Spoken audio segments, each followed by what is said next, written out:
Specifically speaking, we're at 23 through 2,500 daily crossings now. And that's going to be per Customs and Border Patrol. And then I think it's funny that you're whining about asking me for a source when I asked you for a source 15 minutes ago and you still haven't provided it me. Right? Yeah, and then second of all, I was in the middle of talking. I said that Donald Trump does not care about the crisis and he continued to allow individuals to enter into our country by torpedoing the bipartisan border bill in Congress. Because the bill was BS. Okay, why was the bill bad? It had nothing to do. It was just a whole bunch of BS. Like what specifically? Just everything about it.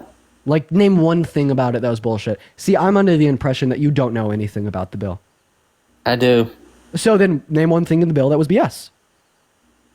Honestly, I can't name it off the top of my head, but... So do you understand how I could kind of get the impression that you're speaking out of your asshole? No.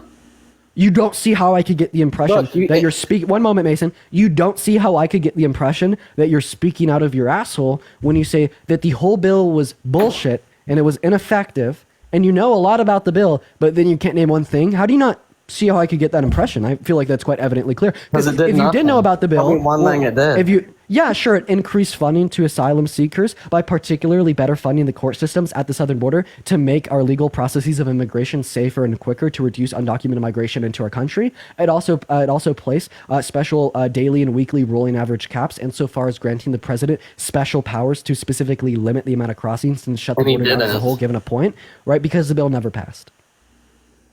Because Trump torpedoed it. Biden will never even limited it. That's the thing. He couldn't because he needed the bill to limit it. If it passed. And by the way, he did. He did limit through an executive order. See, I think... Oh shit! See what I mean? See what I mean, guys? Like low information voters, truly. I have a question. Terrible. Ask away, please. I want to give you more information. Natalie, thank you for the $5 on PayPal, saying keep doing what you're doing. You're making a difference. I really appreciate you for the love, Natalie. W's for Natalie in the chat. Why do your followers DM me and you guys are the party of unity, aren't you? They're DMing me and saying stuff. I'm not saying that. But look, I mean, I don't support like anyone DMing you mean things, right? Like we shouldn't be bold. You remove people for slurs when they're not even slurs.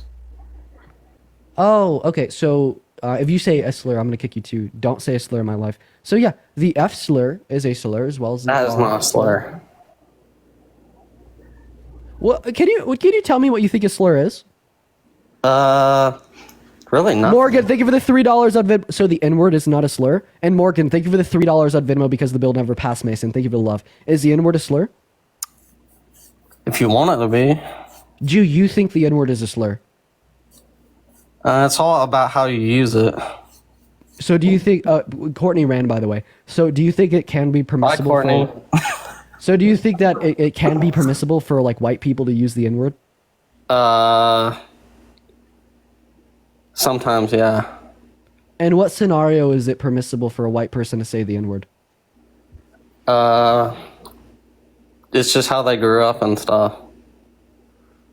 So can you give me a scenario where that's permissible? Rachel, thank you for the $10 on Venmo. Dims were the nice party until Republicans. I appreciate you for the love. Let's get some W's in the chat for Rachel. Thank you so much for the $10. Let's get some W's in the chat for Rachel with the $10 on Venmo. Can you thank Rachel for the $10 donation she just sent me real quick, Mason? I hate you, Rachel. Oh! You Nazi. So you just called someone a Nazi for donating to me? Yeah. What's a Nazi? You're a Nazi. What is a Nazi? You.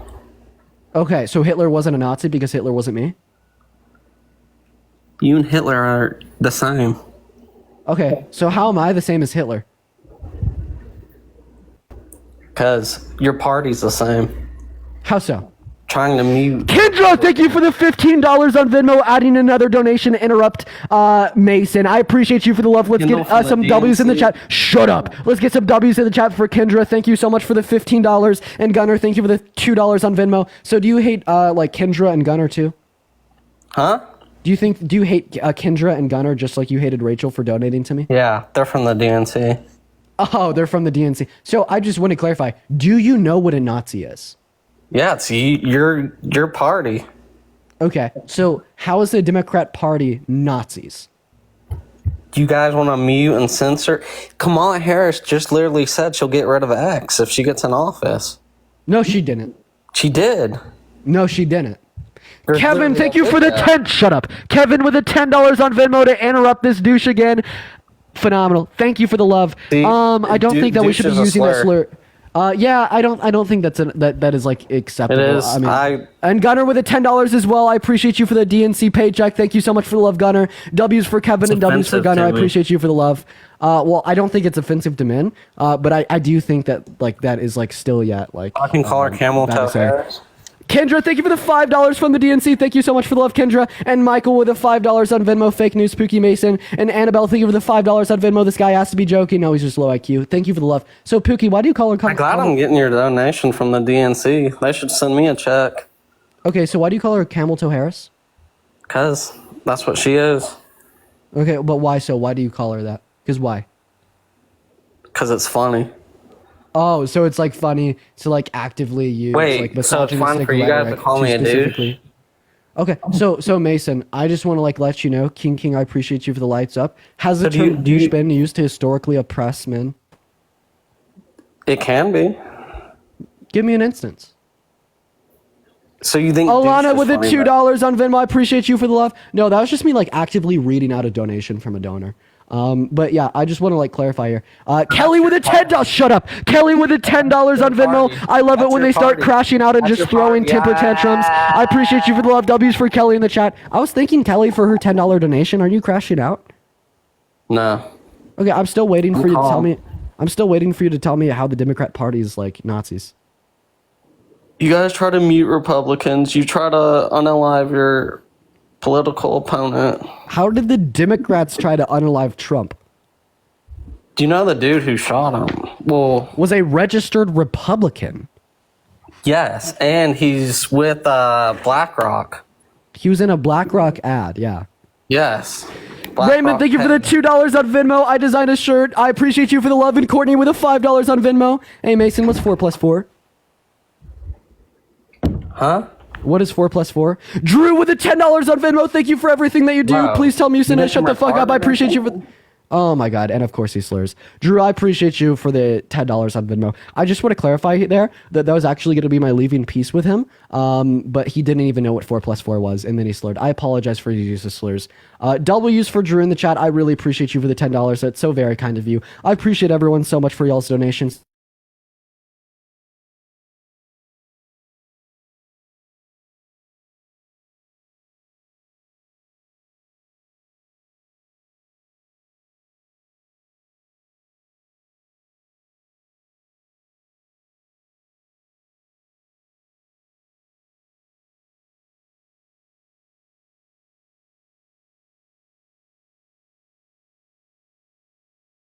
Go ahead and see what we have. What is going on, Benson? Are you voting for Trump? Benson's not here. Herb D, are you Yeah. voting for Trump? Oh, Benson is Yeah. here. Okay, Crazy, are you voting for Trump? Yeah, I am. Yes. Okay, Herb D and Benson hop back in the queue just because I accepted Crazy up first. So, Crazy, why are you voting for Trump? Also, do you have a preferred name to Crazy? Just crazy horse. Okay, all right. So, why are you voting for Trump? Just his policies and what he can be able to do for our country. Okay, yeah. What's one policy that he passed while he was president last time that you really agreed with? I agreed with the fact that he was able to cut taxes to where middle class Americans were getting $6,000 more, like for tax cuts. Oh, so his tax cuts disproportionately favored rich people. 83% of the tax cuts in the bill went to the ultra wealthy. Kamala Harris wants to, as proposed tax policy, that would specifically benefit the low and the middle class by cutting their taxes, right, for 100 million American workers, right? And then, you know, in comparison to Trump's tax policy that predominantly benefits the ultra wealthy. So if you care about cutting taxes for the low and the middle class, you'd be voting for Harris. Oh, no, not necessarily, because also the interest rates are going up and inflation, and that's the only way that can go up is by printing more of our money. It's making our dollars worth nothing. Okay, so then actually, increasing interest Sorry, rates, go ahead. increasing interest rates decreases inflation. The reason No, that sir. So why do you think the Federal Reserve has increased interest rates? And Jace, thank you for the $10 on PayPal. W's for Jace in the chat. Thank you so much for the $10. Go ahead. Interest rates have gone up because we keep printing more money to give to foreign aid, which we need to be taking care of our people here in America first. Yeah. So I would like to, first of all, clarify the money and the weapons that we're funding for Ukraine. That's not new money, new spending. It's a reallocation of the DoD budget. And second of all, we printed more money under Trump's admin compared to Biden and Harris's. And third of all, increasing the interest rates is something done by the feds, not the president. And the reason they do it is to reduce inflation, because when you have increased interest rates, less people are taking out loans. When less people take out loans, there's less consumer spending, and a decrease in consumer spending also decreases the rate of inflation. And if you're mad that the Fed has increased interest rates, I don't know who you'd be voting for, because both Biden, Harris, and Trump all like Jerome Powell, the chair of the Fed, that has overseen the increasing of interest rates, but they've actually been on a decline consistently month by month for the last year and a half. Well, I went to go listen to a speech at A&M and by Milton Friedman. And what I've learned there, he's a Nobel Prize winner in the field of economics. Yep, I'm familiar with Friedman. Yes, he's a very intelligent man. And he spoke on the fact that inflation only happens from one single source. Governments printing more of their own money and currency. It's not corporation. It's not wealthy people who avoid their taxes. It's not foreign investors seeking opportunity in your home country. Inflation happens only when financial elites and political elites in your own country scheme together to increase the money supply. That's it. So in accordance with your own logic, you'd say that Trump caused more inflation than Biden and Harris. I would say that right now there's more money printed under his admin, and there's more money spent in debt-related spending, right? We have more of an inflation problem under Biden-Harris administration than we ever had under Trump. So that would be false. But Trump printed more money and spent more money. No, he didn't. Yes. So we could reference the Committee for a Responsible Federal Budget. Trump added $8.6 trillion to our debt. Meanwhile, Biden and Harris only added 4.6. Even when we exclude COVID. Where do you get that information? Because I've looked it up. The Committee for a Responsible Federal Budget. Just look up Trump v. Biden, national debt, and the Committee for a Responsible Federal Budget will be the first thing that pops up. I will look that up. Also, I've looked up, because I do real estate, and in January 2021, our interest rates were at 3% for a 30-year fixed mortgage rate, and a house payment for $400,000 home. Our payment was around $1,349. As of now, January 2024, our interest rate is 7.09 on a 30-year fixed mortgage rate. That would make your house payment at $2,148. Average cost to the bank is we're paying an extra 59.2% in interest rates. Yes. Who controls the interest rates? The interest rates are controlled by what Friedman said. And that is by our government's only adding money because it went up because of inflation. Yes, sir. No. So actually, the interest rates went up because of inflation, to reduce inflation. But no, there's one specific organization that controls the interest rates, and that would be the Federal Reserve, okay? And I already explained to you why they increase interest rates, but more so, this has nothing to do with the Biden and Harris administration, and Fred wants to keep Jerome Powell, the head of the Federal Reserve, that oversaw the increase of the interest rates. Well, I think that because of inflation. Let me ask you this question. Why do you think they increased the interest rates? What was their purpose in doing so? What did they want to happen by increasing the interest rates? They wanted to bankrupt the middle-class Americans. No, actually, the reason they increased interest rates was to reduce consumer spending. Do you know what happens when we reduce consumer spending? Inflation falls. That is a countermeasure. Yes. This is very basic economics. Becca, thank you for the $10 on Venmo for getting me through my lunch break by dunking on the MAGAs. I appreciate you for the love. W's for Becca in the chat. Sure. Ask me a question, but you just denied very basic, rudimentary economics. I'm just wanting to ask you a question. That's because I've listened to your lives and you talk about graping. And Donald Trump, but I also wanted to ask you, what are your thoughts on Kamala Harris when she was in San Francisco? I'm sorry, excuse me, Kamala Harris. How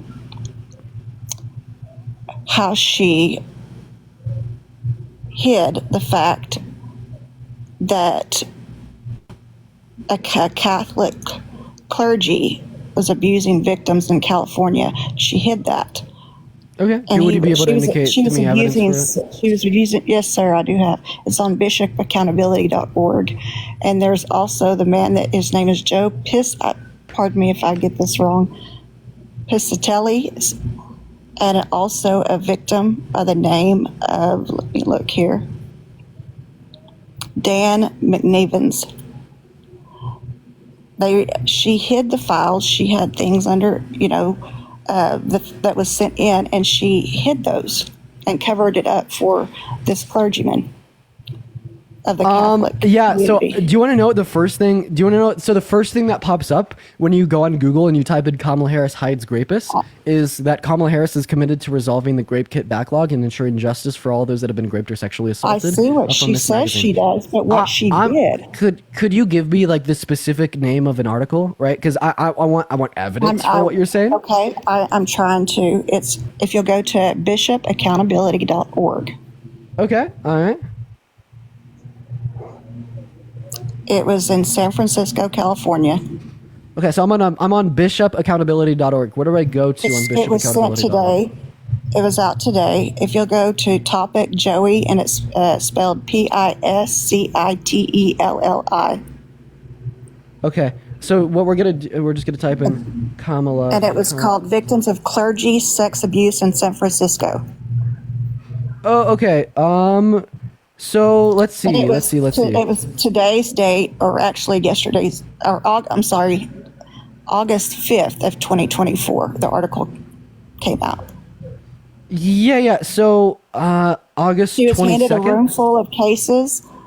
August the 5th, I'm sorry, 2024. Okay, what is the title of the article?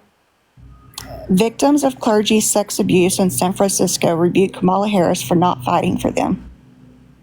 Okay, so I just want to put this out there. So I look up Kamala Harris, that I put it into the site, and I literally am just spammed with articles about how she has hid this, all only coming from this one website.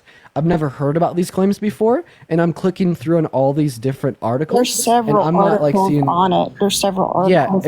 it's just all spammed. I just know it's not spam. They've simply spammed articles about this. Well, there's Washington Times has it up. Also, there is. Okay, so let's see here. Described yourself as a top-notch persecutor. Let's see here. Depiction. Been tough on them.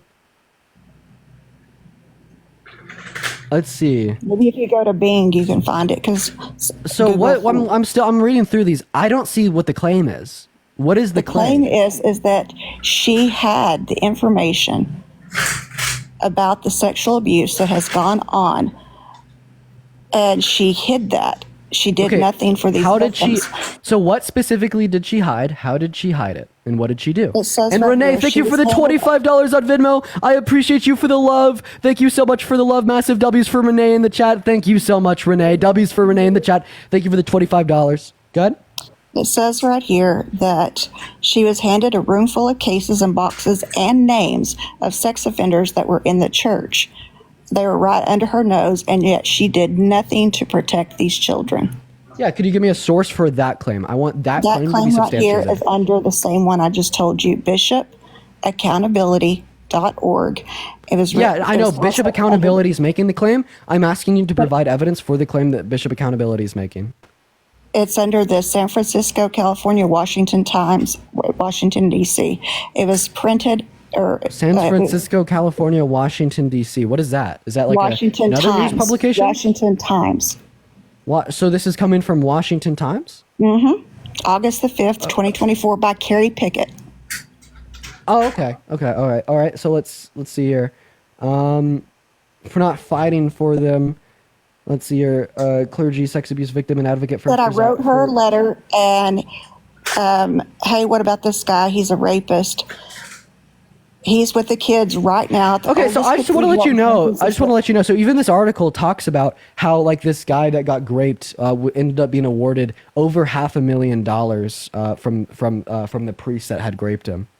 It said a jury awarded him $600,000 in 2000. The priest, but wasn't because of Mrs. Harris's involvement. Let's go ahead and read so further. I just want to clarify here. So it looks like in here it says that Harris refused. So she covered up. She covered up.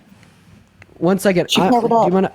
She covered what up? Because I'm reading the covered article up that the rape I'm reading these the children- article that you're saying right now. Nowhere in here does it say that she covered up rape.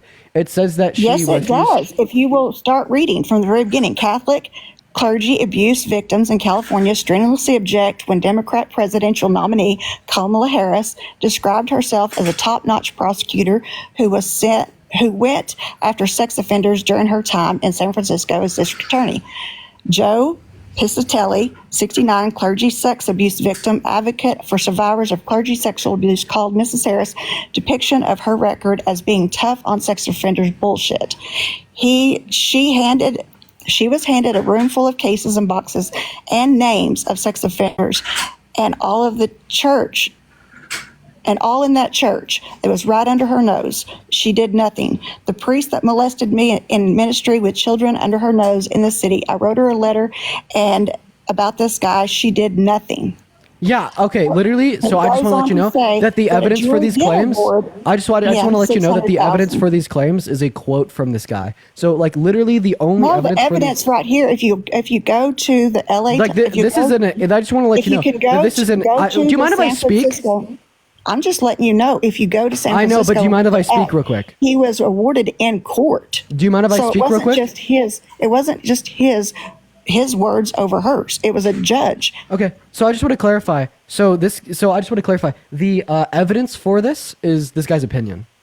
Like the guy, It's not his opinion. Okay, It was a court order. dude, you have to I'm not allow a dude. me. I'm a ma'am. Thank you. You have to allow me to finish. Do you mind if I finish speaking Okay. without interruption? Go ahead. I'm sorry. Go ahead. Yeah, so I just read through this piece and specifically stating the only evidence for the claims that she covered this up. By the way, it is very arbitrary and vague how she covered it up, if not anything. And the only evidence that they have is so this victim said that she didn't do anything for survivors of Catholic priests, specifically after he had taken his rapist to civil court, won over $500,000 under her jurisdiction. And that is the evidence that they're citing. This is But it essentially also says she did nothing. this is essentially an anecdotal opinion piece, okay? And that's like the only evidence that they have for their claims. And then also, I just want to let you know that 5 years later, the DA office followed it up by saying that Harris focuses her efforts on putting child molesters in prison. We're not interested in selling our victims to look good on paper, right? So I just want to let you know that this is just word of mouth of one guy.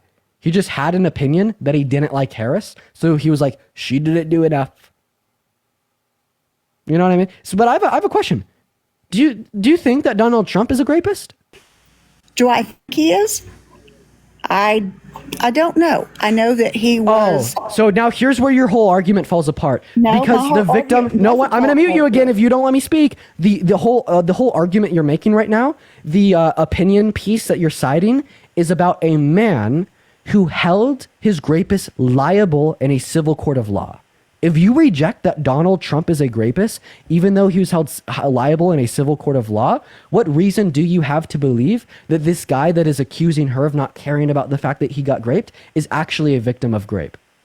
Well, because it was a court order. It went to trial, just like Donald Trump went to trial. Just like Donald Trump. Yes, went to trial, right? So what's the relevant distinction between the My way that this relevant guy... is this One right moment. here. You What's the relevant distinction between the way that this guy proved his rapist to be guilty and the way that E. Jean Carroll proved Donald Trump to be guilty? Because they both took him to civil courts. I think that my objection here is that we can all say that San Francisco is a blue state, or is a blue city, I'm sorry. So what's the difference? But yet she was found guilty of hiding.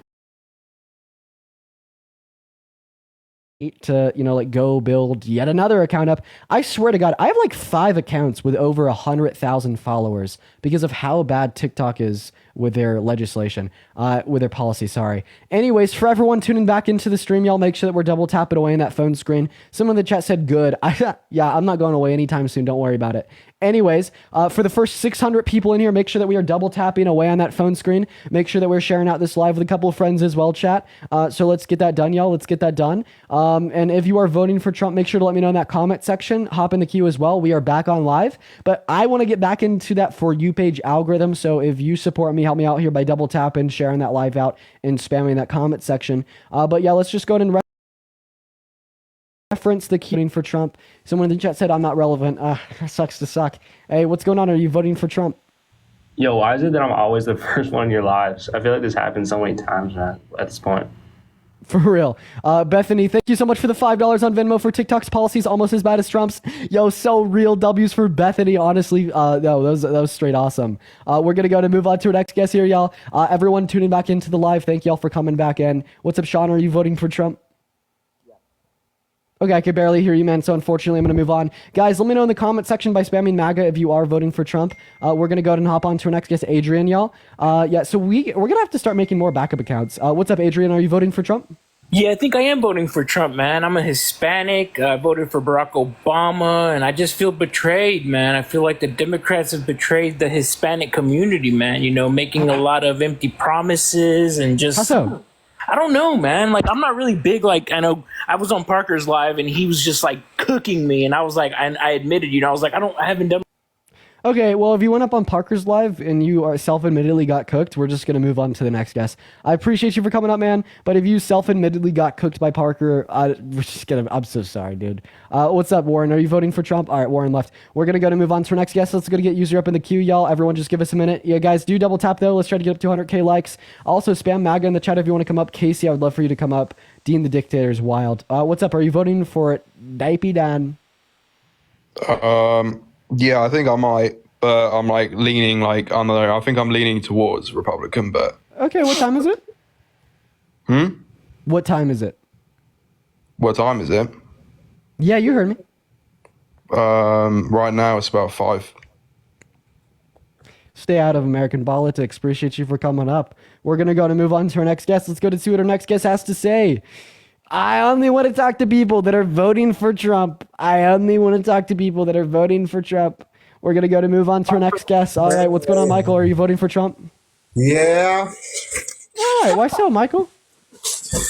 I don't cuz y'all how y'all degrade him so much. Y'all done call him all kind of names. Y'all call, let me see if I can remember some of them names. You call him a rapist.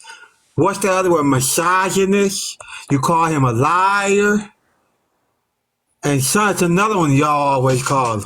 Yeah, I call him a rapist because that's what he was held civilly liable for. I call him a misogynist because he likes to sexualize little girls and boast about grabbing women by the P word without consent. And I call him a liar because he lied about winning the election in 2020 and told over 30,000 confirmed lies during his presidency. I don't say those things because I'm spreading propaganda, advocating for the Democrat platform. I say those things because they're absolutely and certainly true.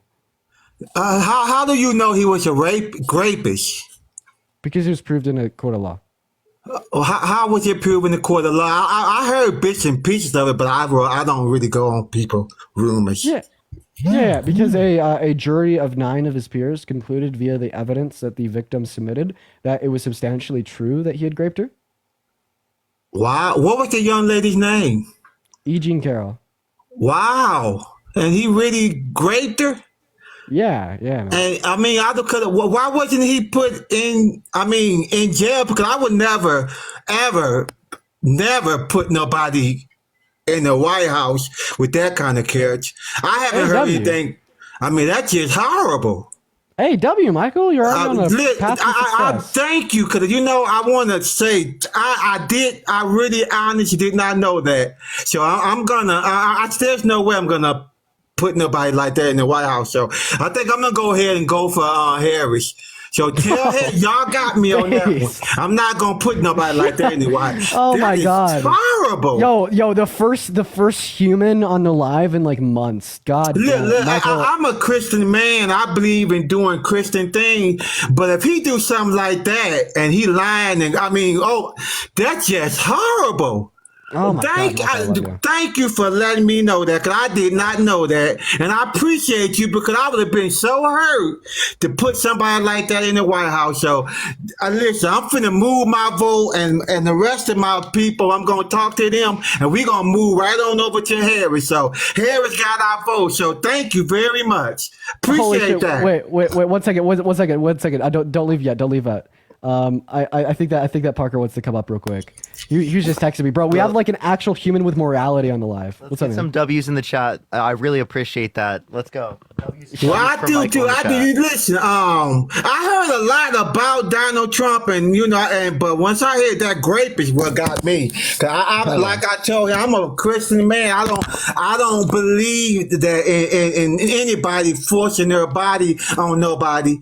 And I know about his lies and anyway, but just the graping somebody, that just do it for me. There's no way I'm gonna have nobody in the White House like that, because I have brothers and I have sisters and myself, and I wouldn't want nobody to be graping. I just don't understand how in the world can they even get him? How can he be even running for presidency? I don't understand what's going on. Because the Republican platform just merely doesn't care. But Michael, I appreciate you for coming up. Don't they not know though that he's a rapist, and they still gonna support him? Yeah. They know that he's been held civilly liable. They just either deny the court case. They say that the victim is crazy, which these are all ridiculous things to do. It's just victim blaming, and it's a part of our culture and something that we need to argue against. There's a lot of people who have committed these crimes that aren't held accountable because our culture normalizes a lot of these things and normalizes. That's horrible. So you can't normalize. I really appreciate. That's horrible. I know. Yeah. I totally agree with you. I appreciate you saying this so much, because it really it gives me a lot more optimism in people. It really does. Well, yeah. Now listen, I'm gonna tell all my Donald Trump supporters, y'all did back me up, and y'all need to keep that man out of the White House. We don't need nobody like that. So all y'all MAGA folk, y'all need to move on over to Harris, because we need to stop this man from getting in the White House. So y'all have a good day, okay? Have a good one, Michael. Have a fantastic day. Oh my God, restored faith in humanity, just like that, for real. Seriously. Great. We're gonna go and get our next guest up in here for the 2,000 people hanging out with us. Make sure that you're double tapping. Share out this live as well, couple times, folks. What's going on? Are you voting for Trump? I sure am. Okay, all right. How old are you? 22. Awesome. So why are you voting for Daipidan? The reason why I voted for Trump, because in my opinion, and me watching his rallies and me watching him talk, compared to the other side, is just night and day. It's pure common sense. Okay, so you're voting on the basis of common sense. Does common sense lead you to the conclusion that you should be voting for someone that's tried to coup the country and rig an election, or has raped a woman or sexualized little girls? What does common sense tell you about those things? So if y'all want to talk, I see the other gentleman was just in here. If y'all want to talk about Trump sexualizing women and this, that, and the third, I want to show, did he get sentenced? Is he sentenced yet? Did all how many counts of felonies? How many counts of felonies got dropped? So no felonies got dropped. Okay. It's particularly about the civil court that I'm liable for rape. He was sentenced to pay $87 million. Right. And sentencing for the felonies cases got pushed back. It's not September 18th anymore. It got pushed back after the election. So they got dropped in Florida. The guy back in New York. That was a Trump appointee judge. So the guy back in New York, the liberal judge, picked up the case again, and now they're pushing it back once again for the whole thing. Classified documents. My question is for y'all. Talking about the classified documents case. I'm talking about the cases that got pushed that were dismissed from Florida. You're talking about two separate cases if you're talking about Florida and New York. Okay, so the cases in Florida got dismissed. Am I right or wrong? The cases in Florida specifically, it's on appeal court. So that right now was taken down by a judge, right? What type of judge is that? A Trump appointee judge. But the point that I'm making with this is that again, if you think that because all of these other charges are an appeal, that means that they're not legitimate, you'd say the same thing with this. But if you accept it the same way that I do, that I don't even talk about the classified documents case. I never even bring it up. Yeah. One time you heard me bring it up, I don't talk about it because that's so minor comparative to everything else that's happened. You know, in my opinion, me living in the world that we live in, from when Trump got in office and now, the pocketbook, the way the country's ran, all the illegal undocumented immigrants coming to our country, things like pocketbook's that. not And what- Why does also, Trump exacerbate those issues by getting people in Congress to not vote for the border bill? He proclaims himself that he killed the border bill. He said, "Blame it on me if the border bill fails." People in Congress have acknowledged this. Lindsey Graham, Mitch McConnell, right? It's Republicans across the board. The Republican border bill was literally written by a Trump endorsed Republican. Okay, the Democrats supported it because they wanted to do something about the border.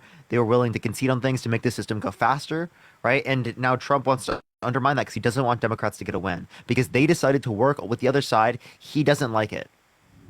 okay, That now that means he's exacerbating the problem, right? So he's made it worse, effectively speaking, okay, but then claims that it's such a big deal. okay, okay. So, but my question is for both. I assume that y'all have voted for Kamala Harris. I assume. My question for both of y'all gentlemen. What is the reason on why y'all have voted for her? Number one. Yes, I Number think two we know is. this. Number two is. Do y'all see what she has done in San Francisco? It's number two. Number three What is. did she do in San Francisco that was bad? Number three is. I just want y'all to answer. That's it. When I finish, then I'll just let y'all talk. Number three is her job was to what? As a vice president, was to secure our border, our southern border. Before Is we do that, correct? can I just give a response to that one thing? Sure, go ahead. And I want you to hear it here from her.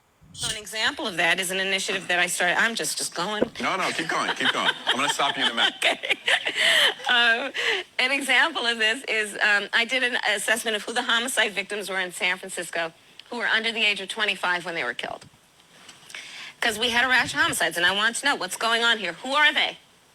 Let's not just accept this. Well, I learned the data came back, 94% of them are high school dropouts.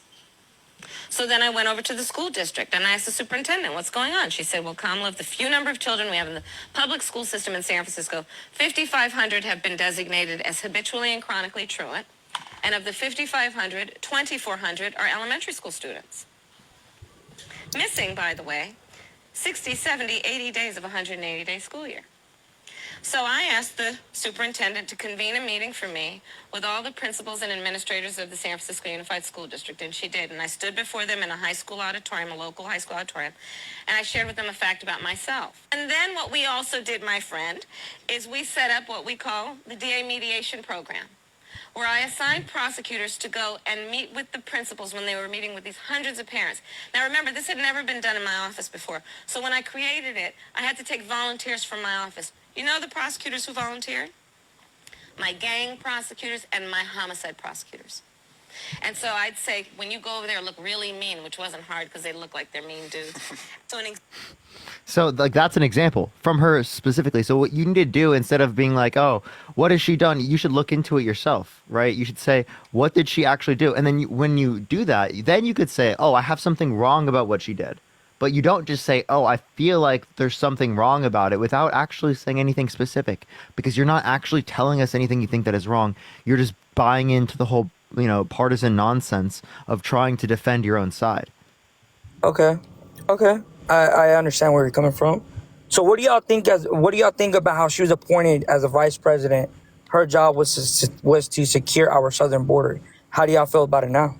So actually, her job specifically was to work with countries in South and Central America to raise private funds to particularly reduce the likelihood of people coming here in the first place to help with the migrant crisis. And what did she do? Exactly that. She raised billions of dollars of funding for their economies, private funding, right? Specifically to be able to bring that into effect to reduce the likelihood of people coming. So she was never appointed by Joe Biden and everything to secure our southern border. Is that am I right or wrong? Anything that you're referencing in terms of like borders or any other designation than what I just described to you, right? I have not seen any evidence to substantiate that she has any authority constitutionally or statutorily to do that.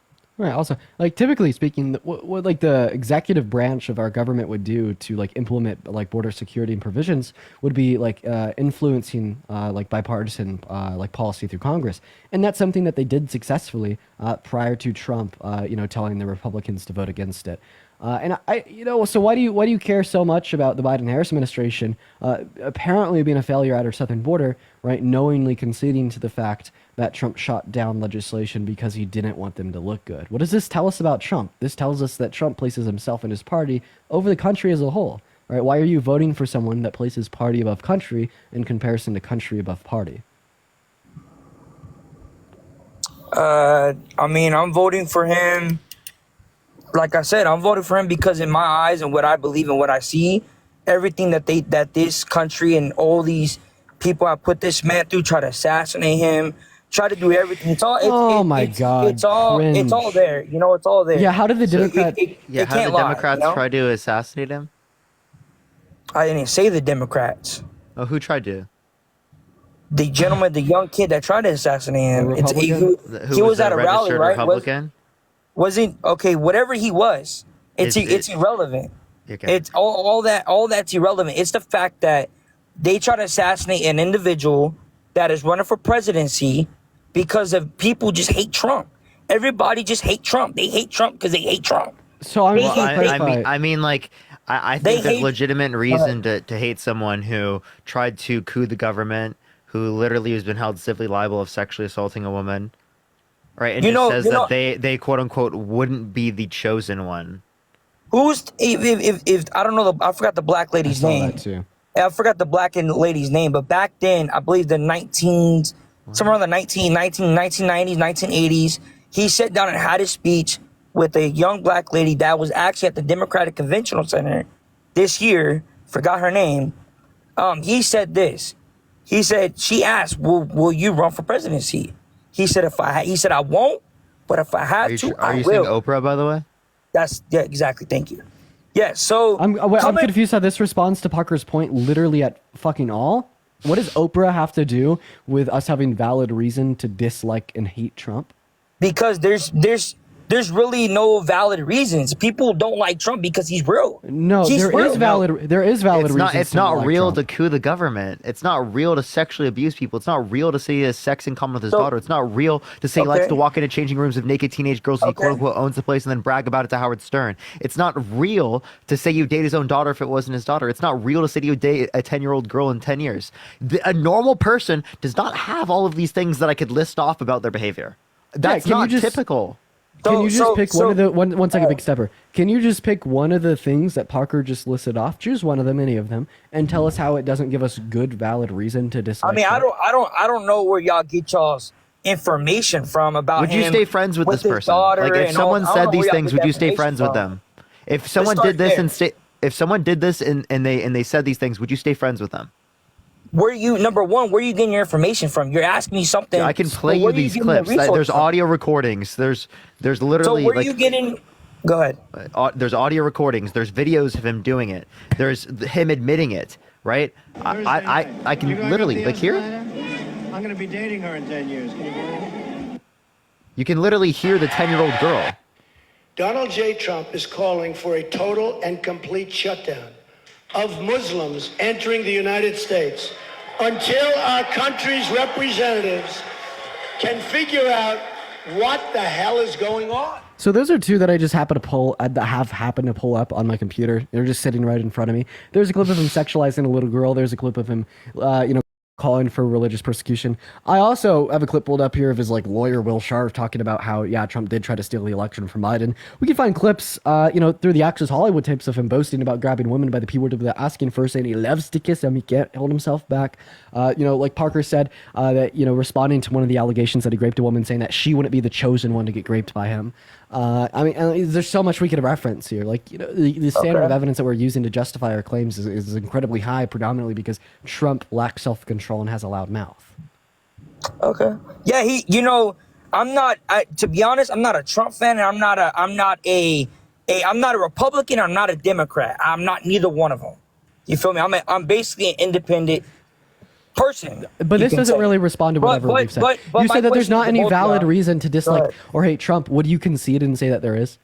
Hey, I'll tell you this. Could you answer that very directly, please? Sure. What is your question again? Would you concede and agree that there's valid reason to hate Trump?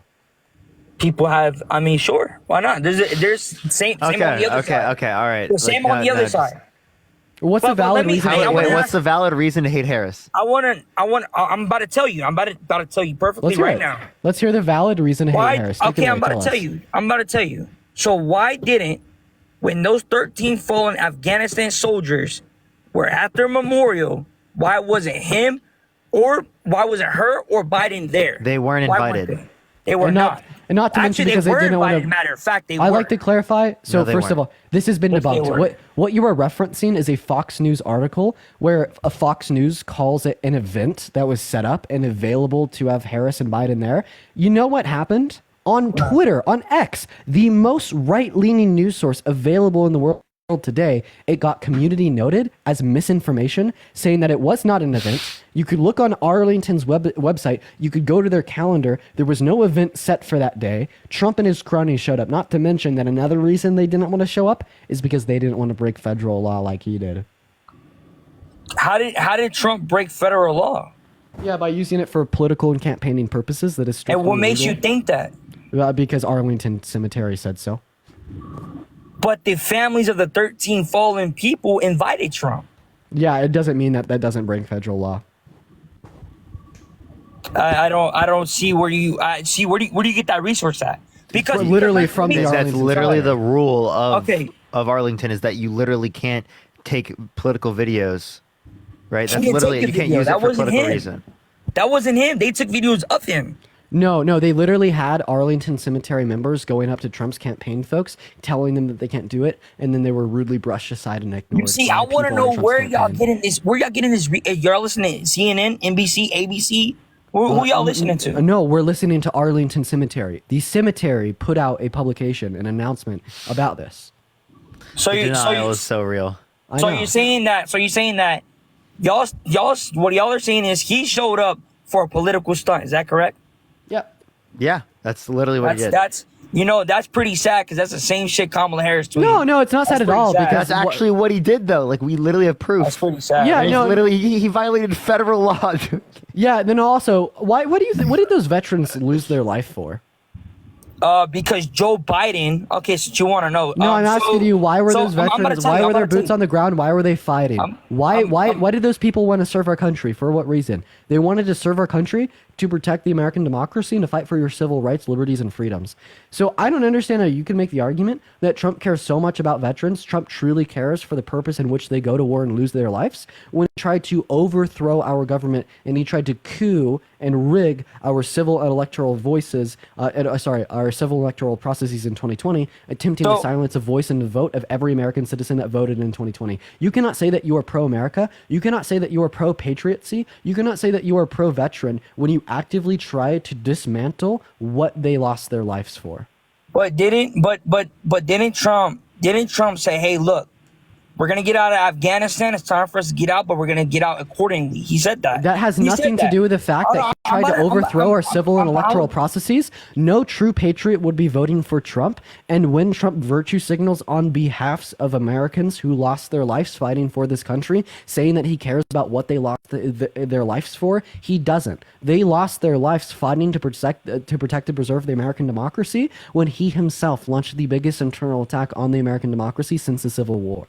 So when these 13 people, why are you die pivoting fighting? around the fact that Donald Trump tried to overthrow our American government and democracy? Why don't you respond to that? Okay, he tried to overthrow our government democracy. Okay, but my question is to you. Okay, wait, why don't you care about that? So you'd vote for someone that's we attempted to care coup the about that. country We and steal care the about vote? that.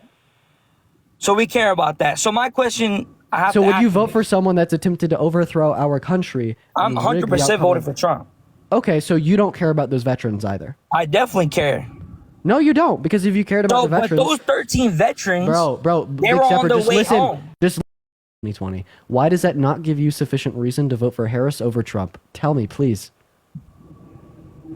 Y'all can't accept the fact and realize There's that no Trump response. told these people, "Hey, How we're come gonna you get didn't out of here respond to me? accordingly."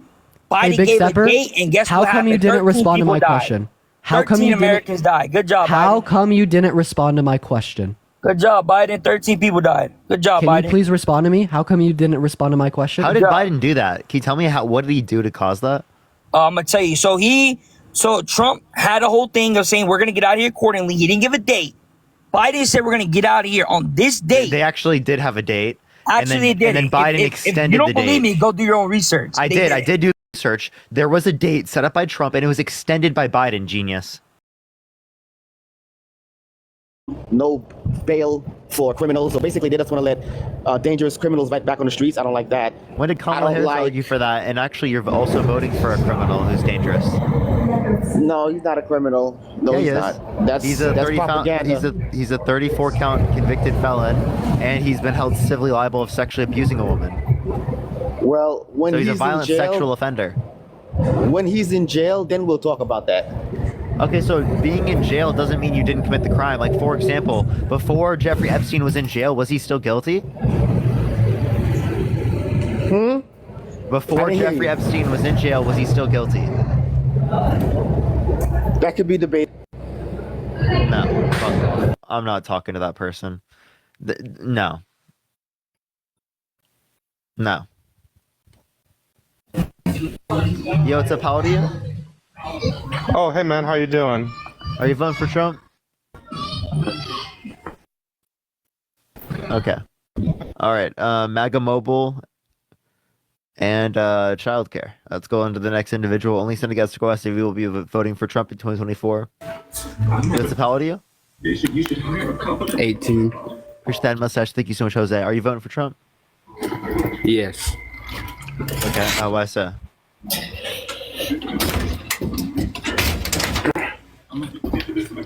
I don't know. I like him. He's very respectable leader, in my opinion. What? I said I like him. He's a very respectable leader, in my opinion. He's respectable. What's respectable about Donald Trump? Sunglasses. Thank you. Oh, just.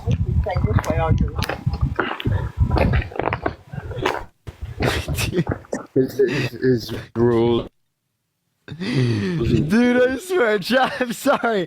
What if people just have they're just on an adventure when they join the live? I swear, they've got a plan, bro. I can't, dude. It's so funny. Yo, what's up? How old are you? I'm 19. Are you voting Trump? I think, yeah. Yeah, why so? I just feel like because I'm 19, I'm about to be an adult, and I feel like I would get more out of having to pay less, and in the having to pay less. Oh, what do you mean having to pay less? Do you know what tariffs are? Well, I'm a college student, so dude, I'm always buying food, so I just need more money to go through. You know what I'm saying? So how is Donald Trump going to give you more money? I'm sorry, you just caught me off guard. I didn't honestly expect you to pick me, so.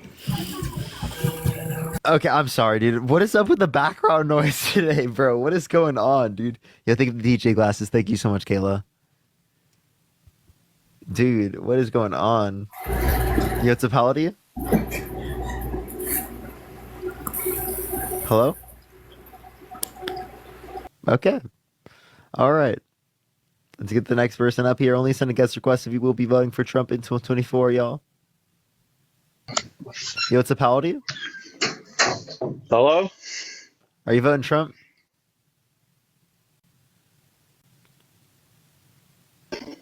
Hello? Are you voting Trump?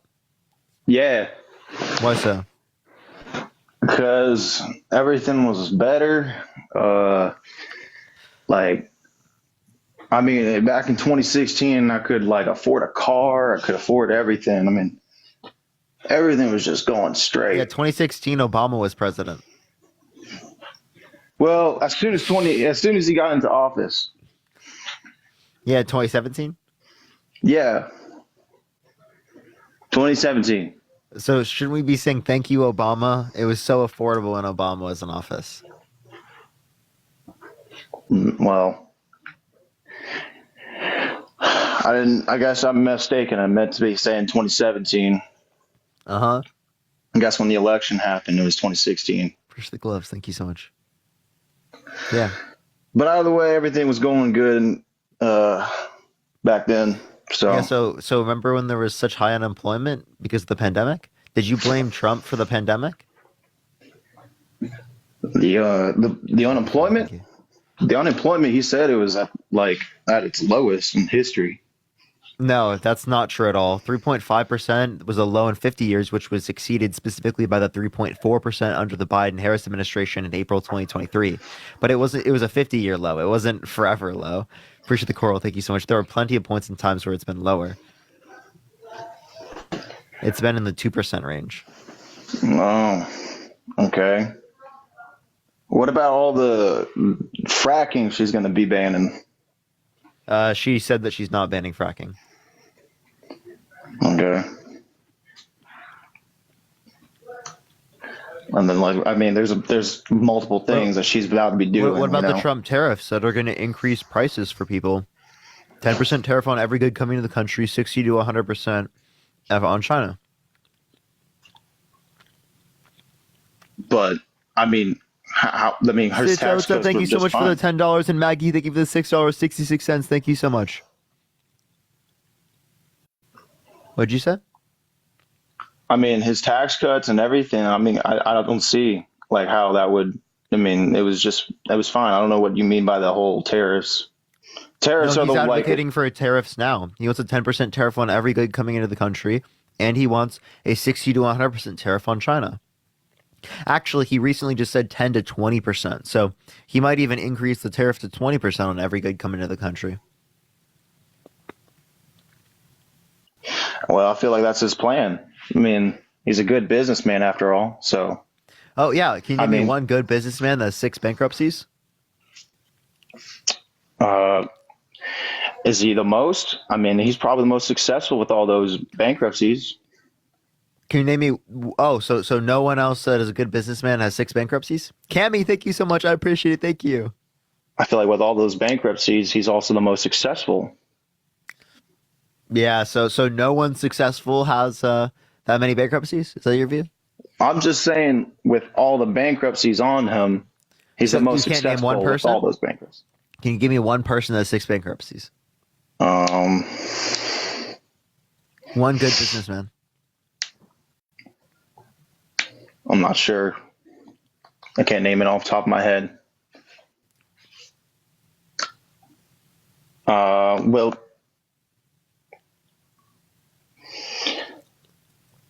I don't know. So I don't know why you'd say that, let's put it on the fact that he's such a good businessman. Well, let's look at how about you think Mark Cuban's a better businessman?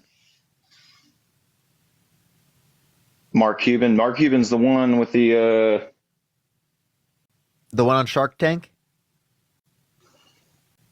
One on Shark Tank. Yeah. He says that Trump is a bad businessman, and not only that, but he says Kamala Harris is listening to him and that she's pro-business. That's what Mark Cuban said.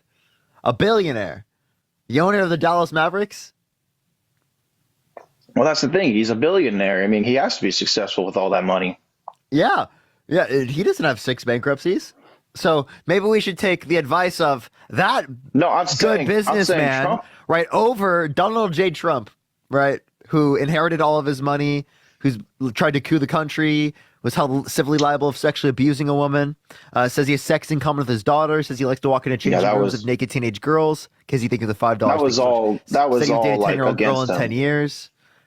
That was all framed up on him. No, nothing was framed. Sure. Tell me what was framed. I can show you the videos of him saying this. Well, just everything that he's. You have to think about it. All that, the courts, everything that came in was just all up against him. It didn't make any sense. It's just, the whole Stormy Daniels thing. Framed? Oh, so what makes you think they were framed? Well, I won't get into that because I'm not 100% sure. I just. Oh, okay. So if you don't know if it's framed, then why do you believe it? Is it just because Trump says it? Well, yeah, I mean he's a spokesperson, so I gotta speak. Yeah, he's a liar. He literally has 30,000 documented lies under his administration. I can't do this anymore. All right, make America gay again. Okay. All right, let's go to the next individual. Only send a guest request if you will be voting for Trump in 2024. We are just looking for some debates, y'all. Okay, all right. Yo, what's up, how old are you? I'm 22. Are you voting for Trump? Yeah, sorry, let me just get in the room. Okay, yeah, I am. Okay. Are you having a good day? Yeah, are you voting for Trump? Yeah. Yeah, why so? so? I'm voting for Trump because Kamala couped the government by becoming the nominee. Trump wants to coup the government. So wait, how about this? Is sending false electors, false slate electors? Can I finish? Is that coup the government? Trump also wants to fund programs for low-income Americans. Like what? And that's everything I would say. What it was programs? Opposite day. Kamala 2024. Love you. I was about to say, I was like, what programs? I've never heard a single program that Trump's done. Appreciate the Corgi, thank you. I actually have never heard of a single program of Trump doing that. Yo, what's up? How old are you? 29. Are you voting Trump? Yeah. What's up? I really want to talk about Dylan, thank you for the $15 on Cash App. Thank you so much, Dylan. Let's get some W Dylans in the chat. I really want to talk about the tariffs that you said about him. How is that a bad thing? How is that a bad thing? It would cause an increase in the cost of consumer prices in the United States, and it would decrease our exports. It'd be bad for business in America. I don't believe so, because he said that anything manufactured in the U.S. he would get tax breaks. If it was manufactured here in the U.S., there wouldn't be a tariff on it. So again, tariffs are on a tax on imports coming into the country. That can impact exports, because it is the case that tariffs are placed on us if we place tariffs on other people. That's typically how it happens. And a country does that because they want leverage. But we should have that, don't you think? No, we don't want tariffs, because that makes our trade harder to negotiate between different nations amongst our allies and everywhere around the world. And it's not a good revenue funding scheme, right? It specifically causes inflation. So you don't think that all these years that China's gotten over us, and that's proven, like they've killed us in some business deals, you would have to agree with that. So what specifically would you be referencing Trump is going to do that's going to better these conditions? I just think that, like, globally, that we could do a lot better financially if we held. What does a 60 to 100% tariff on China do to help us?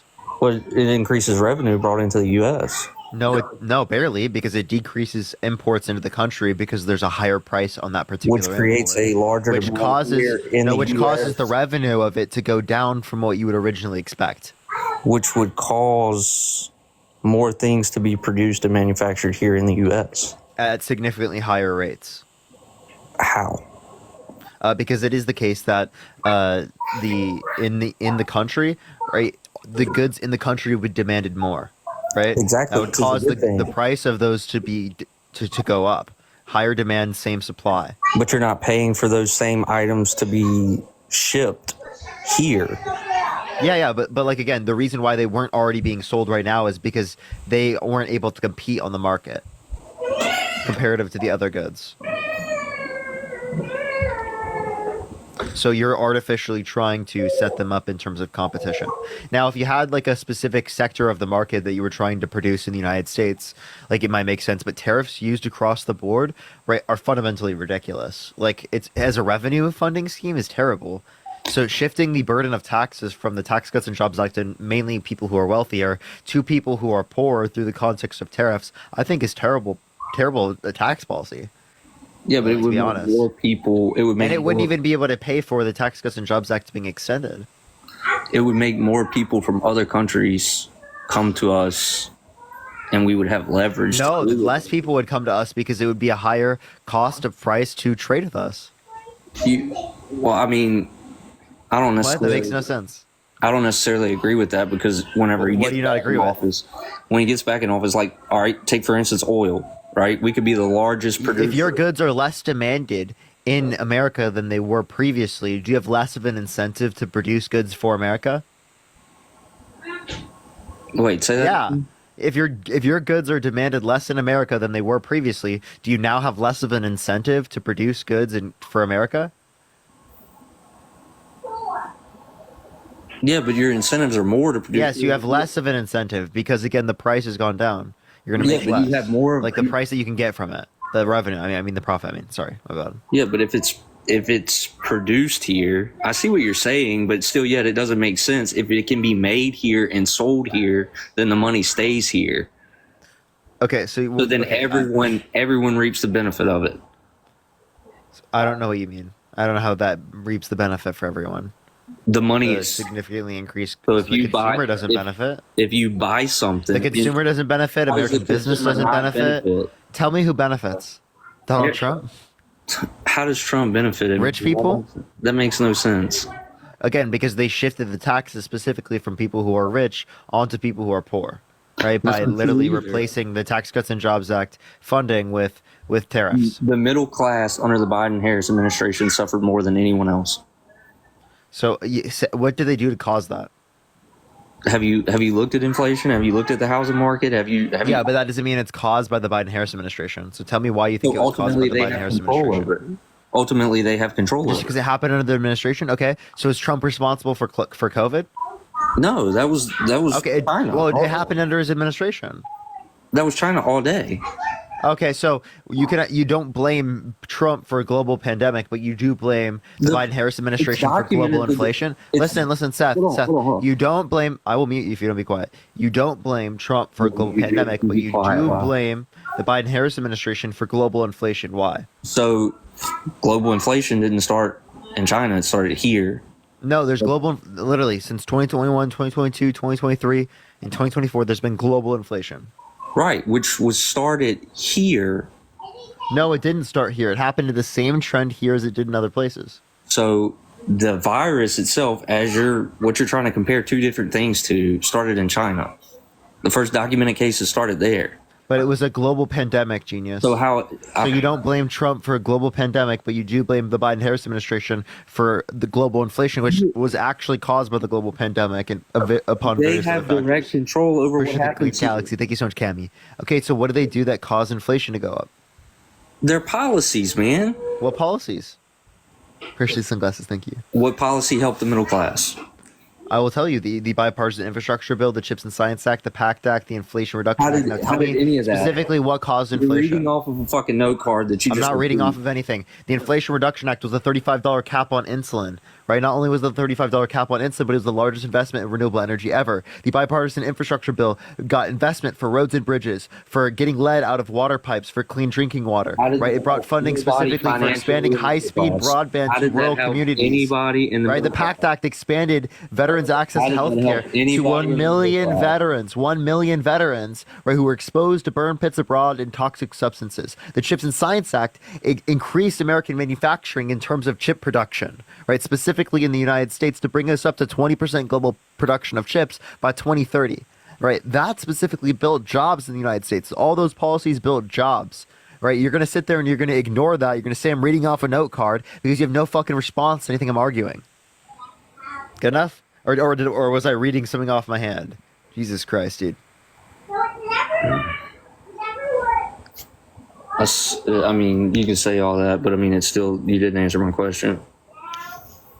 What did I not answer? I answered all of it. Thank you for the dinosaur. Thank you so much, Kimberly. I appreciate it.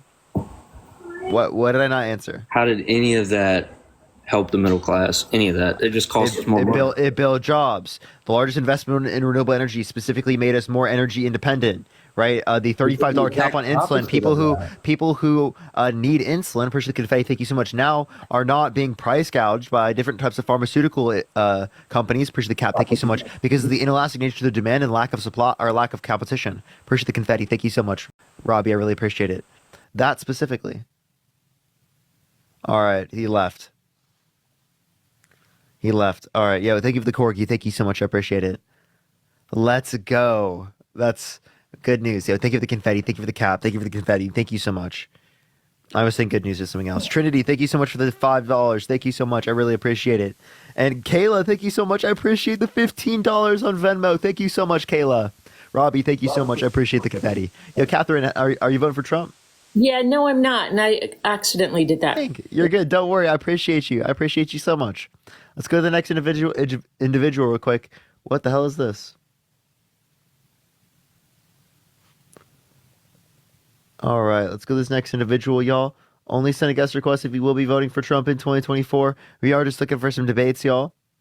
Only send a guest request if you will be voting for Trump in 2024. Do tap that screen. Let's run it up to 100,000 or to 200,000 likes, everyone. Yo, what's up? How old are you? What's up? I'm 40. Lex, thank you for the $5. Thank you so much. I appreciate Lex. Are you voting for Trump? Yes, sir. Why so? Why so? The economy to start with. What about the economy? Push your hands up. Just want a strong economy. Okay, so what is Trump going to do to make us have a strong economy? For one thing, he's going to bring interest rates down. That's the Federal Reserve. That's not Donald Trump. Yeah, but there's things he can do to bring the interest rates down. Why? What? Tell me, what can he do? Why do you want to vote against Donald Trump? Thank you for the $2. Thank you so much. I'll tell you, but can you answer my question? How can he bring interest rates down? What is Kamala Harris? Hey, Josh, how can he bring interest rates down? What has Kamala Harris done? How can he bring interest rates down? And how old are you? I'm 22. How can Trump bring interest rates down? What do you do for a living? This. So this is what you do for a living? Appreciate the cat. Thank you. Yes. Appreciate the hand art. Do you have good parents? Yep, great parents. Set you up good? Helped you out?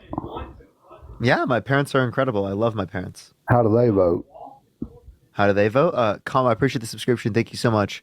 Well, my mom is more liberal and my dad is more conservative.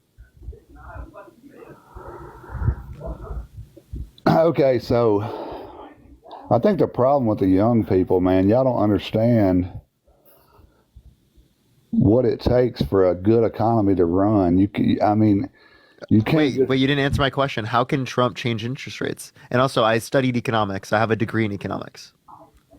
By investing in the United States. What type of investment? Stop allowing people just to come across the border. For one, that'll save lives. Actually, that would hurt Medicare. That would hurt Medicaid. That would hurt our ability to pay for our debt. That would hurt our economy long term. Actually, the Congressional Budget Office, a nonpartisan committee from the government full of economists, indicated that immigration is mostly going to be the cause of our economy growing by 2034, $7 trillion, $1 trillion in federal revenue, which specifically allows for us to help with the insolvency of Social Security, Medicare, and our debt. So you believe in open borders? What you just said is bad for our economy. So you believe in open borders? No, I'm not arguing open borders, but making it faster for people to come here. Push the love painting thing. I mean, I agree with that. I mean, make it, but you got 6 months maximum. You got to vet the people. Yeah, I totally agree, but the vetting process doesn't take more than 6 months. But that does take time, you know. If you invest in the process to go faster, it will not take more than 6 months. We had a border bill that was ready, that would put it in place, that would have reduced the time it takes to go through asylum proceedings from literally 8 to 10 years to literally 6 months to 1 year maximum. Okay, that's what the border bill would have done. Trump got people in Congress to not vote for the border bill. He explicitly undermined the border bill, says blame it on me if the border bill fails, because he didn't want the Democrats to get a win. Why do you think Trump would do that? Because he didn't want the Democrats to get a win. That's what he said. I figure you say he was a racist. He is a racist. So you believe Trump is a racist? Yeah, in 1973, his business wouldn't rent to black people. They would send test subjects specifically of a white person and a black person with the same qualifications. One asking like if they have any openings, the other one asking if they have any openings. The black individual literally got no. They said there were no openings. Appreciate the cap. Thank you so much. The white individual, there were openings the very same time. Okay, they were sued by the DOJ. The DOJ specifically got them to be forced to put advertisements in the newspapers, specifically saying they would rent to black people. Not only that, but he said that the Central Park five young black and Latino young boys, specifically who were exonerated based upon DNA evidence, Trump said they should have been executed, and still holds the view this day because he thinks that they were guilty. He also popularized the birther movement, saying Barack Obama, I appreciate the GT class, thank you so much. Barack Obama was born in Kenya, when there's actually a birth certificate of him born in the United States. He said Kamala Harris turned black, indicating that she wasn't black prior. There are plenty of situations where I could reference specifically where Donald Trump is engaged in racist behavior and is unrepenting to this day. Okay, well, what about all the accounts of people, not famous people, that speak, that are of color or a different race than white, that speak highly of Trump before he was ever president? I don't see how that means that he's not racist, right? I don't see how that means anything. Okay, so Trinity, saying, thank you so much for the $5. Thank you so much. I appreciate it, Trinity. Thank you. I really appreciate.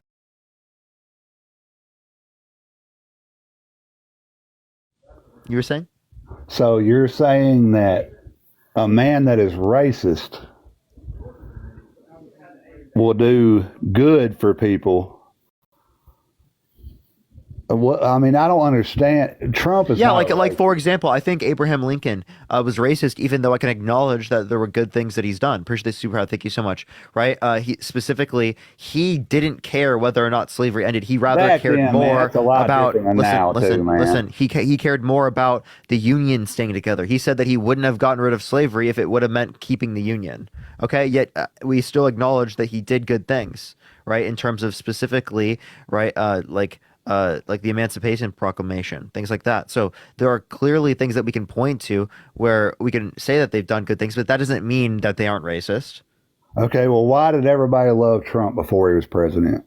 They didn't. Not everyone loved Trump. Most of his accusations of sexual misconduct came prior. Listen. Came prior to him running for election.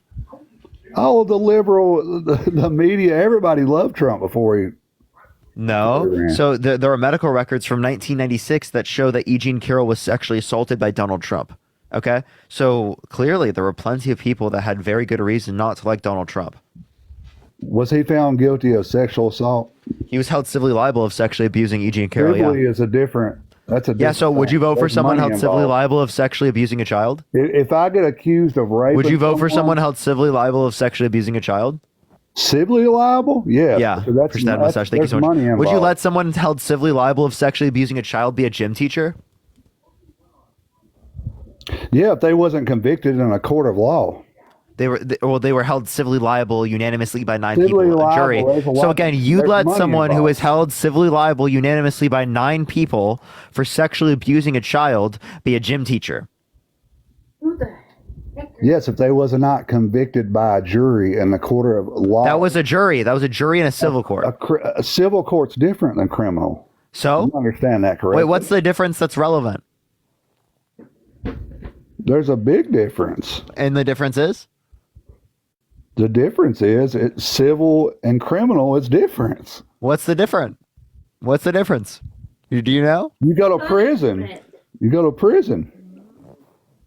Okay, so not every not everything in criminal court leads to prison, right? Not everything in criminal court leads to prison, right?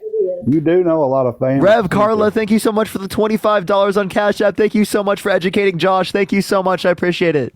You do know a lot of famous people get accused of things and they pay it off. He was held civilly liable. Cheaper to pay it off. Kelly, thank you for the $20 on Cash App. Thank you so much. I appreciate it, Kelly. Thank you for the $20. This kid's 22 years old. He don't know what he's talking about. Yes, I do. I know exactly what I'm talking about. I've schooled you on every single point you brought up. Who's he voting for? I'm voting for Kamala Harris. Ma'am, do you want to have a conversation? Can you name me one policy that Donald Trump influenced to get passed that benefit the middle class more than it benefit rich people? Either one of you? Does he go to school and drink out of the bowl and you know? I'm not hearing your response. What's the policy name? That's my wife. Sorry. Yeah. What's the policy name? Either of you? I don't know why you talking to an idiot.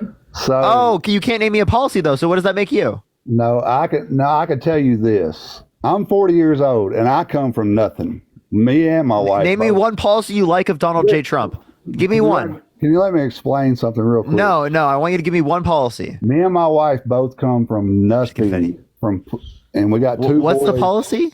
I got a boy almost your age. He just Josh, what's the policy? Why you gotta know a policy? Shut up. Elizabeth, thank you for the $6. Thank you so much. Ma'am, what's a policy he has that you like? We don't need to explain the policy. Oh, you don't know a single policy? So do you like the fact that he tried to coup the government and he was held civilly liable for sexually abusing a woman? Do you like the fact that he says he has sex in common with his daughter when she says real estate and golf? Do you like the fact that he said he would date a 10-year-old girl when he said in 10 years? Do you like the fact that he says he likes to walk into changing rooms of naked teenage girls because quote unquote owns the place? Do you like the fact that he said that he grabs women by the vagina? He doesn't have to ask. He starts kissing them. He can't stop himself. How about that little thing that you're voting for? She's been in there for 4 years. Has she done anything? Yeah, she's done the most of any vice president ever. The most tie-breaking votes of any vice president. Thank you for the boxing glove. The most high. Listen, I'll tell you. Thank you for the love boom. Thank you so much. I'll tell you right now. She's done the most tie-breaking votes of any vice president in United States history. She specifically was the tie-breaking vote on the inflation. She was the tie-breaking vote on the Inflation Reduction Act, was the largest investment in renewable energy ever, and the $35 cap on insulin, which is something that Trump wanted but couldn't get enforced through an executive order. So she did pass things. She did do things. She did the most of any vice president ever. In a motor box. Sarah, thank you for the $5. Thank you so much. All you got is feelings, no facts. I just gave you all facts. You got nothing but feelings. Appreciate the DJ glasses. Thank you so much. Brad, thank you for the $10. Thank you so much. Isaac, thank you for the $10. Thank you. I can't stand him. He likes Camellia. Oh, you mean Kamala? Kamala? Camellia? What the hell? Yeah, we call her Camellia. Jesus Christ! You guys have no argument. All you've got. But that's okay. Okay. I appreciate the coral. Thank you so much. So you'd rather have the guy. Why are you talking so fast? Shut up! Back up! That mustache. Thank you so much. Oh, I'm sorry. Is it too quick for you? Do I need to slow down for you? You can't hear anything that I'm saying? No. Mark, I appreciate the subscription. Thank you so much. You can't conceptualize what I'm telling you right now. Should I slow down for you? If you think that I'm going too fast for you, that's probably not a bad sign for me. It's probably a bad sign for you. I bet you watch videos at 0.5 speed on YouTube, bro. 0.5 speed? Are you kidding me? Jesus Christ, bro. What?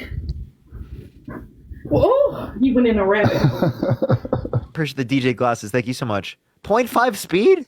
So 0.5 speed on the YouTube videos? Jeez, I have to watch them in 2 times speed, bro, at least. So you're expecting Camellia now when she dude, say Kamala. Kamala, you got this. When she Kamala. becomes president, she's going to because you make yourself look very, very, very intelligent when you say her name wrong. You look so intelligent. So can you just say Kamala for me, please? We call her Camellia. You don't want to be intelligent? No, not like you. You're just excellent. You're just so good at it. You're just. He's only perfect. 22, man. So you want to be dumb? Is that your view? You want to be dumb? Mallory, thank you for the subscription. You're just Is that really what your view is? Josh, I don't know why you did that. That's a waste of your energy. Some little. Everybody's coming in there. I was just. It's not a waste of energy to educate yourself. I'm sorry you don't like education. Appreciate the confetti. Thank you. I'm sorry you don't like to get dunked on in a debate, but that's called growth. Y'all hang on. This guy's trying to debate me. All right, so where was we at, man? Thank you for the $15 from the DNC. Thank you so much on Venmo. Thank you so much, Christine. Thank you for the $25 on Venmo. Thank you so much, Christine. I really appreciate you. Inspire me to stand up to the MAGA idiots. Thank you so much. I appreciate it. Brad, thank you for the $10. Thank you so much. I appreciate it, Brad, on Venmo. Cammy, thank you so much for the $20. Thank you so much. I appreciate it for Josh and his old lady. Ooh, I can't even say that. Thank you so much. I appreciate it. Thank you. Sabrina, thank you for the $5. Cupcakes, thank you so much for the $2. Sarah, thank you for the $5. Thank you so much. I appreciate it. And Maya, thank you so much for the $15 on Venmo. Thank you so much, Maya. Sarah, thank you so much for the subscription. So can you tell me one thing you like about Donald Trump as a reason why you're voting for him? For one, he's not a politician. Which he by definition is a politician. He's having to become a politician at this point. He's by definition a politician. But he's not thank you for the $5. Arkwell, thank you for the $2. He's not controlled by anyone. Yes, you said specifically to fossil fuel execs. If you give me $1 billion, I'll give you $110 billion in tax cuts. Yo, KBC, thank you for the 5 subscriptions. Thank you so much, KBC. I appreciate it. Deborah, thank you for the $10. Thank you so much. I really appreciate it. You don't like rich people, do you? I'm not saying I don't like rich people. I'm saying is that they have a greater responsibility to ensure that people are fed in this country. You want the top 1% to pay Robert, thank you for the taxes? $5. Thank you so much. Yes. You understand they already the pay more $5 and then the rest of the percentage of the United States. Yeah, and they also make significantly more. Yes, sir. But you see what you don't understand is that they create jobs. They create jobs. Yes. Okay. The top 1%. Not so listen to this. Good, high-paying jobs. So I have a question. Why did we have lower unemployment rates throughout history? Middle-class guy. Hey, listen. Thank you for the subscription. Thank you so much. I appreciate it. Listen. So why did we have lower unemployment rates in American history? Appreciate the handout. Thank you so much. When it is the case that we had higher corporate tax rates, significantly higher, more than 2 times the corporate tax rate we have currently. Kaylee, thank you for the $5. Thank you so much. Robert, thank you for the $5. Thank you so much. If we tax the wealthiest people in this country, it's gonna make the country better. Yes, absolutely. Because it is the case that it's going to help distribute the wealth better in this country. Appreciate the DJ class. Thank you for the hand hearts. To benefit people across the board, not just benefit the very few that are wealthy. Why can me, you, or anyone else in a free country pick winners and losers? No, we want everyone to be winners. Appreciate that, Mustache. Thank you so much. That's the word you have the bad mindset. Is the whole point of an economy is to make sure everyone wins. Without struggle, there's no winning. Austin, thank you for the $5. Thank you so much. Again, so when you say win, I appreciate the handout. Thank you so much. I just mean that everyone has basic amenities. Everyone has housing. Everyone has healthcare. Everyone has food on the table. Everyone has basic amenities that they need, right? Children have childcare. Paid sick leave, paid maternity leave, paid paternity leave. Appreciate the subscription. Thank you so much. Paid vacation leave. These are things that are fundamental to everyone. So you want to force private people to pay for all these things? Yeah. You want to force me to pay for it when I come from nothing like... No, I want to benefit you, Josh. I want to benefit you. I want to benefit everyone listening to this. I'm not arguing for what's going to benefit me. I'm arguing for what's going to benefit everyone. I can guarantee you don't pay the taxes I pay. I do pay taxes. You don't pay as much as me, and I'm just a middle class guy. I'm Josh, 40 years old. I'm sorry to break it to you. I probably pay more than you in taxes. I live in California. I don't know if you're real big on. Well, yeah, if you're in California, you damn sure probably do. That's why I'm in Middle Tennessee, and I'm in the building industry, and that's why we're booming so big, because everybody from California, New York, and everywhere is running from them taxes. Yeah, so again, as it relates to this, the reason why is because we don't see much coming from our taxes, and I understand where people are coming from as it relates to that. Thank you for following for you. Thank you so much. There needs to be more transparency from our government about where this money is being spent. Thank you so much. We shouldn't be spending so much on having military bases around the world. $850 billion spent a year on the military, when it is the case that we could bring half that money back here home, have the biggest military in the world by over $100 billion a year, and ensure that people have literally housing, ensure that no one's homeless, ensure that literally we have universal child care, paid paternity leave, paid maternity leave, paid sick leave, expanding access to healthcare. No one's going to be in poverty in this country if we use that money for good instead of using that money for war. So you trust the government to do that? Yeah, like other countries around the world have done it. Why can't we? You think we're the best country? Hey, listen, you think we're the best country in the history of the world? Let's act like it. Appreciate that, Mustache. Thank you so much. If other countries can do it, why can't we? If we're the best country in the history of the world, let's act like it. Right now. Super. Thank you so much. Let's fight for excellence. Let's not let the rest of the world beat us out on basic amenities for our people. What about people like me, just small middle class people that we? Yeah, and I want to benefit people like you. And Harris's tax plan benefits you. Appreciate the DJ class. We help the people around us. People like me, we give to people around us. You don't need the government. You want smaller government. That mustache. Thank you. The government does nothing. Look how good government spends money. Look at it. Look into it. Yes, I'm telling you, countries around the world can do it, and they have done it. You think the government's going to make this country good? No, they're not. The government needs to do essential government things. Yes, we can. Military. And you just feel like we can't do that because it hasn't. You just feel like we can't do it because it hasn't happened yet. And I'm telling you, we absolutely can. Countries around the world have done it. And if you really think that we're the best country in the history of the world, you think that you're a patriot, appreciate sunglasses, thank you so much. Well, then you would believe in the optimistic nature of America that allows for us to be able to do the same thing that countries around the world have done. You agree? I'm not attacking you, man. My family come in here and that's heard you talking. But so you believe socialism is what you want? No, this is not socialism. Actually, the Scandinavian countries that I'm referencing, they have freer economies than we do here. Appreciate the Cap. Thank you so much. Because What they have about broader union Germany? membership. They have 60 to 70% of their labor So force you- unionized, where we have like 9%. So So they can just Germany's bargain living for better. higher wages instead of specifically having to have regulations. So Germany's living better than us, right? Appreciate the Panther Paws. Thank you so much. Well, in terms of specific aspects, like specific people in Germany are absolutely doing better than specific people in the United States. Like in terms of healthcare, in terms of access to education, yeah, they absolutely are doing better. I got than us. a So let's brother take that what they're lives in doing Germany. better and let's not take what they're not doing better. Okay? If we're doing better than a different country, I'm not saying let's adopt that. Let's say if someone's doing something better than us, let's adopt that and try to do it better. I got a Great, thank you so brother much. living in Because I Germany. want the best for this country. I want this country to be exceptionally good. Okay? I grew up in this country. I want this country to be great. Okay. Have you- And this country can be great if we implement basic things that have been implemented around the world that have been proven to work. Have you bought a home yet? No, I have not. Jennifer, thank you so much for the $65 on Venmo. Thank you so much. Can we get some W's for Jennifer in the comment section right now for the $65 on Venmo? Thank you so much, Jennifer. Thank you. That's absolutely insane. Thank you so much, Jennifer. Also, W's for Austin for the $5. Kaylee, thank you for the $5 as well. And Malia, again, thank you for the $10. But again, some W's for Jennifer in the comment section for the $65. Thank you so much. But you want to buy a home one day, right? Yeah, of course. But like that's when I'm ready for it. I'm 22 years old right now. How long? I don't know where I want to live. How long do you want it to take when you buy a home? I don't know. I'm going to buy a home. Hey, Josh, I'm going to buy a home. Rashid, thank you so much for the subscription. I appreciate it. I'm going to buy a home when I start a family. No, I'm saying how long, like when you decide to buy a home, when you go to buy a home, how long would you like that to take? Like two months, maybe 3 months? When when I go to buy a home, I want to be already ready to do that. Move to Germany to buy a home and see how long it takes to get approved and jump through all the hoops to buy a home. Okay. All right. If it's meant to make sure that there are quality standards, I have no issue with that.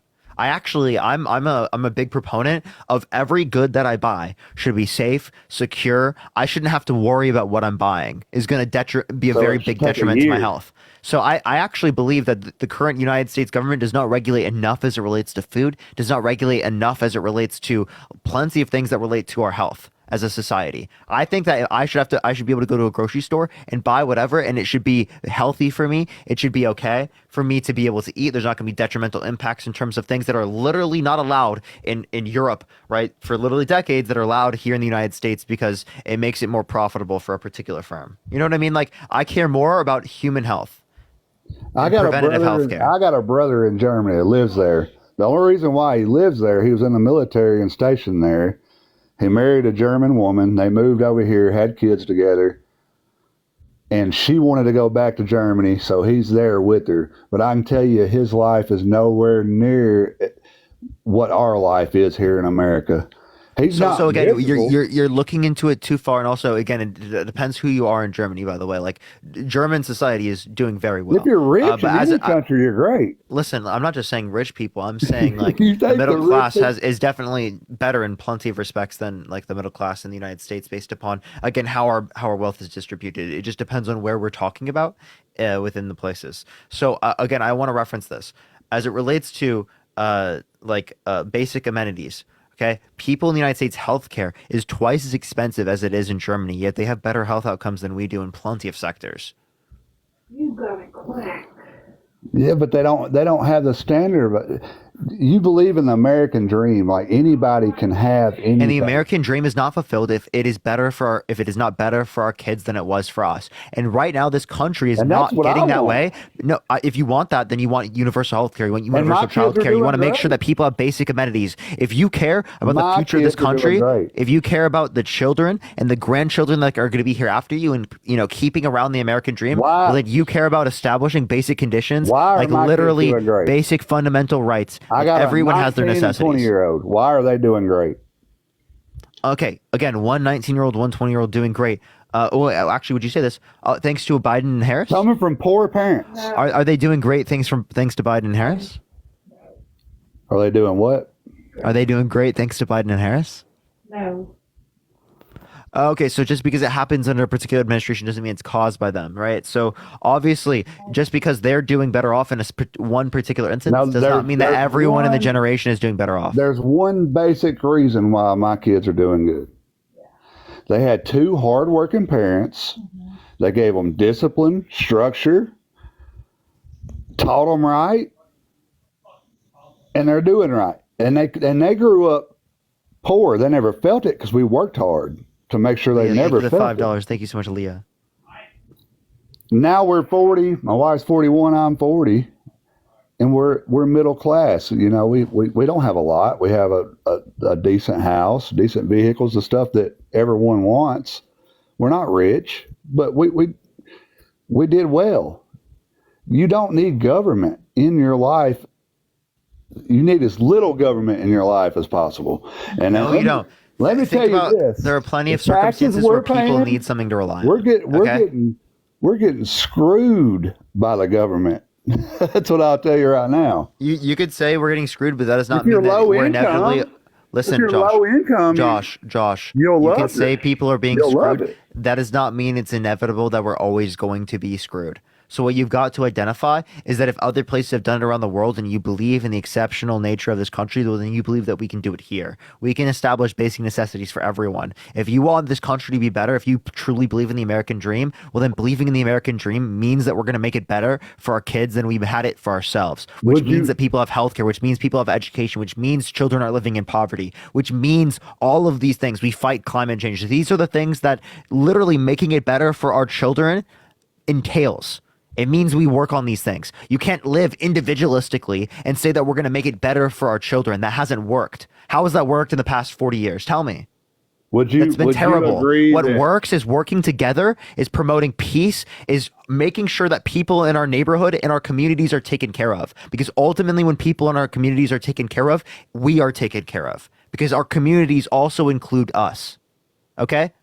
So let's take it for what's going to be beneficial for everyone, not what's going to be beneficial for us. And we're going to have a better society for our children and for our grandchildren than we had for ourselves. Cami, thank you for the under. I appreciate it. Would you agree that under Bill Clinton, it was one of the most prosperous times in America?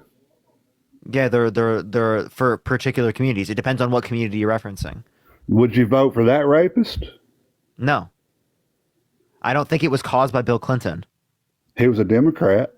So? Just because it happens under an administration doesn't mean it's caused by them. But he's there were clean when trends it that were comes to- happening. He's There were clean trends. when it comes to sexual assault and stuff like that. I would not vote In for your any. eyes.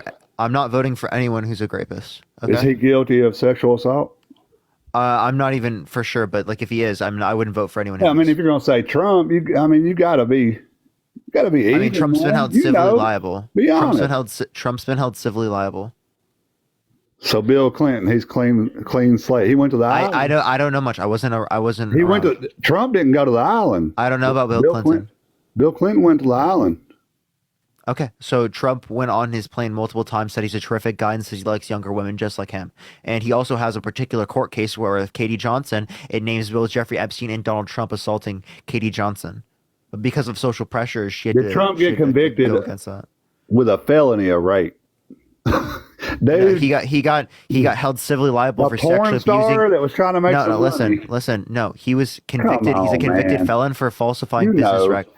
He's a convicted felon for falsifying business records. It was consensual with Stormy Daniels, but that specifically was him cheating on his wife who was pregnant at the time. Okay, so that wasn't relevant. That's just like his personal. I think cheating is related to things like I would still vote for someone who's cheated, but I think it's a terrible action. I think it's disgusting. So you'll but what you still got to vote for acknowledge, that cheated. what you got to acknowledge is that sexual abuse and violating someone against their will is fundamentally different. And I would never vote for someone who's done that. I would never. I wouldn't vote for somebody that was convicted. Okay, Trump has been held civilly liable unanimously by a jury when the jury did not have to have a unanimous decision. You realize a big difference in that. What's the difference, Josh? Criminally and civil is way different. What's the difference, Josh? The difference is when you're a billionaire, you pay somebody pay something off to shut it Okay, up. here, Josh. Here's the difference. The difference is in the Somebody standard could of come evidence. accuse me today Josh, about Josh, it, and I would Josh, never go civilly. Josh, I wouldn't say Josh. The civil case was not a settlement. He you was can't forced to destroy pay. him out. You can't cancel The civil me. listen. I'm a small time The guy. civil case was not a settlement. It was a force to pay. Trump was forced to pay. He did not settle. Okay. There was a jury of 9 people who unanimously determined, based upon preponderance of evidence, that Donald Trump sexually assaulted E. Jean Carroll. Well, why didn't they take it to the DA then? I mean, if he's guilty, man, it'd be easy to. If they won in that case, because of statute of limitations. There ain't no statute of limitations. There are statute of limitations for yes, in criminal courts and specifically in New York. Yes. In New York. Yes, and I think it shouldn't be that way, but it currently does exist that way. Okay, maybe I'm wrong, but I promise you that I promise you what I just said is true. But Trump is not no rapist. He's not a racist. He is both. He's a guy that I'll agree with you. He talks too much. He should shut up sometimes.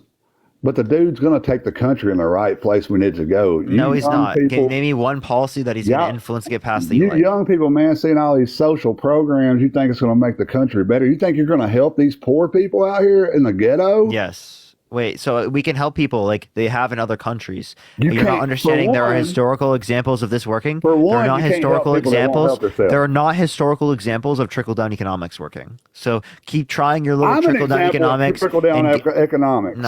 No, it does not work on an overall macroeconomic lens. No, I'm an example of trickle down. I've worked for the same company for 20 years, and I started off making $7.50 you are not that is not what happens in most scenarios. And I'm sorry to break it to you. I'm sorry to break it to you, Josh. That is not how it is for everyone. It trickled down. When you look at it from a macroeconomic, got rich and it trickled down. If you look at it from a macroeconomic lens, it shows that it didn't work. Okay, that's just the facts. It didn't trickle down. Okay, I understand that maybe it might have trickled down for one company. That does not mean that it trickles down for all companies. For this one guy that comes from nothing. Yeah, it can be there can be individual business owners that do things that benefit. There can be individual business owners that do things that benefit their workers to a greater degree. Right? That's clearly possible. I'm not disputing that. What I'm saying is that that's not what typically happens within our economy. A guy that's why on a macroeconomic lens, trickle down does not work. You're talking right now to a guy that had a broken family. The guy that come from what you're talking about helping. Yeah, and I don't understand what you're saying in terms of, again, we shouldn't provide these because, again, you've been poor in the past. I don't understand how that's all go to the right people. It does. This money does not go to the right people. It does. We have historical examples of it working. Trickle-down economics does not lead to the money going to the right people. I respect that you want. I want people to do well. For one, trickle-down economics does not lead to that. There's a certain aspect of people you cannot help no matter what you do. Not true. I mean, you could give them a house to do drugs in and pay for it with taxpayer money. So again, you believe in getting them clean needles. There's something called rehabilitation, right? They've done things in Portugal. They've done things around the world that have worked for people. Rehabilitation 100%. works. Not putting people in prison. More than 5%. And Trump and the Republican voter base for decades have been advocating for the war on drugs. Bruce the Naughty, thank you so much. They've been advocating to imprison people in these circumstances. That has not been effective, and it's led to the detriment of people who are in these circumstances. That's why countries around the world, like Portugal, that have adopted these decriminalization, legalization, and rehabilitation, right? They've led to lower levels of usage, addiction, and overdose. So your plan is with Camellia and all this. The plan Kamala. Show some respect, man. You have no reason to disrespect her. The plan is to take all. You ain't gonna take no more money from people like me, just middle class people. You're gonna take all the money from the. She wants to decrease taxes on the middle class. Huh? She wants to decrease taxes on the middle class. Okay, so she's going to decrease taxes on me and just take it all from the super wealthy. All from people, yeah. And then you're going to take this money and you're going to put it in programs. And let's just speak for the poor, the people that, drug addicts, people. Like child tax credit, $6,000 child tax credit specifically. And you're going to first year of a child's life, $3,600 through them being you're going to 5 years old. Them. And then $3,000 through them being 18 years old. When implemented in 2021, it reduced child poverty by 50%. you're going to pay and send them to rehabilitations, right? And it's going to work.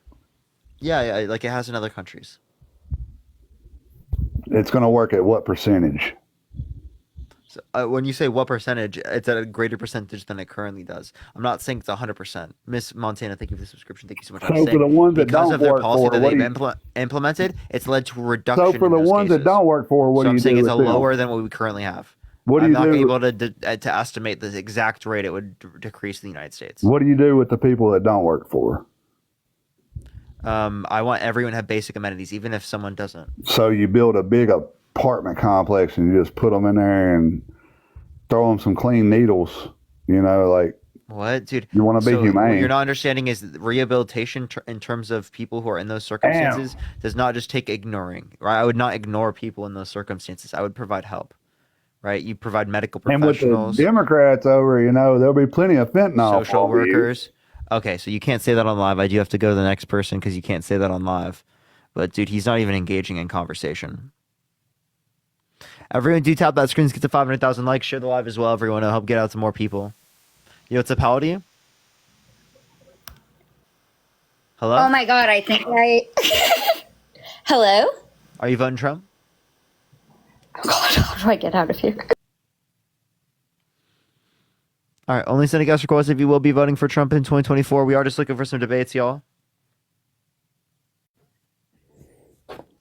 Yo, what's up, how old are you? Yeah, I have one question. Do you work for a living? Yeah. Thank you for the handout. Okay. Thank you so much, Jamie. You are? Okay. How much do you make off of these TikToks that people are answering you with 50 10s here? How much do you make off of them? $1 trillion a year. Trillion. Yeah. Okay. Whatever, dude. But now you can sit on here and do all this, and all you're doing is making money off of these people. Are you or are you not? No. What we're bringing here is education. What we're bringing here is entertainment. Well, what we're bringing here is getting people involved in things that are going to get them to critically think and better their lives, better everyone's lives. Think of the cat. Think of the okay, animals. but how come there is money coming to you? Tina, thank you so much for the $50 on Venmo. Thank you so much, Tina. Can we get some W's for Tina in the comment section right now? Thank you so much. Let's get some W's right now for Tina in the comment section. Thank you so much for the $50 on Venmo. Thank you so much. And why? Okay, so here's like every other form of media, because people like my work, because people want to promote people like me, right? Promoting things that are good for this country. Unbelievable. I can't believe that there is people in this society that will pay you this kind of money to sit here and smuck everybody. $1 trillion a year. I can't believe it. I can't believe it, man. Thank you so much. Yeah, John. It's because dude. This John, is why the country is the way it is, brother. Okay, John. I'm going to be totally honest with you. Think of the cap. It's because people know that I'm here to make the country better. Appreciate No, you're here to make money, dude. Then why are you accepting? So then why was money? I here for years before I made any money? Why are you here? If you're such for this the is my country hobby. This is and what the I love to do people, and what I think is beneficial for our excuse country. me, why are you making money? Jessica, thank you for the $10. Thank you so much. I appreciate it. I gotta live, bro. Why are you accepting money if you're here for the country? Stephanie, thank you for the $10. Thank you so much. I gotta live, See, bro. that's what I mean. And I love doing this, and I want to do this as much as I possibly can. Yeah, you're amazing. Thank you so much. Listen, money. hey, listen. No, I'm going to talk to you, brother. Wait, why is Trump accepting money? Why is Trump accepting money? Remember, it was my platform. John. Remember, John. Listen. Remember me. Wasn't it my platform? Isn't that what you just told me? It was my platform, correct? It was given to me, right? Okay, so now you want to keep sitting here stomping on me when I'm asking you a question. Why, if you're here for the people of America, why are you sitting here accepting money from these people that you're here just for the people of the United States of America, but yet you're taking 50s, 10s, 20s, 30s, 40s, 50s? Why are you accepting the money if you're so much here for the country? Why? Why is Trump accepting the money? Why from the people? are you accepting the money?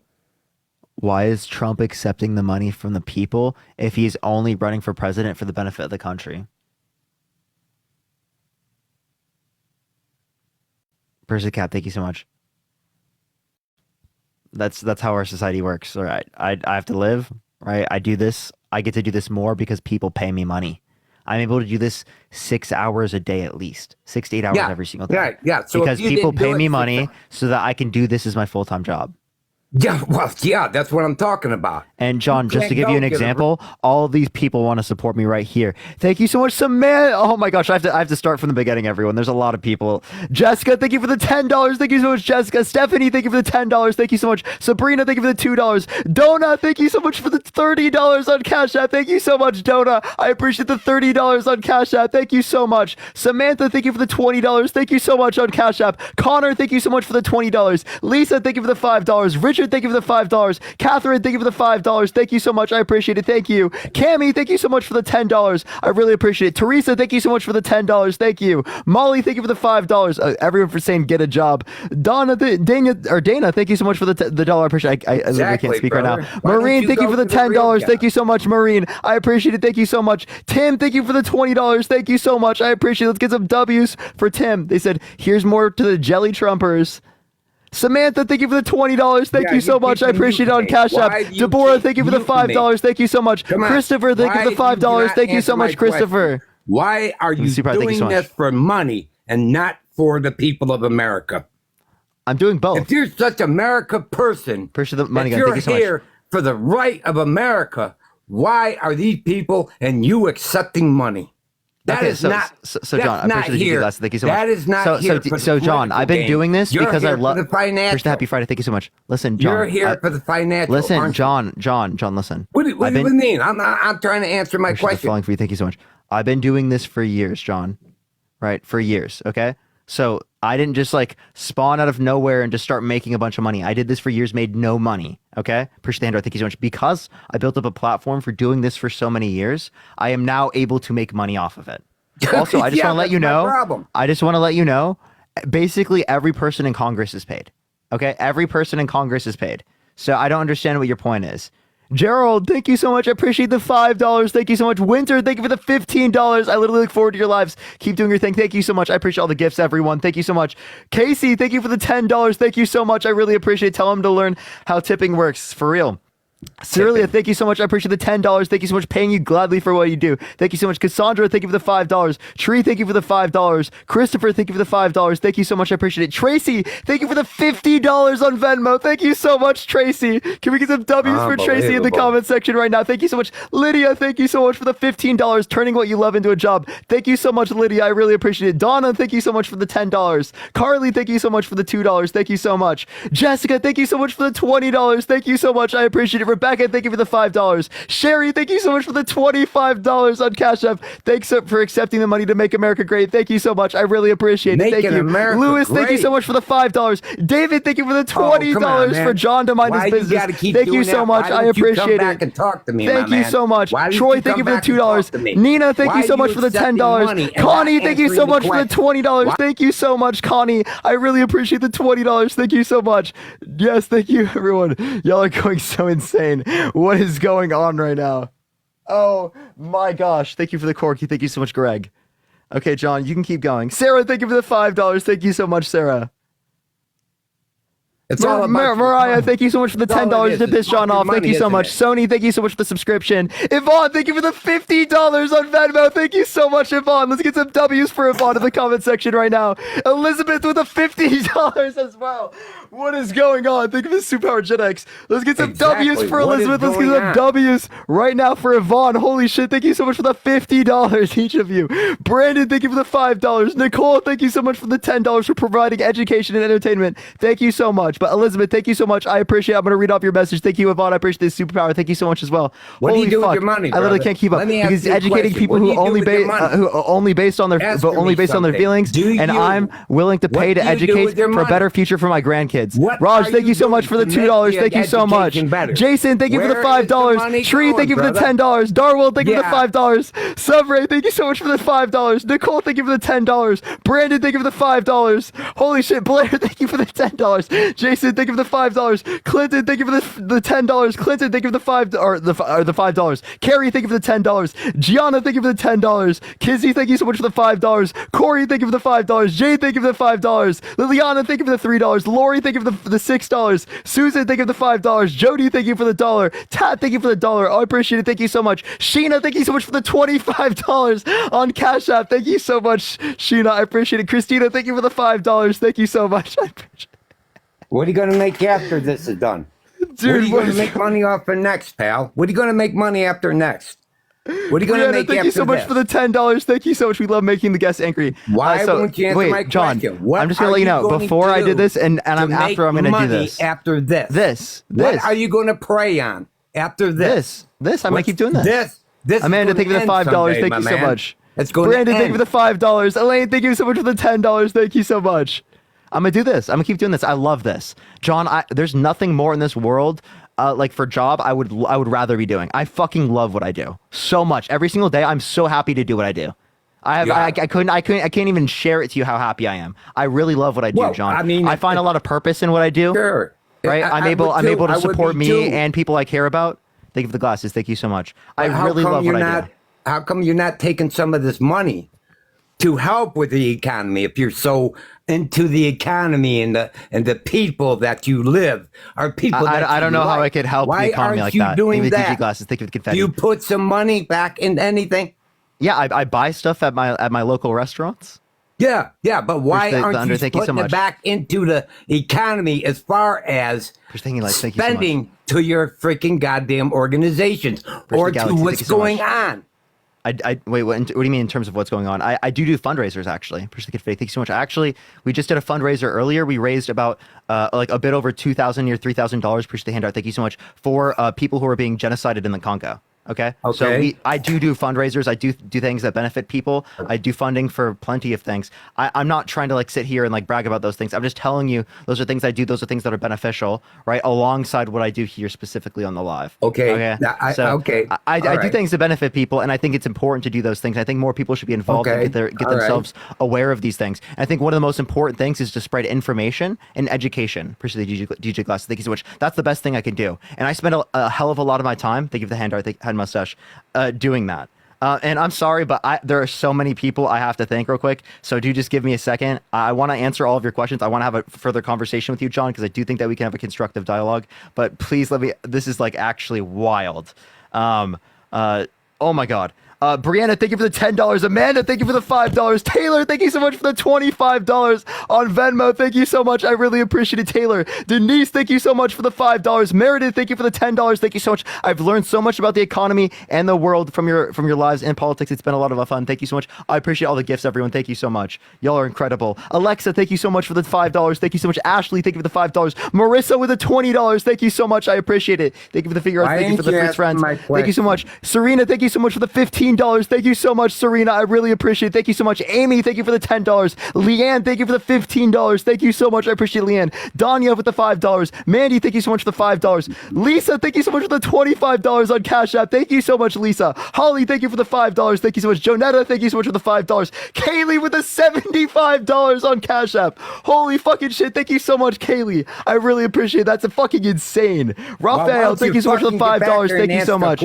I appreciate it. Lindsay, thank you for the $16.66.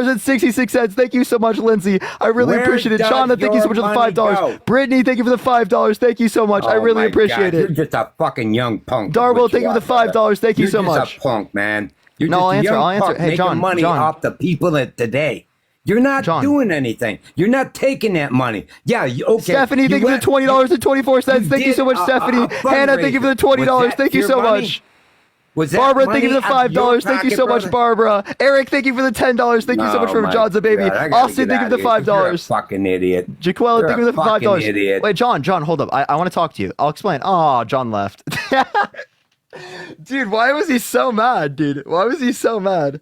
That is so fucking insane. I'm sorry, everyone. I don't know if I can catch up with everyone. There's so many things happening right now. Christopher, thank you for the $1. Daniel, thank you so much for the $5. I appreciate it. Isaac, thank you for the $5. What is going on right now? Eric, thank you for the $10. Thank you so much. Holy shit, what is going on? I actually cannot keep up. I can't keep up. Thank you so much, everyone. Y'all are so amazing. Oh my God, what is going on right now? Mark with the $100 for Love What You Do on Venmo. Can we get some W's for Mark in the comment section right now? Thank you so much, Mark. Jennifer with the $15 on Venmo. Thank you so much, Jennifer. I really appreciate it, Jennifer. Thank you so much. Can we get some W's for Jennifer in the comment section right now for raising awareness? Thank you so much. I really appreciate that. Daniel, thank you for the $5. Thank you so much to hear John crash out. He did crash out for some reason. I don't know what's going on though. Like, I mean, I was getting a lot of donations, so he really wasn't able to talk, so I do feel bad for that, but like, it's unbelievable. Susan with the $25 on Cash App. Thank you so much, Susan. Can we get some W's for Susan? Thank you so much, Susan. Hello? I appreciate it. Thank you so much, Susan. Are you voting for Trump? Thank you, Susan. Well, can I be honest with you? Yeah, go for it. Okay. And this is going to be a good thing. You're going to be very tickled by this. Up until, I would say, a couple of days ago, I was pretty for sure going to vote for him. But I just caught your lives and I've just been watching you and you really opened my eyes. So more than likely, I'm going to vote for Kamala on November 5th. So I just wanted to say good job on young man on what you've been doing. I'm 38 and I just really, first of all, ignore people like Papa, okay, who just, it sounded like his damn dentures were going to fall off. You know, you just got him all in a tizzle over your money. So you're not begging for it. The people are giving it to you because they believe in you and they like what they hear. So good for you. Good for you. And all the other young, I don't remember their names. Who was that other guy's name I've been watching? Dean? Yes. And there's another. Or Harry. I think Harry. Yeah. I've been watching you guys and you guys have been really opening my eyes. So I just want to commend you guys for doing this. And he was really raging against the machine. Like, you're a politician. Like, what the hell are you supposed to do? You're only one young man. You can only do so much. So I don't know what he was really raging against. So congratulations on you and what you're doing out here. So yeah, that's just what I really wanted to come up and say. Thank you so much. Have a fantastic day. You too, I'm super buddy. glad that you're voting for Kamala Harris. Thank you so much for coming up. I appreciate it. You got to. What can do? Have a great day. Have a great day. That is so great to hear. Pam, thank you so much for the confetti. I appreciate it. But holy shit, y'all are just amazing. I really love this so much. And this just like reaffirms that even more. So I appreciate the handout. Thank you so much. I'll get back into the debates, everyone. But this is just so fucking amazing. I just want to say I really appreciate every single one of you. Oh my God. Holy fucking shit.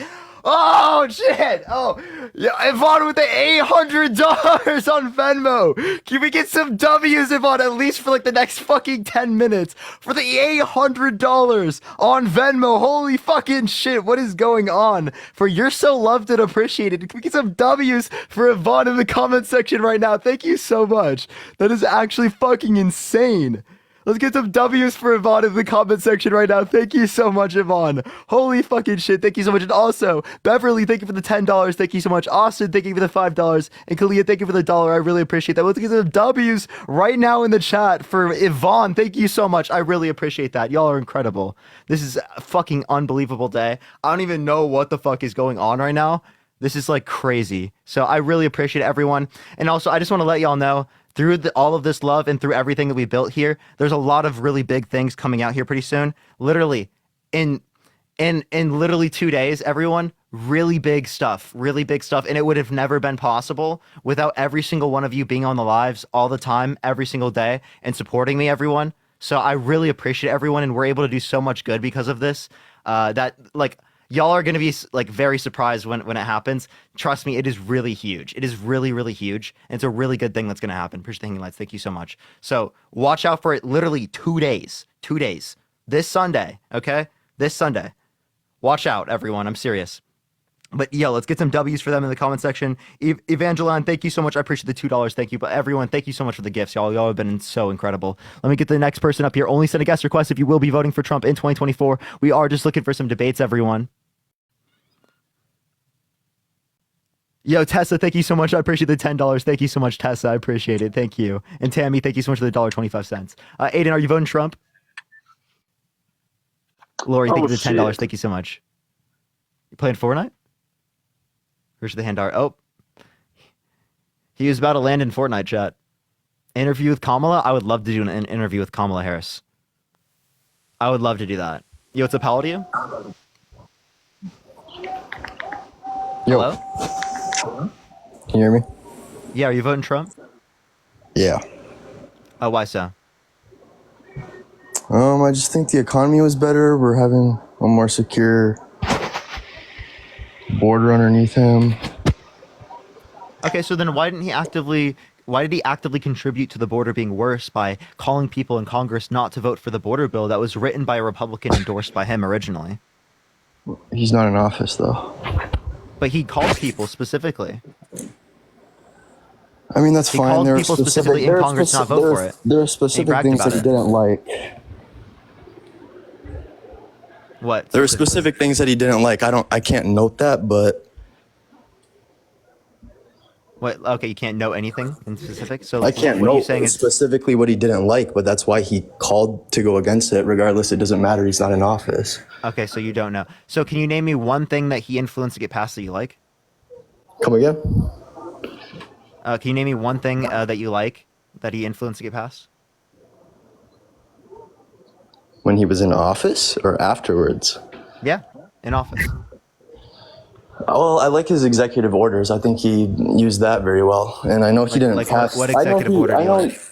I know he didn't pass the most things into law, but I like the $35 cap on insulin. I liked That was non-enforceable, and you know who got that passed? Kamala Harris through a tie-breaking vote. Okay. I mean, regardless, the facts of the economy, that's basically why I'm voting for him. That's Jessica, thank you so much for the look at subscription. Thank you so much. statistics, I guess. So what about it? I studied economics. I have a degree in economics. So tell me what specifically about the economy? Obviously, inflation. Obviously, the housing prices. Obviously, taxpayer money going towards illegal immigrants. It's a lot of things with financial. I mean, if you want to. What federal taxes specifically? Come again? What federal taxes are going towards illegal immigrants? I'm seeing a thing in California trying to get passed about $150,000. I'm asking federal government. I just said California, but That's not the federal government, genius. why are you? Okay, you don't have to call me a genius. I didn't say the federal government. I'm just talking. It's the same movement between Newsom, Harris. It's the same movement of trying to give taxpayer dollars to illegal immigrants. That's my argument. So you don't have to say genius. Okay. So I'm confused. You never gave me anything the federal government did. Can you tell me something Kamala Harris did that you think is bad for undocumented immigrants or for documented immigrants? Push that mustache. Thank you so much. Because again, they tried to get past a border bill, which would have made the asylum process go faster. I don't think she's doing anything bad for them. I think she's benefiting them. Okay, so benefiting them. How is it making the nation worse off? Because immigration, as you know, it benefits the country. All the short term costs associated with immigration are heavily outweighed by the long term benefits. Jessica, thank you for the $10, and Jet, thank you so much for the $20. Thank you so much. I really appreciate it. Thank you so much, Jet. I'm very much in favor of immigration. I don't want that to be my stance or come across as that. It's just the current border situation. Like we want all these people. That's why America is the greatest country in the world, because we have new stimulation of the melting pot of new people, new ideas constantly coming to us. It's, nobody's against that. But the free letting of anybody in, you can't regulate anything. You can't regulate elections. No, I'm not saying you don't regulate anything. What I'm saying is that the border bill would have actively made the process go faster. Appreciate the handout. Thank you so much. And it would have made the asylum process, instead of taking 8 to 10 years, specifically take 6 months to 1 year max. Okay, Wait, so that would have why made the didn't it system go pass? significantly faster. Why didn't it pass? Because Trump called people in Congress to not vote for the bill, and he said, blame it on me if the border bill fails. Literally look up, blame it on me if border bill fails. You're going to see like 15 articles that show Trump saying this. That he undermined the border bill. People like Lindsey Graham, people like Mitch McConnell say he did it. I just remember Trump saying specifically that he didn't like specific things in that bill, and that's why he didn't want that to pass, rather than what he would do actively as president. So he said two things. He said the appropriations, and he said specifically he said specifically he didn't want Democrats to get a win. So the appropriations was separated from the bill, and so was the border bill. So there was a solo border bill and the appropriations. The appropriations got passed through Congress. The solo border bill didn't. The solo border bill by itself. I mean, regardless of that, you can just look at the statistics. Brandon Judd spoke at the RNC in that. If you statistics? Think of statistics sentence. Thank you. of illegal border crossings. Okay, so again, the border bill would have helped us with that. Which again, the border bill was undermined by Donald Okay, well, Trump. when Trump So was Donald Trump actively contributed to the border crisis. being regardless worse. of that, when he was president, it was the best that it's been. So regardless of what No, he did never. when- That was not the best it's ever been. what I'm trying to say is you're arguing when he wasn't a It president. was continually increasing in terms of border crossings until the implementation of Title 42, which relates to the pandemic. As soon as Title 42 went away, it started increasing heavily. At the end of Trump's administration, we had the same level of actually at the end of Trump's administration, we had more border crossings than what we have right now. That's actually not true. No, It's it is totally true. You can look at the Customs Judd, and Border Protection. Brandon Judd said the exact opposite at the Republican National Committee. I don't know who that is. You can find from Customs and Border Protection specifically that from June to July there was a 50% reduction. Pretty sure he's the president of the border. So 50% reduction in the amount of people coming from June to July, right, in terms of border crossings. And since July specifically, there's been a 30% reduction in the amount of people who are coming. So we have a drastic reduction in the amount of people who are coming according to Customs and Border Protection. Okay? You can unmute yourself or come back to the app. I can't see you right now or hear you. Oh, there you go. What? Okay. All right. Hello? Hello? Yeah, you were saying? Sorry.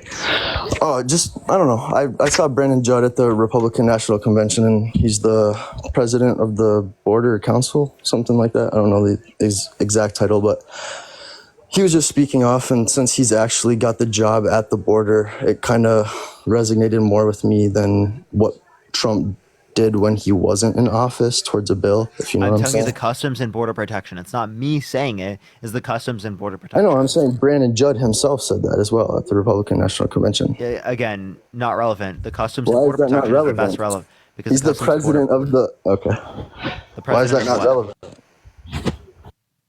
The president of what? I can't hear you. You have to see me in order for me to hear you. The National Border Patrol Council. National Border Patrol Council. Yeah. Okay. So I'd love to see further of that because I don't know. Just go to the just go to the Republican National Convention. Did you know the Border Patrol approved of the border bill? They endorsed it.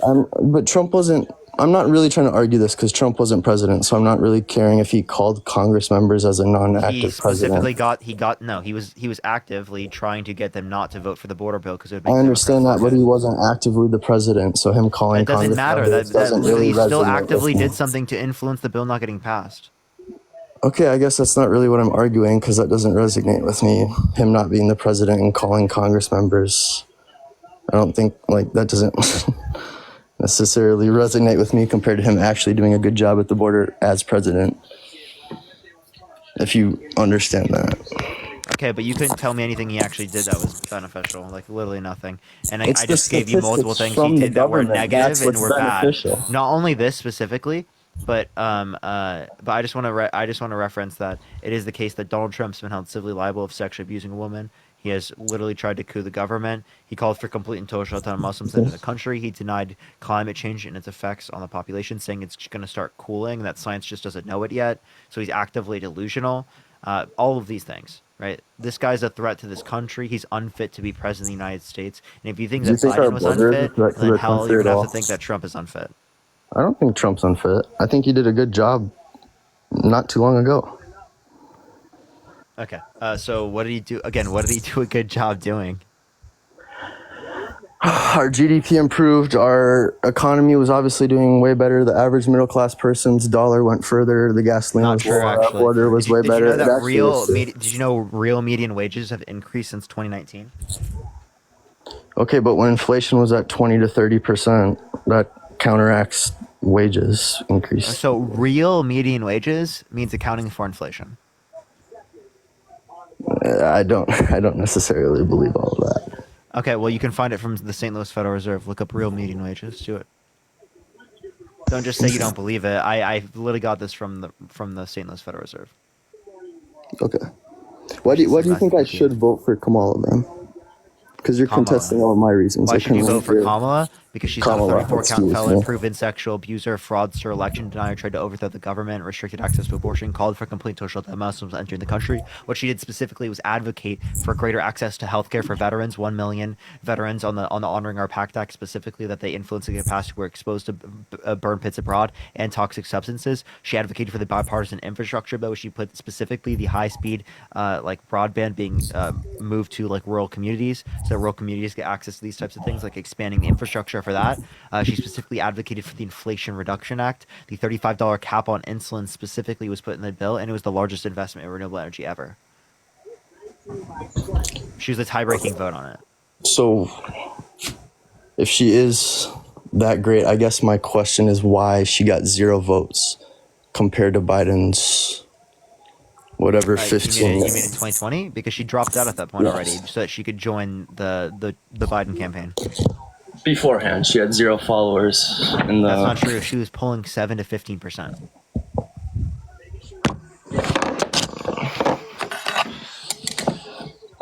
It just seems a little fishy that she's polling 16%, and now everybody is automatically all right in for her. I don't think we really know. That was before she was vice president. Come again? That was before she was vice president. That's like saying less people that less people would have voted for Biden before he was vice president to Obama. And that's such a ridiculous statement to make, to say that you would reject Joe Biden being president, because it is the case that, again, he would have had less support before he was vice president to Obama. Like, what? That's such a ridiculous statement. That's not what I'm arguing. That is exactly what you're arguing. You're telling me what I'm arguing, but okay, cool. Okay, all right. Let's go on to the next individual. Only send a guest request if you will be voting for Trump in 2024. We are just looking for some debates. Do tap that screen. Let's run it to 1 million likes. Share the live as well, everyone. All right, let's get this next individual up here. Yo, what's up? How old are you? Hi, how are you? Are you voting for Trump? I am voting all the way for Kamala. Vote for Kamala. Absolutely based. Vote for Kamala. Based.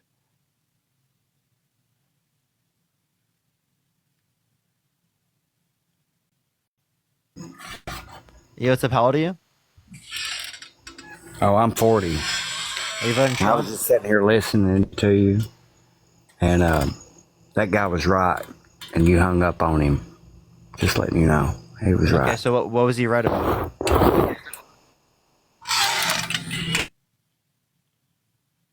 Hello? You cut out. You got MAGA Mobile? Wow, it's Drew. Oh, MAGA Mobile. Right, ma'am. And you knew it. How was he? Where was he right? Oh, he left. Okay, all right.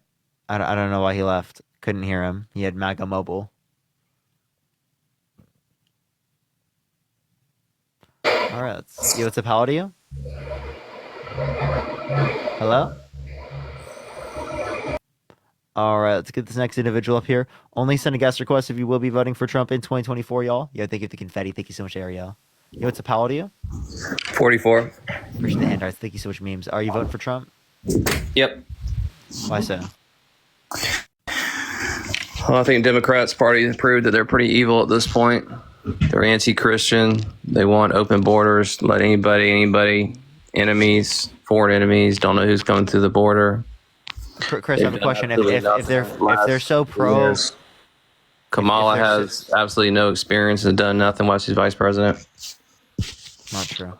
So specifically, she had the most tie-breaking votes of any vice president ever.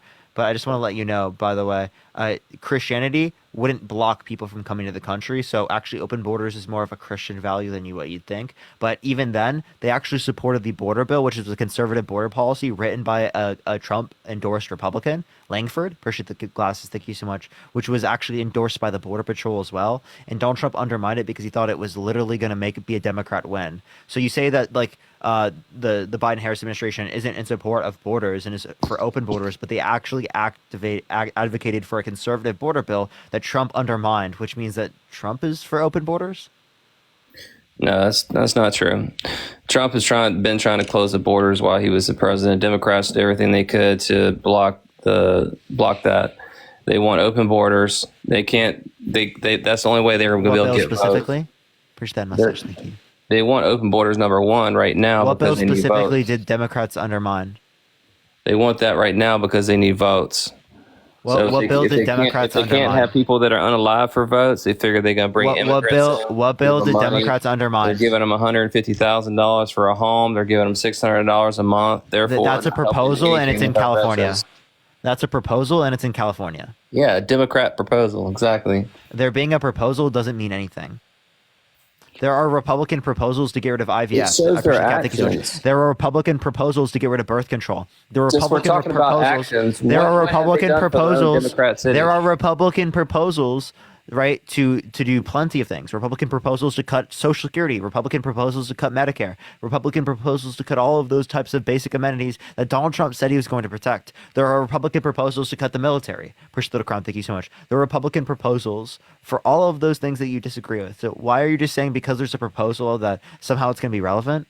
Okay, you're talking about proposals. Let's talk about actions. What have they actually done? They've done nothing for their own cities. Their own Democrat cities are run down, which is why they've lost a lot of votes for Democrats. Let's talk about Kamala Harris. What has she done? She did the most Exactly. tie-breaking. You're right. For one, she's done absolutely nothing. No, she did the most tie-breaking votes of any vice president ever, which is the main job that a vice president has. So she was actually the most influential vice president in history. Okay, so you can sit there and you can deny things that she did nothing. You say that you just don't know what she did. Can you name me one thing? Hey, Chris, name me one thing Mike Pence did. Name me one thing Mike Pence did. The only way they can bring somebody up. Name me one thing Mike Pence did. You think if she was white and a man? Name me one thing. Name me one thing Mike Pence did. What did Mike Pence do? It's pretty sad. Name me one thing Mike Pence did. The Democrat Party has to. Name me one thing Mike Pence did. They have to be black. What did Mike Pence do? What did he do? I don't even like Mike Pence. What did Mike Pence do? I'm not saying he's done anything. I don't like Mike Pence. Oh, so he didn't do anything. Name me a single thing a vice president has done in history. Well, hopefully, I mean, I can pretty much say that he didn't get on his knees to get where he's at, unlike Kamala. Name me a single thing that a vice president has done throughout history. Nice misogyny, though. Let me ask you this: you think name me one thing? President, she was. Hey, Chris, I'm going to mute you until you answer the question. Name me one thing any vice president has done in history. Name me one. That's awesome. So you admit that Kamala's done nothing. I'm great. I already told you what she did, but name one thing. I agree. She's done absolutely nothing. We finally agree. I gave you something. She did the most tie-breaking votes of any vice president ever, right? Including the tie-breaking vote in the Inflation Reduction Act, which was the $35 cap on insulin enforced. Appreciate the little kind. Thank you so much, which Trump tried to do, which he couldn't enforce through an executive order. And it was specifically the bipartisan infrastructure bill, right, that she influenced to get passed. Also, the Inflation Reduction Act, the largest investment in renewable energy ever. So those are things that she specifically did while in Congress. Those are just two things. There are plenty of other things she also did. She also got billions of dollars in private funding specifically for South and Central American countries, specifically to reduce the likelihood of people coming here in the first place. Countries like El Salvador, Honduras, countries like that specifically saw benefits from this, which actually reduced the likelihood of people coming here in the first place. So there are actively things that she absolutely did. Okay, can you give me any evidence that happened? Did she change her accent and get on her knees when she did that? Can you give me any evidence she did that? She did that. Sorry.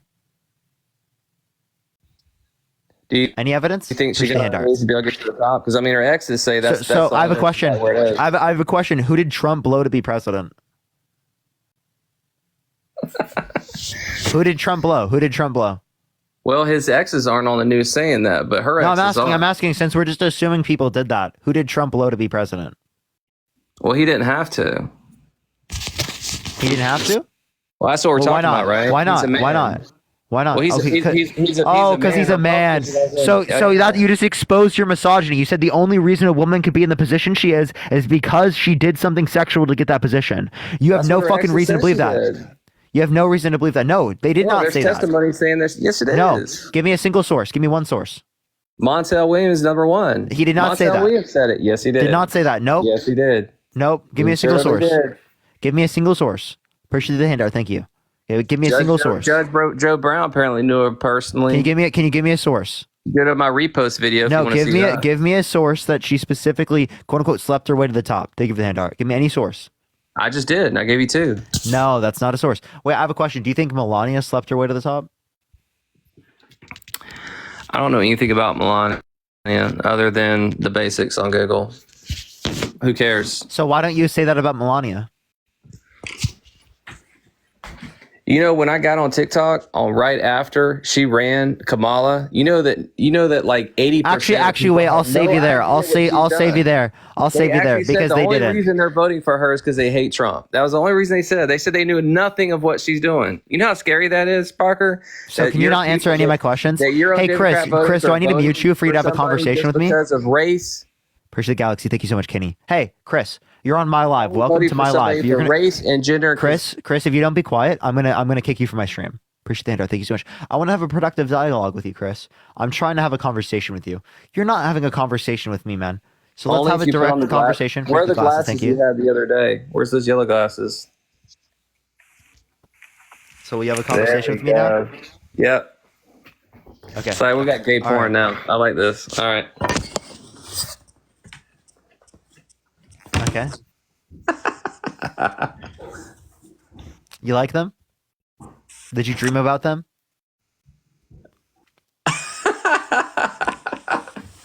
You a fan? I actually forgot about them. And well, you brought them up. You know, my girlfriend got these are blue light glasses. My girlfriend got me, right? She got them. Thank you. She likes them. Does she think they're hot, or she think they're cute, or she just likes them because they're funny? She thinks they're cute and they're funny. Someone's thank you for the $5. Thank you so much. We love the yellow glasses. Heather, thank you for the $5. Thank you so much. Well, I mean, I'm sorry that Parker, look, I mean, the women in my life actually care about me. You know, Melania doesn't like being around Trump. Can you tell me why Melania doesn't like being around Trump?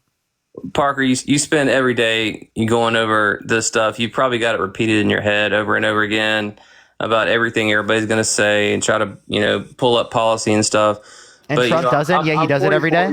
And Trump does it every single day, and yet he doesn't.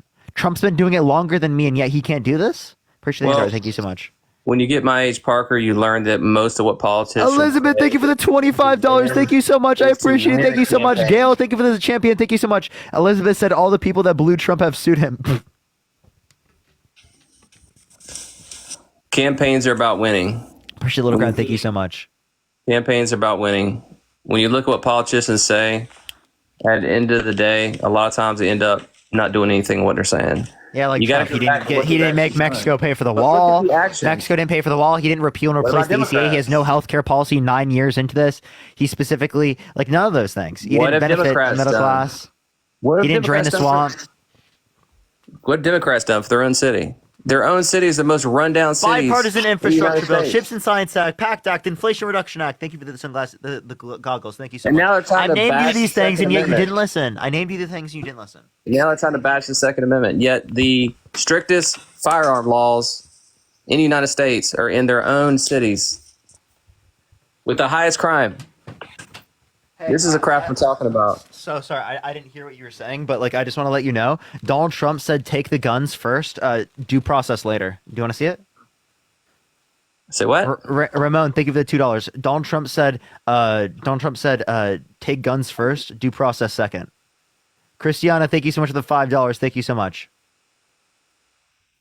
He's pro Second Amendment. I mean, he's not as pro as Rand Paul. Stacy, thank you so much for the $5. Thank you so much. I appreciate it. Pro Second Amendment, really? Yeah, he is taking the guns first and then doing due process. Taking the guns first and then doing due process second. Is that right? Second Amendment. He's not as take the guns first, due process second. Oh, Parker, you can't just cut people off and then think that you're winning a debate. No, I just told you, and you're not acknowledging what I just said. Yeah. Yeah, like I said, he's pro Second Amendment, but he's not as pro as Rand Paul. If we're gonna as far as but that's not very pro Second Amendment, like what we just mentioned. Elise, thank you so much for the $50. Thank you so much, Elise. I appreciate the $50. Thank you so much. W Ride or Die, thank you so much. I appreciate it, Elise. Give me some W's for Elise in the comment section right now. Thank you so much for the $50 on Venmo. Thank you so much. So let me ask you this. Let's say that Kamala wins and she ruins this country. Are you gonna apologize? Kamala. Yeah, Kamala, whatever. Kamala. Can You you say gonna right? go back? You gonna go back and apologize to every person on here for making wrong decisions? She's not going to ruin this country, but if I disagree with myself later on, I'll acknowledge that I disagree with myself now. But like that's not going to happen. Corey, thank you for the $5. Thank you so much. I'm not going to just for some reason vote for someone who tried to kill the country. I'm not just going to for some reason vote for someone who's a racist, who's a misogynist. I'm not going to just for some reason vote for someone who shifts the burden of taxes from rich people onto poor people. I'm not going to just randomly vote for someone who advocated for religious persecution to complete and totally let down Muslims from entering the country. I'm not going to just randomly vote for someone who says they have sex in common with their daughter, who said they said yeah to Howard Stern calling their daughter a piece of ass, who calls their daughter voluptuous. That's just not going to happen. So I just don't see that happening. What if you have a Venezuelan gamer breaks in your house and does that to your girlfriend? How you gonna feel then? That has nothing to do with the president of the United States. Oh, it doesn't? Doesn't have anything to do with borders, huh? Also, you just like randomly believe any conspiracy you want on the internet. Heidi, thank you so much for the $25 on Cash App. Thank you so much, Heidi. You know how many live airborne helicopter videos there's been of like 1,000 immigrants going through the border? Hey Chris, can you give me one source for anything you just said? Your own people don't believe it, so they had to literally stick helicopters in the air to show it. Says the one who can't provide any evidence for what they just said. You just said, all right, there's going to be a Venezuelan gang members who do this. Give me any evidence that there are Venezuelan gang members doing these sorts of things that you're referencing at a high degree in this country. You have no evidence. You actually understand documented immigrants and undocumented immigrants are less likely to commit violent crimes than natural-born U.S. citizens. So worry more about the violent crimes of Donald J. Trump than worrying about the violent crimes of natural-born U.S. citizens. Would you vote for someone who was held civilly liable of sexually assaulting one of your family members? Tell me, would you? Let me talk, but you're cutting off my mic. The Colorado apartments, that was in the news. The rapes. And again, those literally, the Colorado apartments that you're referencing, they showed there was no evidence. They said there was no evidence of it being a Venezuelan gang member who controlled the apartments. Come on, Parker. That was all debunked, Chris. Just because you want it to be a fantasy don't mean it's real. No, it was all debunked. You have no clue what you're talking about.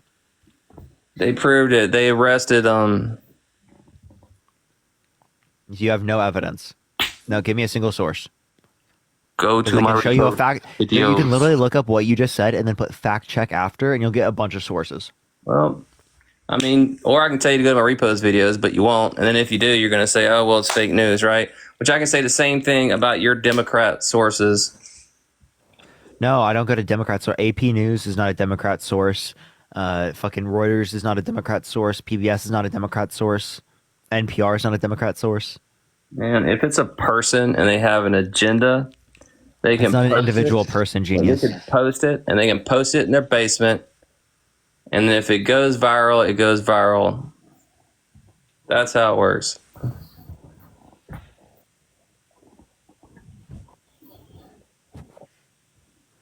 Or you can be like CNN, where they're getting funded millions of dollars. Dude, do you think you're winning this conversation? Parker, I could give a shit. I don't care. How many continents are there? How many dicks have you sucked, Parker? You want to answer my question? Because you just used a homophobic joke in 2024. No one's laughing. Yeah. Parker, just because you don't think it's funny, don't mean other people might think it's funny. So you think being homophobic? We were talking about Kamala sucking Chris, dick. do you think being homophobic is? Chris, do you think being homophobic is funny? No, I'm used to having Democrats suck dick.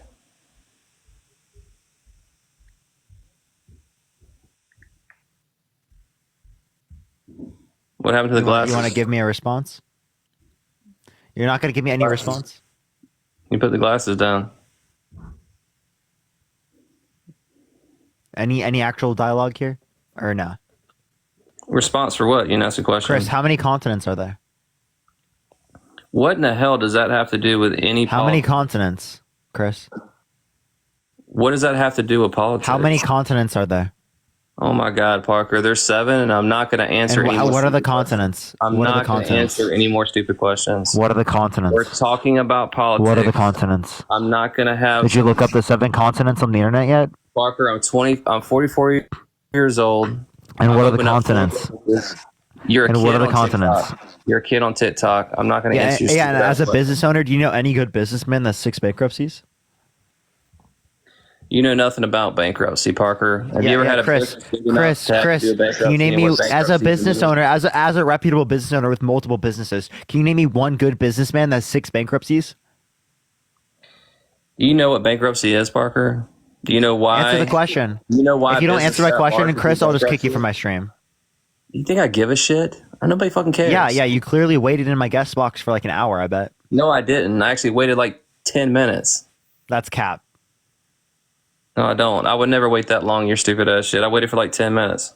Chris, I can see on your account that you've been in my live for over 30 minutes. It says watched for more than 30 minutes. Okay, I'm not trolling. I just screenshotted it. Okay, I'm not trolling. You have been in my live for more than 30 minutes. Don't fucking lie. Don't lie. Literally, it literally. Is this what you do to Trump voters? Is this what you do to Trump voters? You just try to bash them? Yeah, thank you for that, head mustache. Thank you so much. So- So you so just you got can't caught in get- a lie. so You you just don't got like caught in a their- lie. so You you just don't got like caught in a their lie and got opinion. dunked on. So I'm not you don't trolling you. like Got caught in a their- lie. Hey, everyone who don't- wants to see that, by the you way, don't like I'll their be posting opinion, that in the that's all. Discord later. I'll be posting the screenshot of this clown in the Discord. Appreciate the Rockstar. Thank you so much. Parker, you got to grow up, man. Watch the live for more than 30 minutes. Grow You're a up, dude. child. It says the one who's been in my live for over 30 minutes. You like this child. You must really like this child a lot. You're a fan, Chris. Everybody likes TikTok, Parker. Obviously, you do too. Yeah, you love being on my TikTok. You're not watching Trump's TikTok. You're not watching Charlie Kirk's TikTok. You're watching Parker Get a Job's TikTok. I watch a lot of TikTok. Too much TikTok. Okay. Fan behavior. No, okay. Really? Like, do you dream about me, Chris? Only when you have the glasses on, Parker. Of course. You're on Parker Talk every day. So I'm guessing you're probably like 21, 22 years old. So is this all that you've done as far as TikTok? Have you done anything else to have all this knowledge and experience in politics in the world? I have a degree in economics. You have a degree in economics, but have you actually seen anything in the world that you can use your economics for? Yes. Have you been around the world? This. Have you? Yes. In some places, not like everywhere. Yeah. Like you said, you haven't. Northern America, typically. What makes you think that you're such expertise on politics being 22 fucking years old? I don't think my age is relevant, but why do I have a lot of? Of course it's not. Why do I feel like I have a lot of information? Because I have conversations with relevant. I have conversations with people every single day, so I'm very well familiar with the level of knowledge, right, that like I'm engaging with in terms of the other opposing side in terms of MAGA, and yeah, because I have the basic standard of knowledge that I have, yeah, I'm gonna be able to dunk on most MAGA. Actually, all MAGA. Appreciate the IC. Thank you so much. I've yet to see a MAGA that can. Try. Yet to see a single one. Parker, you memorize all this stuff back to back and back and back. Yeah, and but you find have your best conservative ideologues. Find your best conservative ideologues. I'll debate any of them. I'll debate any of them all at once. I'm not joking. Give me any of them. Give me any of them. I'll debate every single one. Any conservative ideologue you point to on the internet, I'll debate them. Tell them to come debate me. Where are they Parker, at? you've had no experience in life. You're a child. Yeah, and they won't debate me, and they're running away. They won't debate me. Where are they at? Parker, they're scared of a 22-year-old college kid that just got out of college. My point is that kids that are intelligent, that They need a moderator. They're going to listen to older people that have actually seen life and been through life. They're not going to sit there and make fun Chris, of I'm and make sorry. disrespectful. Every older person in the chat who's older than you would be right, who agrees with me. Okay, so you're wrong. The older people who That's agree not with me what in the I'm chat are saying. right. like Chris, I can just clearly show you how that's ridiculous. That's not what I'm saying. I'm saying that you automatically sit there and bash anybody that doesn't have the same opinion that you do. And you're sitting there saying... I do not bash everyone who disagrees with me. That's not true. Most Democrats in this live disagree with me on some certain issues, on some other ones, right? We don't agree 100%. But what it is we don't agree that it's okay to try to coup the country. We don't agree that you should vote for someone held civilly liable of sexually abusing a woman. We do not agree, right, with people who think that you should literally not allow any Muslims to come into the country. We disagree on very minute economic that's what I'm talking arguments about on right like there. whether or not we Your should goal- like support this particular policy or how we should support the policy. That's what we disagree on. And as a country, we can put those disagreements aside and we can fight for a better country. But with the disagreements that you're positing, it literally makes our country worse over and over again. I want people who disagree with me. I want to engage with people who disagree with me, right? That is very important to have that disagreement. But this disagreement is actually legitimately harmful. You guys are literally supporting someone who cooed the country. You're being gullible to the news that they're programming. I'm not gullible to any news. You're being gullible to Donald Trump, who literally is a threat to this country, right? Most of it, there's multiple national security advisors, multiple chiefs of staff, his vice president, multiple people that were a part of his administration that indicate he's unfit to be president. He's a threat to this country. He put himself over the Constitution. He only cares about himself. He's a laughing stock to foreign leaders. Men, stop talking and listen. Children scream. Kelsey, thank you for the $10. Thank you. Children scream. Men, stop talking and listen. You're screaming like a baby. The $10. Appreciate the little crown. Thank you. No, I'm being passionate. I'm describing to you. Okay, you can say I'm being a child. Give me an argument then. Men who have been around for years, Parker, they've actually seen things face to face. They haven't had to sit there and just watch news and read Google and hope to learn about it. What have you seen that makes you better than me, Chris? Tell me. I didn't say I was better. That's not what I said. What have you seen that makes you better at being able to make an argument than me? Tell me. What experience specifically, what particular experience did it? Tell me. I've been around in the world since before Reagan. I've talked to politicians. Cool. What did you learn specifically from those experiences? Parker, just cutting people off and screaming again. That's child. Chris, what did you learn from those experiences? You want me to keep talking or are you just going to cut me off? You can have your experiences. What did you learn from the experience? I was trying to tell you, but you just keep cutting me off. Tell me. Go ahead. I've seen the world. I've talked to politicians. I've owned businesses. I've talked to people who have been on city councils, who have run cities. I've married, have kids. I've helped people, helped animals. You want me to keep on going? Okay, you want something crazy? Have not you want something crazy, Chris? You have to Every single quality you just mentioned exists in the people in the chat who agree with me. What's your point now? You have no point. There's no argument.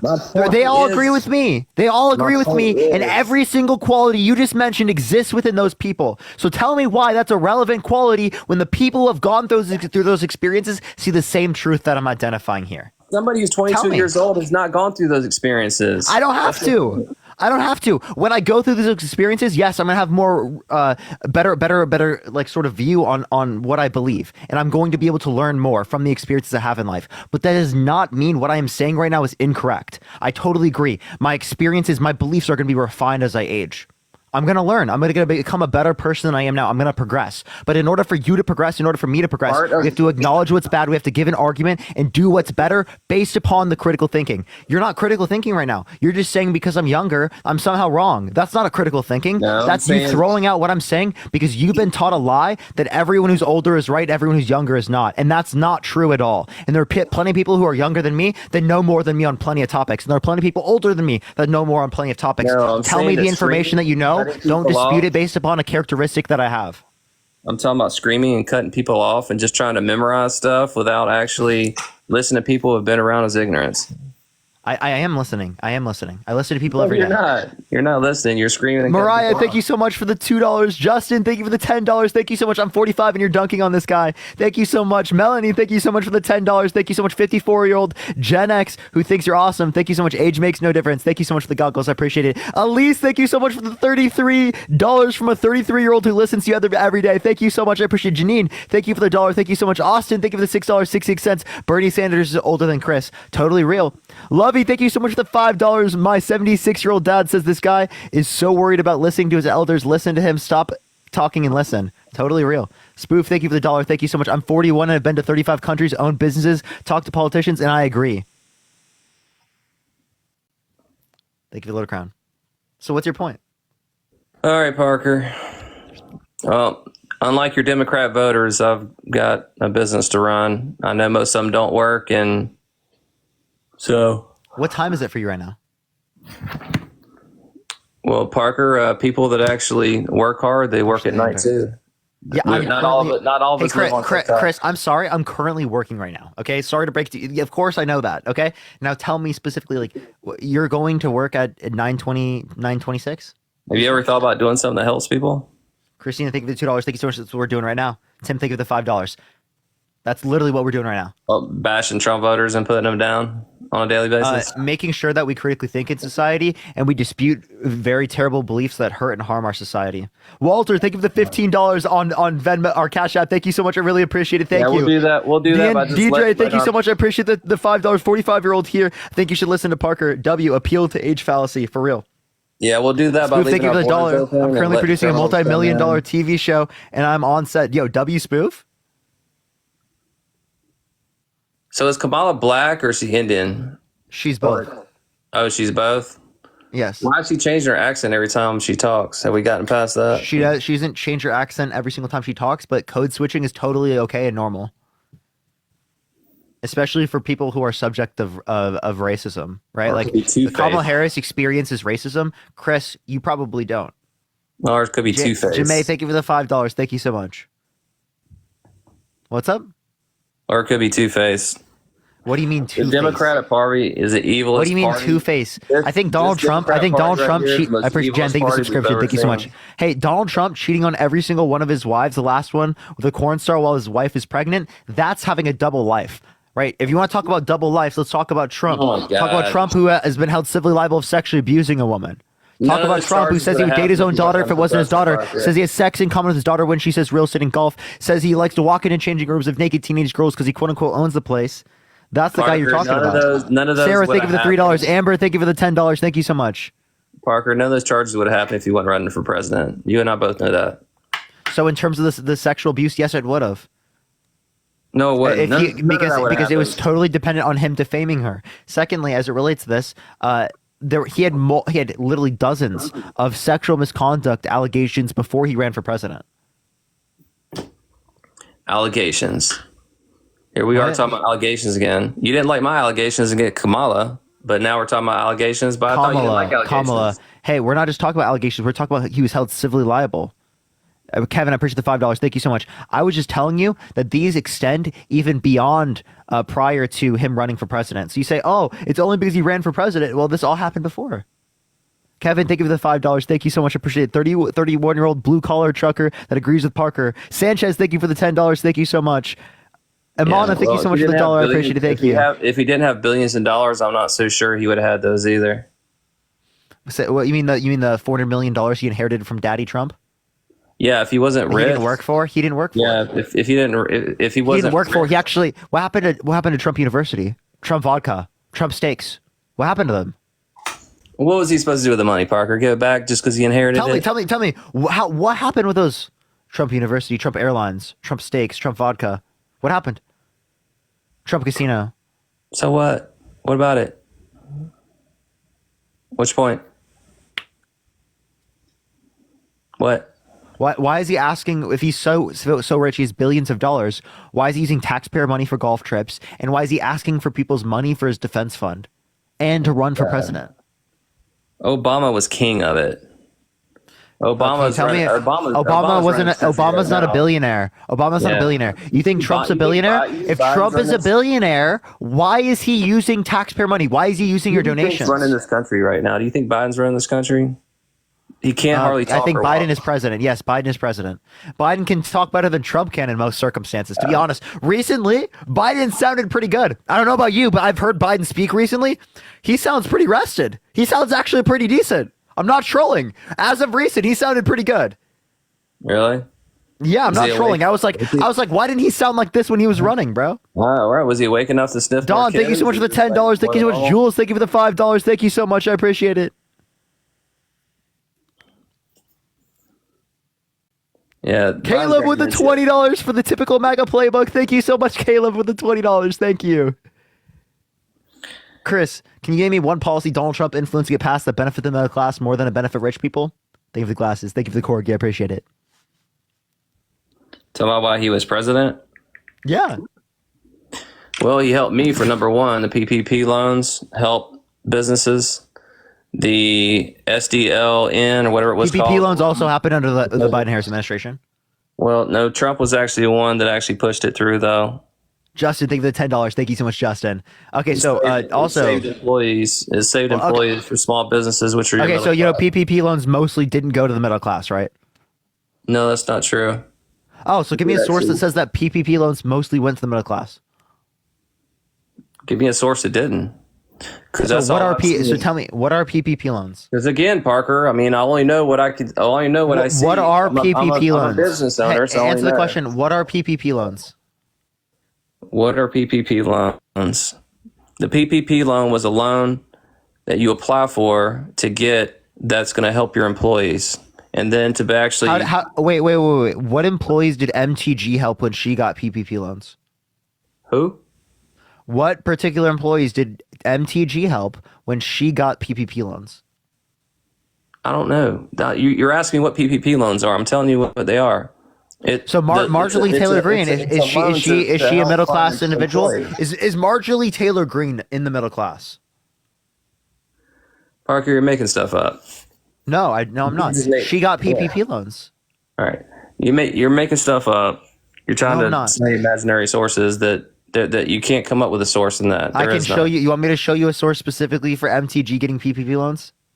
No, I don't care about that person. We're talking about the majority of PPP loans, not that person. So if you know what PPP loans basically mostly went to people who are rich.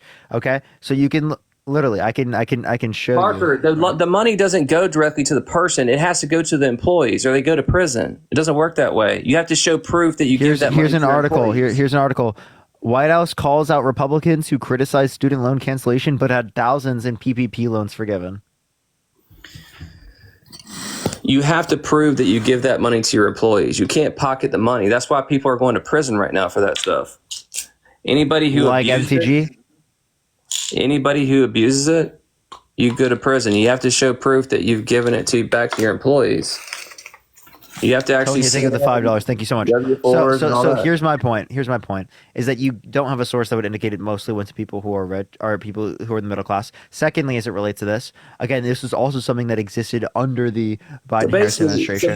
Third of all, as it relates to this, you still can't mention a single policy that Donald Trump influenced to get passed that benefit the middle class more than a benefit rich people. You're basically just going to scream and make up crap to make it your agenda. I'm not screaming. That's basically your life. Do you think I'm screaming right now, Chris? Parker, you don't care about facts. You have an agenda. Chris, am I screaming right now? You were earlier. Okay. So if I'm not screaming right now, I don't know why you're saying that. That projection is crazy. Secondly, as it relates to this, again, you're not giving me any actual policy. I'd love to hear a policy, please. I just gave you one. You asked one about yeah, I did. I just brought one up. You asked what policy he's done for middle class. I just gave you one. It's PPP loans. No, you can't give me any source that indicates most of that money was used on employees. I actually, there's no evidence. You can't give me one that proves it hasn't. You want me to? Sure.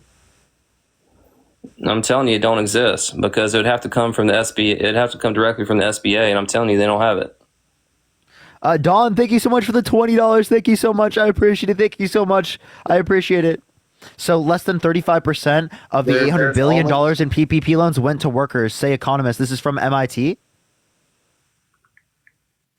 Blueprintlabs.mit.edu. Who the hell is Blueprint Labs? It's from MIT. It's MIT. Okay, well, how would they even know? So first off, they don't have access to tax returns. So it's from a new study published by top economists at the National Bureau of Economic Research. The group, which includes 10 professors and researchers, among them MIT economics professor David Otter, right, and several Federal Reserve economists. It would have to come. The only ones that know is going to be the IRS, SBA, and then as far as the prosecutions for the ones that aren't doing it are going to be the Justice Department. That's going to be the only ones that know. Yeah. So again, you just got dunked on. Multiple economists indicate you're fucking wrong, buddy. You're wrong. Buddy. You're wrong, bud. Buddy. How does it feel to be wrong, bud? So give me a single source, or a single policy that Donald Trump influenced get past the benefit the middle class more than a benefit rich people. Kelly, thank you so much for the $20 on Venmo. Thank you so much. Give me some W's for Kelly in the comments section right now. Thank you so much, Kelly. I mean, if I tell you one, are you gonna actually? Yeah, go ahead. Yeah, yeah. Or are you just gonna scream and just? Hey, I'm waiting. Just go for it. I'm waiting. Go ahead. You need to write your own fantasy book. Are you gonna give me a policy? But on the front page, you got to have your glasses on though, because that's the only way it's gonna sell. Policy? And I'm the childish one. Would you like to give me a policy, please? I'm matching your entertainment. What's the policy, Chris? You're getting more and more likes. That's what it's all about, right, Parker? Chris, people are gonna like my live regardless of whether or not you're here. It doesn't matter about your actual soul or what you're doing good in life. My soul, I don't believe in a soul. It's about TikTok type likes, right? That's what's most important. No, there, right? appreciate the hand art. Thank you so much. No. But I do like likes. Everyone tap the screen. Let's try to get to 1 million likes. Everyone tap the screen for Chris, everyone. Chris really hates it when you tap the screen. So let's get to 2 million likes real quick for Chris, everyone. 2 million likes for Chris. Everyone tap the screen. He really hates it. When that number goes up, it hurts him like inside. Okay? Yeah. So if we tap that screen, it's going to hurt him even more. Appreciate the confetti. Thank you so much. Everyone go do it. You know, we're already getting to almost 1 million, right? He's literally fucking so mad. He's mad that people are liking the stream. You need to be a comedian too, though, on your side job. Yeah, because like I be clowning on y'all all the time. Okay, so can you give me like an actual argument, please? Can you give me like any policy? Yeah, I mean, as far as like the Look at that 1 million already. Jeez. Jeez. Look, people really don't like you. Look at all them liking. Watch, it's gonna hit 1.1 million in like literally 10 seconds. Because no Republicans are listening. Thank you so much. They're all liberal. Look, 1.1. Look at that. Appreciate the cap. They're all liberal and Democrats. Of course they are. They're your people. Oh. So then, why are most people on TikTok liberal Democrat? Do what? Why are most people on TikTok liberal Democrat then? Because I don't see any like Trump lives. Probably because where are the Trump working. lives? Oh, I'm not working. I'm currently working. No, I'm talking about people watching you. Actually, Chris, unironically, you're the one not working, and I am the one working. Yeah, did you know that? You're in my office right now. I'm working. You're not. So, like, why do you not pull yourself up by your bootstraps? I'm working more than you are, buddy. I'm actually doing an email right now while I'm talking to you. I can do two things at one time. Okay. But yeah, as far as the new plan, I mean, again, I had to be honest. I hadn't really been paying attention to what any politics saying right now. I just want to do hopefully the most evil Democratic Party we've ever seen does not make it in office. Evil Democratic Party ever? So what's so evil?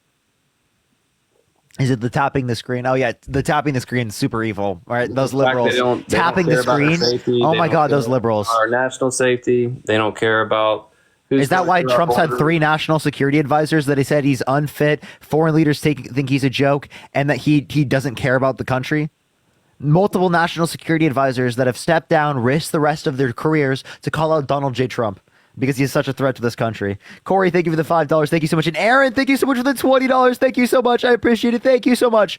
And by the way, did you get PPP loans? Yeah, you know, it's a well-known fact that Trump seems to stimulate snowflakes. Did you get PPP loans? Yes, I got a PPP loan. Okay, so why'd you rely on government handouts instead of pulling yourself up by your bootstraps? Oh, Parker, you don't know anything about business. You're a child. So why did you like the government handouts? TikTok doesn't count. Why'd you take the government handouts instead of pulling yourself up by your bootstraps and not relying on the government? COVID. Maria, thank you for the $5. So just pull yourself up by your bootstraps, even during COVID. Remember, you can't rely on the government even during COVID. Pull yourself up by your bootstraps. That's socialism. That's communism. Parker, we didn't tell to lock down. We didn't tell businesses to close down. The government did. Appreciate the handout. Thank you so much, Yvonne. So actually, under Trump's administration, that did happen. Actually, we got lies from the CDC. No, that was not lies. But appreciate the yeah, actually, it wasn't lies. No, it wasn't. They started out as a nonprofit. Now they're not a nonprofit. Now they're funded hundreds of millions of dollars to spread lies from big pharma. They're fun. Okay, so can you give me any source, or is that just like Trust Me, Bro University? Give you a source on what? That they're not a nonprofit. That's public information. Can you tell me what the CDC stands for? Oh my God, Parker! Here we go with this crap again. Can you tell me what it stands for? You know what? I can hear you looking it up. Why do you do that? Why do you come on here? Do you think? You can't tell me what the CDC stands for. Do you think that bash it? Do you think that turns down that like The Center for Disease Control? You can't tell me what that is. Parker, I know what the CDC. Yeah, maybe is. this is why you think that they're like spreading misinformation, because you're fucking misinformed. And I have you think a that medical background. misinformation is fact, okay? I So have a that's the issue. You literally just were typing it. I heard you typing it. I have. Maybe you should turn down your ringer so that I can't Parker, hear I you just typing told it when you- you're trying to I do it just told sneakily. you. I just told you earlier I'm sending an email, Parker. I could care less about what you're telling me No, to do. you're not sending an email. That was not you sending an email. Shut up. Jesus Christ, dude. That was absolutely you looking it up. Don't even talk about you not looking at. That's such a ridiculous lie. Come on. Are you Melissa, 12 thank you or for are you $10. Thank you so much, 22? Melissa. I'm 22. Yeah. Chris, I'm 22. That doesn't mean I'm All dumb. these people you talk to, yeah, I get under your skin. Well, I mean, if you talk to people that are as insane as I talk to on a daily basis, you probably go insane as well. But I mean, I think I'm pretty patient with people, given that I talk to such insane people. Well, I mean, since it's your business, I mean, I would hopefully doesn't stress you out too much, Parker. You know, stress can cause your immune system to I'm go fine. down. I love what I do. Oh, okay. Well, it seems like I'm getting to you a little bit. Nope. Appreciate the glasses. Thank you so much, Elise. I appreciate it. How are you getting to me? Well, you keep screaming like a child. I'm not screaming. You were earlier. So And are you then just when I gonna? tried- So I'm not doing that right now. when I Isabel, tried thank to you so much for the answer you- $10. And I wasn't screaming earlier. Even I was. When I try to literally just answer your questions, you cut me off. That's also something Oh, do you children need a do. Kleenex? You want a Kleenex, Chris? That's also something children do. You want a Kleenex? Yeah, they Well, also. you're the one being so sensitive, right? You're the They one also- crying right now and complaining. Isn't that what children do? They also yell over their elders. Appreciate that, and happy Friday. Thank you so much. You're talking over someone that knows more than you, so maybe you should be listening to me instead of just listening to people because they're older than you. Because other than you'd be listening to Joe Biden rather than You're listen- many years. Wait. of So wisdom. I have a question. So Donald Trump should listen to Joe Biden? You're many years of wisdom. Huh? Should Donald Trump listen to Joe Biden? He's his elder. Was it like when he's falling down the snares or sniffing kids? Should Donald Trump listen to Joe Biden? Can't answer the question. Respect your elders. Listen to your elders. Oh, Biden's definitely elder. So Donald Trump shouldn't have called Joe Biden Sleepy Joe. He should have respected his elders. No. When you sniff kids, You and fucking, have- you hypocrite. You're an absolute hypocrite, Chris. You don't give a fuck about respecting your elders. You just care about controlling the conversation to make it seem like I'm wrong without actually arguing against what I'm saying, and Why is instead your just face saying so because I'm close to the fucking screen? young. That's it. You've got no argument. You've Oh, got now you're bullshit. doing You got that now. absolutely fucking nothing, and you're mad and you're projecting. You were so close there for a minute. I almost saw like the facial hair on your face. Alyssa, You're appreciate actually the growing- $10. you're actually Thank you growing so a little much. bit right there. Yeah, you got a little bit of something growing right there. I shave every day, dude. I literally shave every day. That's like a little porn mustache, man. If you get the glasses on and let that grow out, man, it'd be like 80s porn.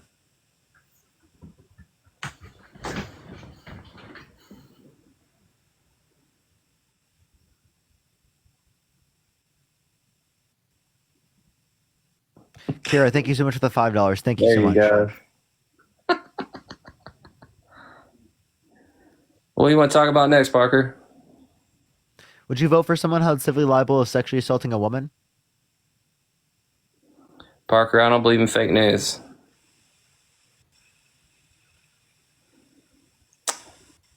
Would you vote for someone held civilly liable of sexually assaulting a woman? I'm not gullible. I know that news are funded and they have their own agendas just like you. Hey, are you Christian? I am a Christian. Nicole, thank you for the $5. Thank you so much. So, can you tell me how it meets your standard of evidence for someone to be walking on water, right? But not like, being sexually assaulted, right? Well, why do you accept that Jesus walked on water, rose from the dead, right? Turned water into wine, but you don't accept E. Jean Carroll got sexually abused by Donald J. Trump? Because I know that news organizations are funded.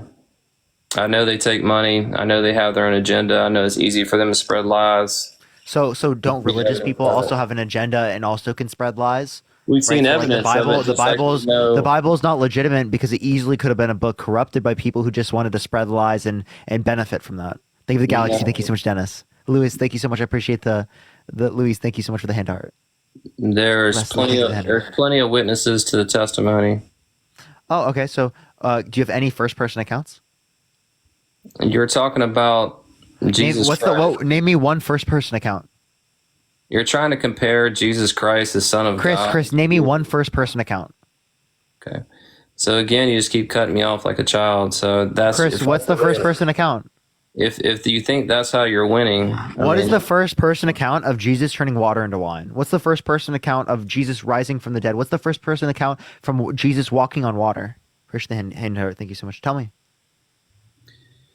Parker, at the end of the day, it's going to be on faith, and you know that, and that's why you're exactly. So you accept literally miraculous events like people walking on water, right? Literally levitating on water, right? So people turning water into wine, which you know no one else could do. But you don't accept that E. Jean Carroll was sexually abused, even if there was an entire civil court that unanimously determined that she was sexually abused by Donald J. Trump, right? When they didn't have to make a unanimous decision. And did you actually know that Trump was so a part of the decision-making process for the jury that the person who was his lawyer said, appreciate the handout, thank you so much, that it was the most involved client in the jury selection process they'd ever had. Parker, I can turn around and say that you sexually assaulted me, and that's how credible you're Cyrilla, thank you so much. I appreciate the $5. Thank you so much. Corey, thank you for the $5. Nicole, thank you for the $5. Thank you so much. Alyssa, thank you so much for the $10. Thank you so much. And you wouldn't be able to justify it. Want to know why? Because you'd have phone data where we were never in the same state. Well, how are they able to justify that then? Chris, you'd have phone data as not in the same state. You'd also, by the way, which I would give up information like that because I would clearly be able to show my innocence. Also, if you claim that you had a dress that had my DNA on it, I would know that that's false, and I would give up my DNA to show that like you're lying. Okay? Donald Trump didn't do that. So tell me why Donald Trump had multiple scenarios where he could have specifically exonerated himself by giving the necessary evidence to prove that he wasn't in that area, but he chose not to do that over multiple years. The Democrat Party is very good at putting money in the right places to make it look like somebody did something they didn't. Period. So Democrats are super smart? They think your voters are pretty dumb. So Democrats are smarter than Republicans. Do you agree? That's not what I said. Do you agree that so you think the Democratic, the people who are running the Democratic campaigns are better than the people running the Republican campaigns? The people that are running this country are smart. That's why they're running this country. Oh, okay. So they're smarter than the Republicans. Got them. Got it. I said they're smart. They're not. I said they're smart and evil. So are they smarter or not? Because apparently they stole the election from Trump. So they're so much smarter than Trump. They finessed him from the election. 2020. Yeah, they finessed him of the election because they're so much smarter than him. Justin, thank you for the $10. Thank you so much for the 10 employee company. Told multiple times we did not qualify for the PPP and we didn't follow properly. That's so fucked up. We definitely saw evidence of voter fraud. They try to cover up. So what was the evidence of voter fraud? We had video of boxes of ballots being dumped into ballot boxes. We had a bunch of different stuff going on. So name me one court case that indicated sufficient evidence to overturn the election. Court case of the Democrat judges. One court case. Oh, there was 34 Republican ones that indicated no sufficient evidence to overturn the election. But go off, boss. All right. Marius, thank you so much for the $10. Thank you so much. So do you want to like? I don't have a lot of faith. The 34 Republican appointed judges in the courts that indicated no sufficient evidence to overturn the election. It doesn't mean it didn't happen. Okay, so is there any evidence you have? Any sufficient evidence? It doesn't mean it didn't happen. So what's sufficient evidence? We're going on faith, right, Parker? No, I don't go on faith. You do. Right? I'm not religious. I don't believe in that based upon faith. And actually, by the way, there are Christians that don't believe it just based upon faith, like belief without evidence. There are Christians that say that they require evidence and require argumentation.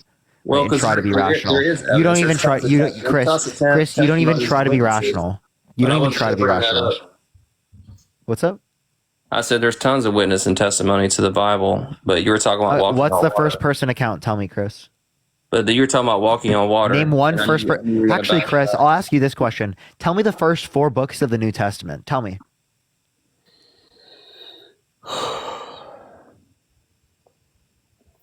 You don't know, do you? Melissa, thank you for the $10. Thank you so much. You don't know the first 4 books? You don't know the gospel? No, I do. I just told you before I'm not going to answer questions. Tell me the first 4 books. Or are you going to Google it? Parker, I'm not going to answer. I'll give you the first. questions. Matthew? Lindsay, think of the $10 Mark, Luke, John, 10 yeah. subscription. Yeah. But I'm not going to answer. Did I remind you? I'm not going to. Name me the first. No. Name me the first 4 books of the Old Testament. I just told you what I'm not going to do. I don't mean answer the question. The more you push it, don't mean I'm going to do it. You don't know, do you? The more you want push chat it, to help don't mean I'm you? gonna do it. You want chat to help you?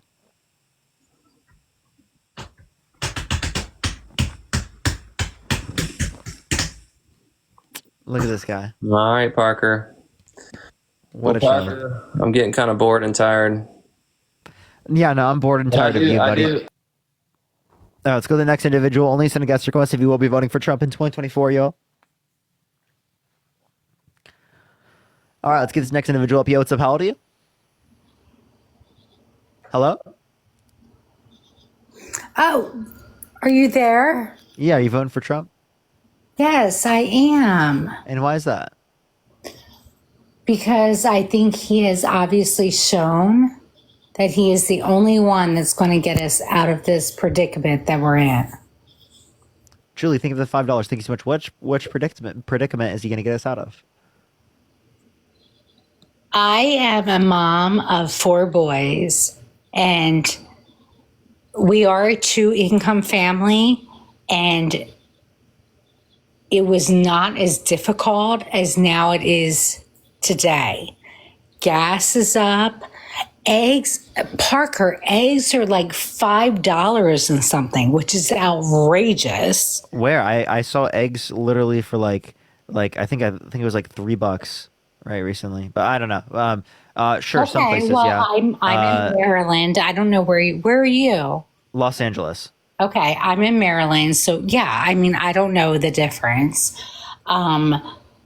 Gas is up. Like, I really honestly do believe we cannot afford. Also, Julie, I get inflation has gone up. I think it's a terrible thing. I think it's really bad. But you know that happened globally, scary. right? It's scary, Parker. Julie, listen to me real quick. You know that happened globally, right? What's that? It happened globally. It happened in Africa, Asia, South America, Central America, Europe, everywhere. So it's not like specific to the United States. So why do we blame the Biden-Harris administration for global inflation, but we don't blame the Trump administration for a global pandemic? Well, I didn't really think anything about the pandemic. The thing that's getting me right now, and I am totally open to hearing other people's things. That's why, I so wanted to talk to you, because if you have a different opinion, I'm open to hearing it. But this is my thing. Kamala is literally vice president right now. Kamala, by the way. And yeah, I'm sorry if I pronounced there's that. still limitations. She can only do in so much as Congress allows her. Congress has to get the policy passed to even get it on her desk in the first place. And she's done a lot. She's actually done the most of any vice president ever. She had the most tie-breaking votes of any vice president ever. Parker, she's had 3.5 years, and now she's telling us, oh, day one, I'm going to do this. Day one, I'm going to do this. You can do different things as president as you can as comparative to being vice president. 3.5. She was the Julie, for example, can I give you an example? For example, there were things that Joe Biden said that he was going to do first day as president that he didn't do as vice president. So why do we apply this standard? Vote for him. Listen, Julie. So why, as a society, do we apply this standard to Kamala Harris, but we do not apply this standard to people like Joe Biden? Because Joe Biden literally was vice president. Richard, think of the $10. Thank you so much. I did apply that to Joe Biden. That's why I wasn't going to vote for him again. And so, did you vote for him in 2020? No. So, would you use that argument against him in 2020? I don't know what that even means, because I think he kind of showed what happened on stage. No one used that argument against Parker, Joe honestly, Biden. I felt bad for him on stage. I don't understand how Kamala, sorry, did I say it right that time? Yeah, it's Kamala. And how all those people propped him up and did that to him, because I honestly felt bad for him, because they were trying to tell us he's good. He's good. No, he's fine. He's fine. And then we all found out he wasn't fine. And honestly, that was sad. And his wife should be arrested for like elder abuse. Okay, Donald Trump is in a terrible circumstance. Literally, he's incoherent. I can play you multiple quotes of him being totally incoherent. Honestly, I think it's exacerbated with Joe Biden. I think that, like, yes, he's not to the degree that I would want for a president of the United States, nor is Trump, by the way. But, like, he can clearly fulfill the necessary qualities of being president. He can. Okay, that's a fact. And I don't think it's elder abuse. He's making the own decision himself. Parker, stop. You're saying you really think Biden could be president? Can fulfill? Yes, he absolutely can fulfill the necessary qualities of being president. He's currently president. Now, again, is he to the standard that I would want from a president? But Parker, no, neither is Trump. He's on like vacation. Like we have nobody in the Trump did just as much, if not more, vacation. You know how much Trump golfed? Oh my goodness. Appreciate the hug. Thank you so much. Parker, and oh my God, I'm not even like trying to like argue with you, but seriously, come on. Biden right now, Parker, you gotta come on. You gotta. Girl, like, what are you talking about? You know, Parker, you know. What? What? Parker, why did they bump him out of the presidency? They didn't. Yes, they did. He specifically decided that he doesn't want to continue. No, he did not. Yeah. Some of his friends were like, yo, we're giving you advice, but he ultimately made the decision. No, he did not. Yes, he did. Okay. No, he didn't. He thought he was all okay, and then and by the way, and I think his wife is horrible for trying to push him and to keep doing this. Why are you putting on his wife? Like, I'm sorry. Why don't you look at the fact that Melania doesn't want to be around Trump? Why does Melania like bat away Trump's? Well, you know what? Kenichi, thank you for the $10. Thank you so much. Karma, thank you so much for the dinosaur. I mean, I don't agree with what you're saying, but you know what? If that is their agreement, go for it, girl. Well, she got cheated on by him when she was pregnant. What's that? Donald Trump cheated on her when she was pregnant. Appreciate the following for you. Thank you so much. And he still lies about it to this day. Parker, if we go back into all the presidents of our day, do you know how we are going to find out all of them? Remember JFK, who everybody loved? I mean, Parker, we don't need to dig into the president. Yes, we do. Okay, he's been held civilly liable for sexually abusing a woman. He said he would date a 10-year-old girl in 10 years. Nurse, thank you for the subscription. Thank you so much. He said he has sex in common with his daughter. He called his daughter voluptuous. He said specifically, to Howard Stern, calling his daughter a piece of ass. He says he likes to walk into changing rooms of naked teenage girls because he quote-unquote owns the place. He literally has done all of these things. He says he likes to grab a woman by the vagina. He doesn't even have to ask. Okay, is that the quality of a president that you want? Like the characteristics that you want of a president?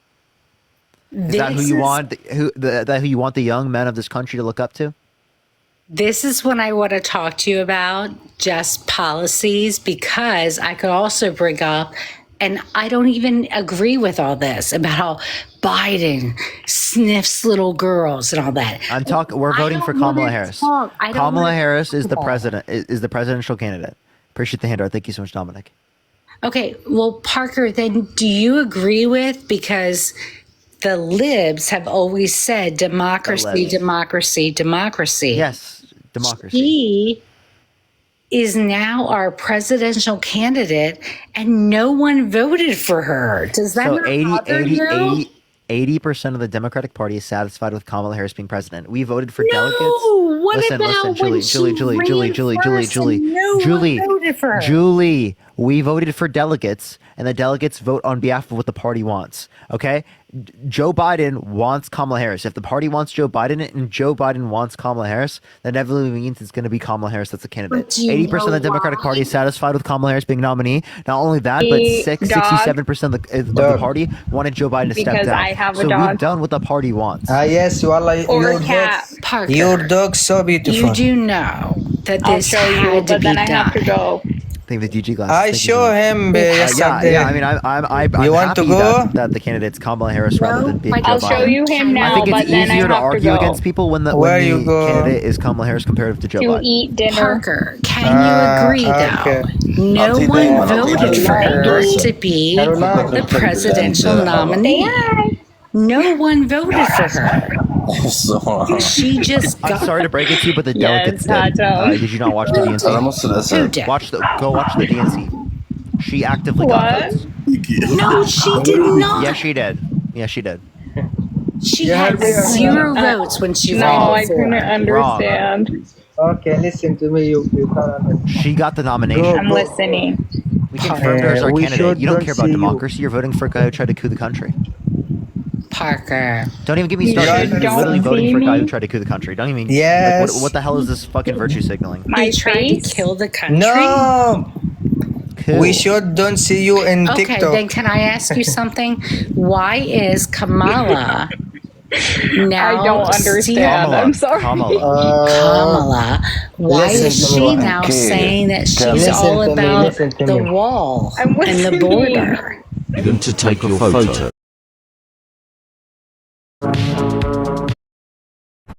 Let's find out what strange. Half years.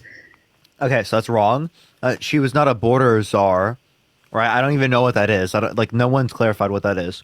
That What was she was her. specifically That was tasked her with? title. That was her title. No, wrong. What she was specifically titled with was going to South and Central American countries to build up private funding to be able to reduce the likelihood of people coming to the United States in the first place.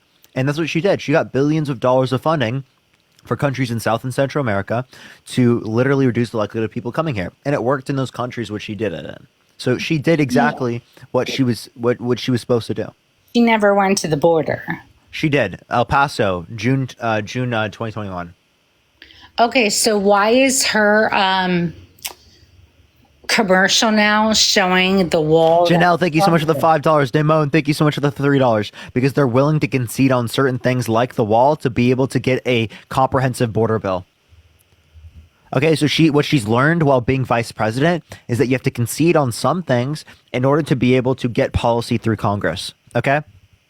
And that's what she's arguing for. So you should be happy that she's willing to work with the other side and willing to concede certain things, whereas Donald Trump is not willing to do the same thing. Oh my God. She said she wants to put a Republican on her administration.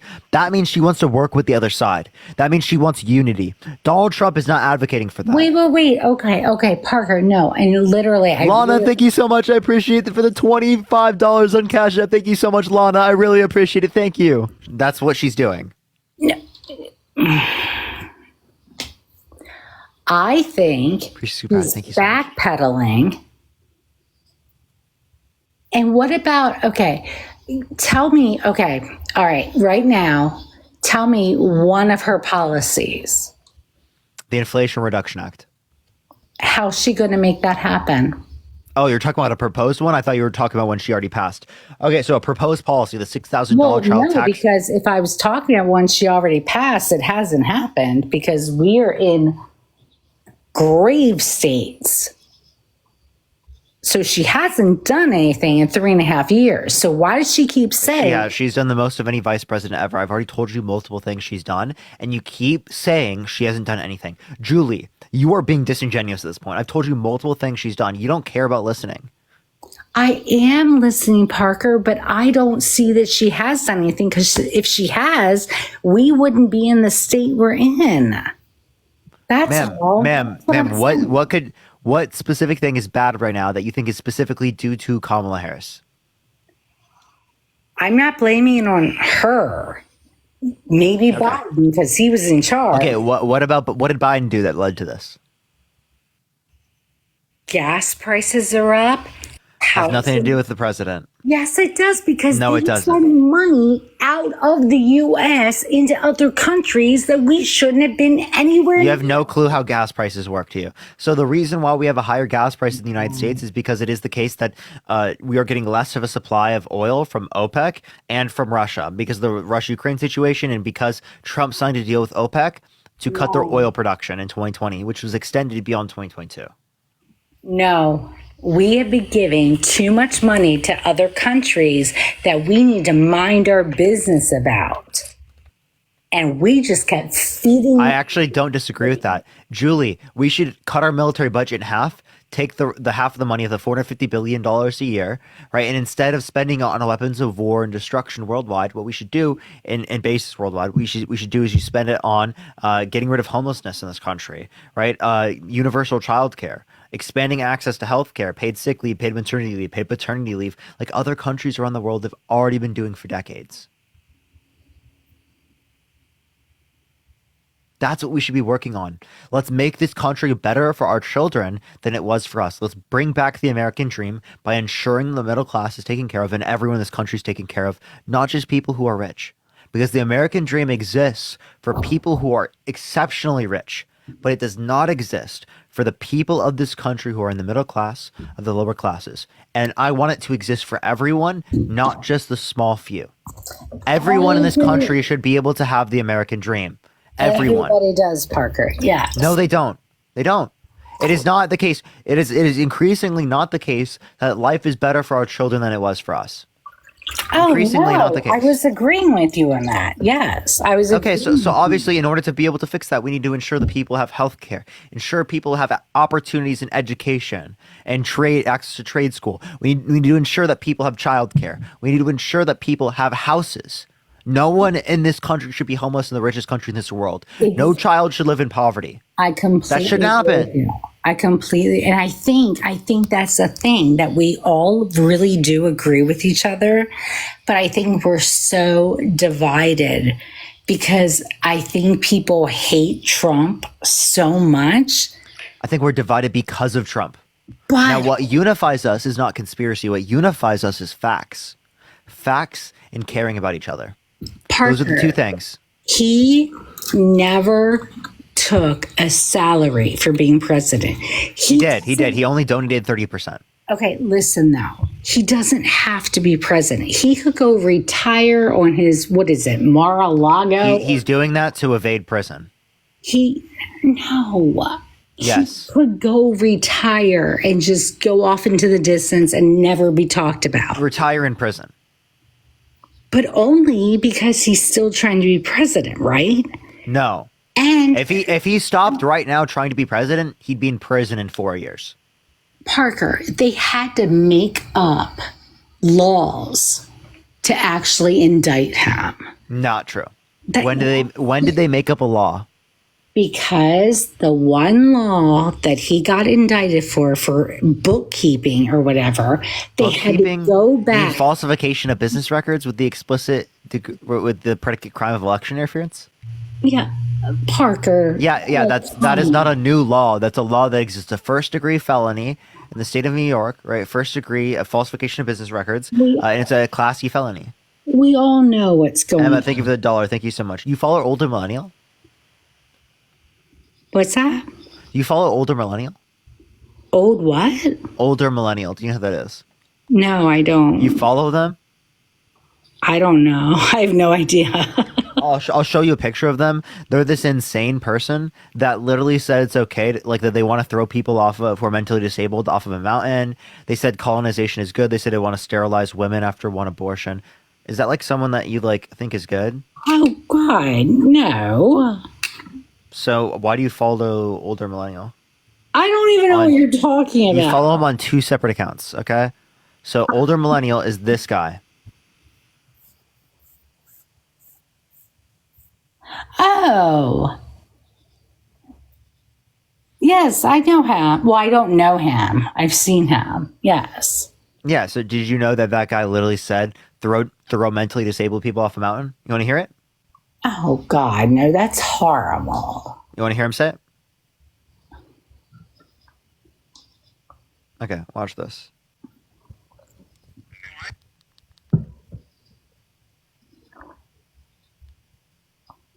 I'm perfectly fine with throwing mentally disabled people off a mountain. No, that is horrible. I would never say that. Wendy, appreciate the subscription. Thank you so much. Yes. No, yeah, that's MAGA for you. Say that. No, that's not MAGA. And Parker, that's when he has he has over 1 million. He has more followers than Harry does. He has more followers than Harry does. I just don't understand why. He has more than double the amount of followers I have. Okay. Okay, I'm not talking about follower. I don't understand why we can't all just be a country that can, Because this guy has 1.4 million followers. Okay.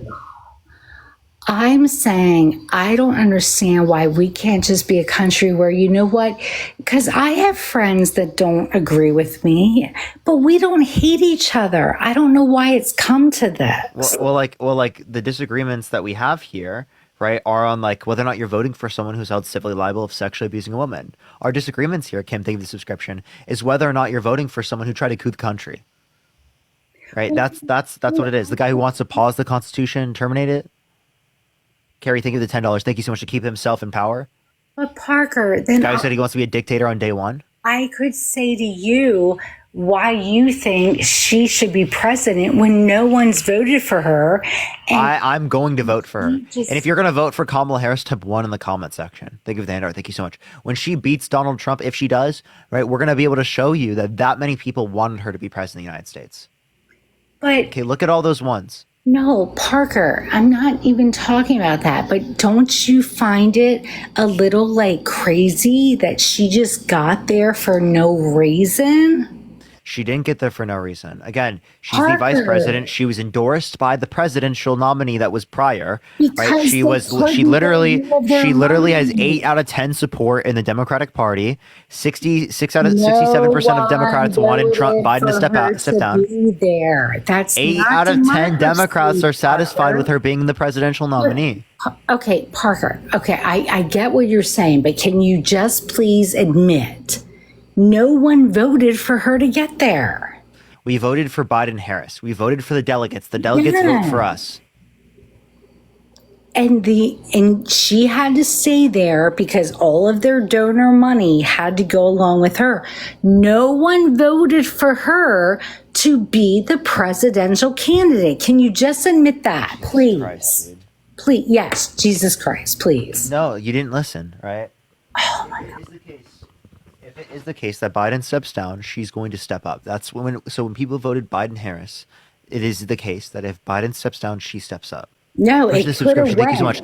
That's like you saying because a vice presidential candidate stepped up, it's undemocratic. That makes no sense. That's Parker, utterly incoherent. Patty, thank you for the $4.20. Parker, it could have went to an open platform. It could have done that. And she would win. And also, I appreciate the handout. Thank you so much. By the way, people could have, right, specifically gone against her, right? In the Democratic Party, they could have run for president. They could have said they want to do an open convention, but no one did. Because everyone supported her. No one contested it. Everyone supported her. Parker, but it was unanimous. I've never seen so much unity in the Democratic Party about that decision. Okay, Parker, if they went against her, all of the donor money would be gone. The only way they could keep the donor money was to have her. They raised more money they raised more money anyway. So, I mean, yeah, people want Kamala, right? You're mad that people want Kamala because she's going to beat Donald Trump, right? What? Or you think that she's going to beat Donald Trump. We'll say that. Because I do think there's a legitimate chance that Donald Trump can win. I think that there's a good shot because of the Electoral College, right? But we need to stay strong, right? And honestly, I think that it's very important. Partner, I'm just so sick of how divided our country is. So don't vote for Donald Trump. He's going to make it more divided. But see, you say that, but I don't believe that. Why don't you believe that? And I totally get why you do. Why don't you believe that? Because I honestly do believe that he is honestly running just because he loves America. Okay. So you can say he's running just because he loves America. What tells you that? Laura, thank you so much for the $5. Thank you so much. He doesn't have to do it. He doesn't have to. Neither does Kamala Harris. She doesn't have to run. Yes, she does. She doesn't have to run. Oh, well, no, she doesn't have to run. She was put front and forth. Okay. So if she doesn't have to run, why is she running? She was put there to do it. You got to do it now, girl. I'm not saying she wanted to do it. I don't think. Why did she want to be vice president? she had a really cushy job. She didn't do anything while she was there. She was the most influential vice president ever. What is the proof with that? Literally, the most tie-breaking votes of any vice president ever, including the Inflation Reduction Act, getting billions of dollars of private funding specifically for countries in South and Central America to decrease the likelihood of them coming here to help the migrant crisis. I don't care about other America. What about ours? What? I gave you multiple things, including things that benefit here in the United States. Tessa, think of the $5. By helping by helping other countries, she benefits America. That's the whole idea, right? I mean, and plus, this wasn't government money. Private investment in 3 Central American countries would stop. Hi, my name's Matt. How you doing? Who? Matt. Hello. How you doing? Oh, hi, Matt. Hi. But okay. Oh, I'm a friend of Parker's. I'm just he had me up, so I'm just here. No, the benefit to America is something like, for example, going to 3 Central American countries, getting private investment in those countries so that migrants will not want to cross undocumented into this country.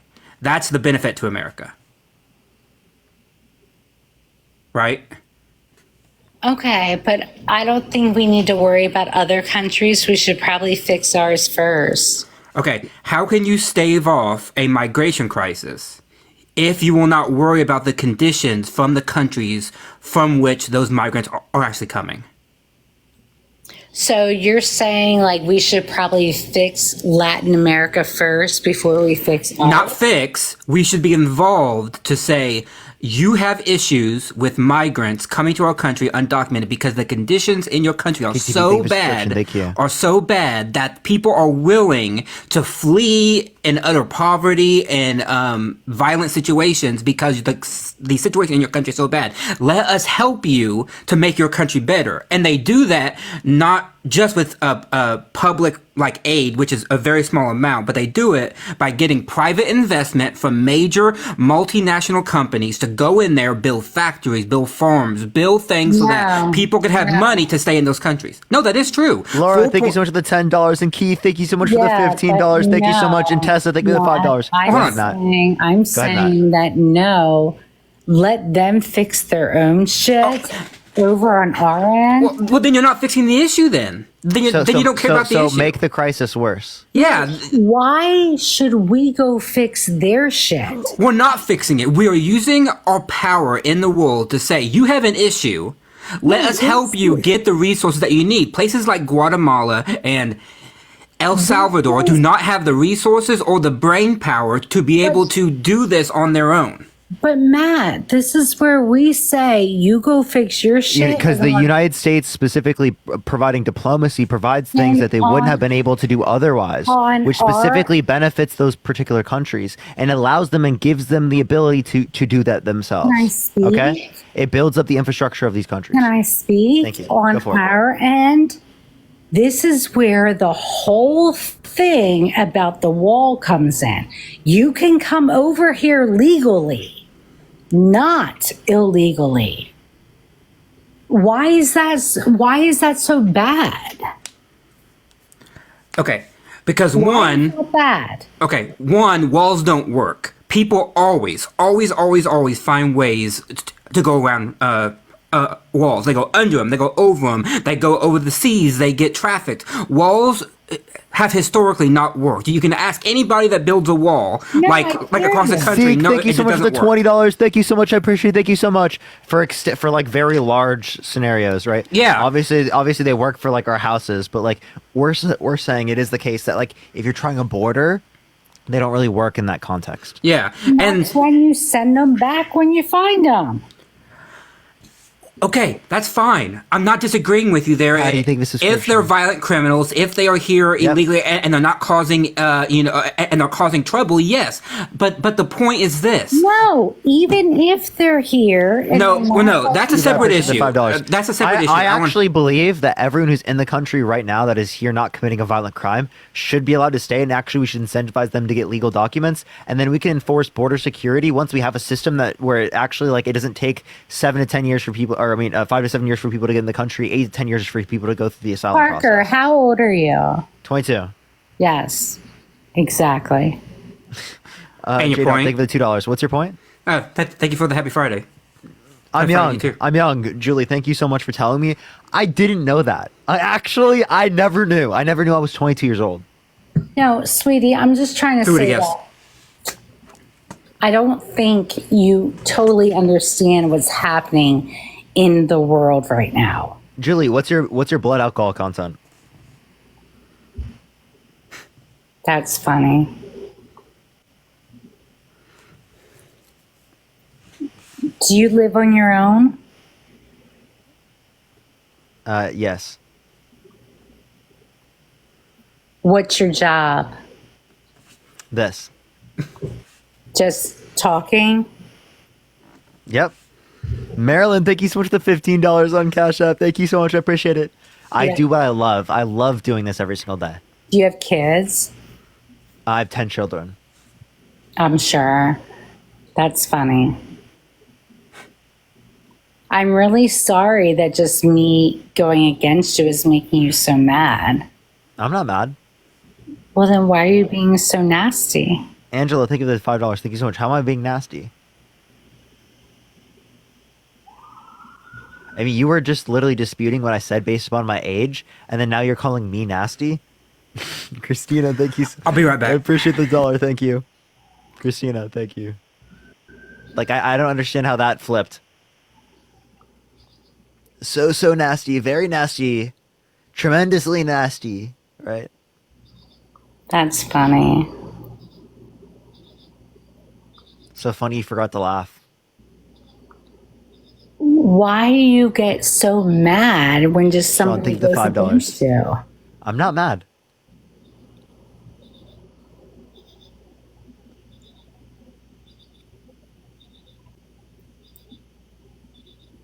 So you're still ready to talk about it? Yeah. I'll talk about anything. Julie, let's just have a dialogue. Ready? Kendall, thank you for the $10. Thank you. Thank you for the cap. Appreciate Jade. So go ahead, ask your question. All I was asking you is, don't you think it's kind of weird now that Harris is all about the wall and we aren't going to do tips for servers and everything? Where did that all come from? There's a point of agreement there. Appreciate the letter crown. Thank you so much. Well, it was just that she agreed. Angela, thank you so much for the $5. Thank you so much. And then as it relates to, what was the first thing you said? She cares with the wall. She specifically with the wall is willing to concede on certain things like the wall in order to be able to get faster access for people to get into the country. George, thank you for the $2. Thank you so much. And Brian, thank you for the $5. Thank you so much. And to like make the system overall better for immigration. So again, she's willing to concede on things, right? Willing to agree with certain things in order to be able to get policy passed. So She doesn't actually like it. She's just, again, it's called diplomacy. Working with the other side. Oh, she just wants votes. No, she wants, well, I mean, on that policy, yes, she needs votes in order to get it passed. So she's willing to give up things like the wall in order to be able to get those Republicans on board so that we can get faster immigration processes. Yeah, and I'd be willing to do the same thing. I am willing to do a border wall if they're willing to, because of that, then do the, like, make the system go faster. That's called compromise. Again, I don't she's like not the border really- wall. I think it's not really honestly gonna do ridiculous, it. but like, I'll do it. So she's not really going to do it. She's saying what Maxine, people thank you for the don't do. $25. Thank you so much. I appreciate it, Maxine. Thank you so much. Well, they would have done it if it is the case that Trump did try to undermine the border bill by calling people in Congress to not to support it. Appreciate the confetti. And then saying, blame it on me if the border bill fails. People like Lindsey Graham, people like Mitch McConnell have called him out for it.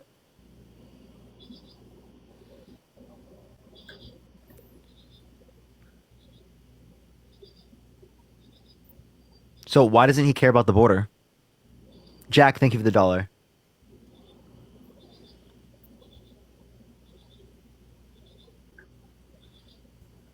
Hello? Thank you for the Tom's hug. Thank you so much. Hello? Hello? Did she like... I don't know what happened. No, I'm right here. Oh, okay. I thought he was going to chime in, but Okay. Do you want to respond to what I just said?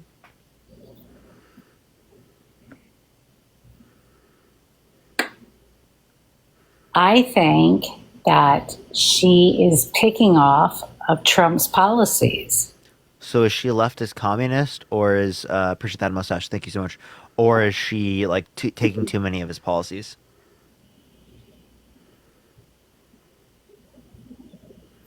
Well, what do you say about that? I already gave you a response to this, ma'am. Appreciate the handout. Thank you so much. Again, it is the case that she's willing to concede on certain things. Like she's willing to say that she will support a policy that says that it's going to give more funding for the border wall if it is the case that they can make the overall immigration system go faster, right? And then no tax on tips. She disagreed with that. Why didn't Trump originally, when he was president, do no tax on tips?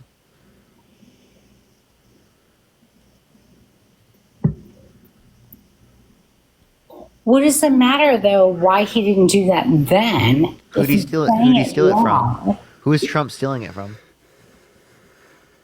Who did he steal it from? Yeah. Do you know? Well, people said it before him. People like Bernie, people like Ron Paul. The no tax on tips goes back to the 1980s. Like, it's not a new policy. The reason why it hasn't got passed is because there's disagreements on what to call a tip. Sarah, think of the $5. Thank you. So yeah, it's actually really hard to define that. Yeah, it's very hard to define tips. Like, because do you mean only service workers? Okay, well then how do you define service worker? And what kind of service workers? And then, okay, if you're not going to tax tips, does that mean that certain employers then will be able to lower wages or actually have to increase wages, therefore people will be laid off? There's a lot of ramifications. Or can someone just say, instead of paying me this money that you were going to pay me for the procedure, just tip it to me instead? Yeah, just tip it to me. And does that, and so, I mean, that's the problem is because he says no tax on tips, but then whenever the House has to decide what a tip is, people are going to disagree, and then it won't get passed because no one can agree on things. And so saying it in theory might sound good, but the reason why I don't like it particularly is because of the fact that it is so vague, it's so vague and ambiguous that we have no idea what it means. It could apply to me, right? And are you saying I should pay no taxes? Honestly, like it could. Sarah, thank you for the $5. And Ekany, thank you so much for the $50 on Venmo. Thank you so much, Ekany. I appreciate it. And even though I'm Parker's friend, I think he should pay taxes.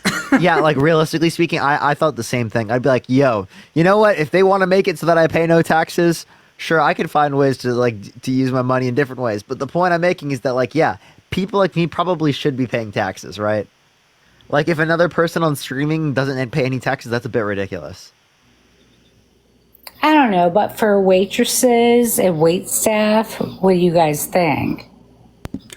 First, JVD, thank you for the $5. Thank you so much. I appreciate you. I mean, as I said, in theory, it's good, right? In theory, I understand why we need to do it. But I'm saying that when you actually have to craft a policy, it becomes difficult because the question becomes, why are we only focusing on wait staff? Why are they special? Kevin, thank you for the $10. Thank you so much. This is a tip. W. Why are they special? Why not other members who are in service industries, right? And then then people start arguing about that. That's the problem. Is that just saying, well, what about service staff? Yeah, but then that leaves out a large part of the population who also does tips. And when you leave out those people, then those who represent them feel that they're being left out, and then they won't vote for your bill. And so you got to add more and more and more until basically it just becomes that you're not taxing tips in almost every area, and then that just becomes so untenable. Oh no, I totally thought about that because I thought about my hairdresser, and yeah. Yeah, you would just instead of giving her money for the haircut, you just tip it all. Thank you for the handout. Thank you so much. Now hairstylists aren't paying any taxes. So someone can make $500,000 in a year doing haircuts, and they pay no taxes on that. My preferred way to get around this is to change the culture so that tipping is no longer a thing, and that people that employ those that work the tips actually have to pay people a livable wage, and so that people don't have to rely on tips anymore. Because the fact is I have to go everywhere I go. People want tips. People just want tips everywhere. Like, I just can't. Got it, facts, dude. I'm not lying. Like, I'll tip people. Like, you know what I mean? Like, no, I do too. People, but it becomes so like, dominant. As a culture, it becomes so dominant that it's like I get asked every time that I go do a service or go. And then it's like you have to define when you tip people. Yeah, exactly. And I feel bad. I mean, like, I can go to a snowball stand or something. Yeah, I can go to a countertop restaurant, right? Where like no one's serving me. I walk up and I order like a hamburger, right? On the thing, it'll say, "Do you want to tip them $10?" I'm like, you didn't do anything for me. You're making my burger. You know what I mean? Like, yeah, it's like it's literally everywhere now. You know, that's the point. Is that we need to change the culture. Thank you for the $20. Thank you, Elizabeth, for the $20. Thank you, Elizabeth, so much. And then a lot of the times, the money doesn't even directly go to the worker, right? It goes to literally just the company. Yeah, I know. Yeah, I know. So you're just making me pay. You're just making me pay more money for the same shit. Yeah.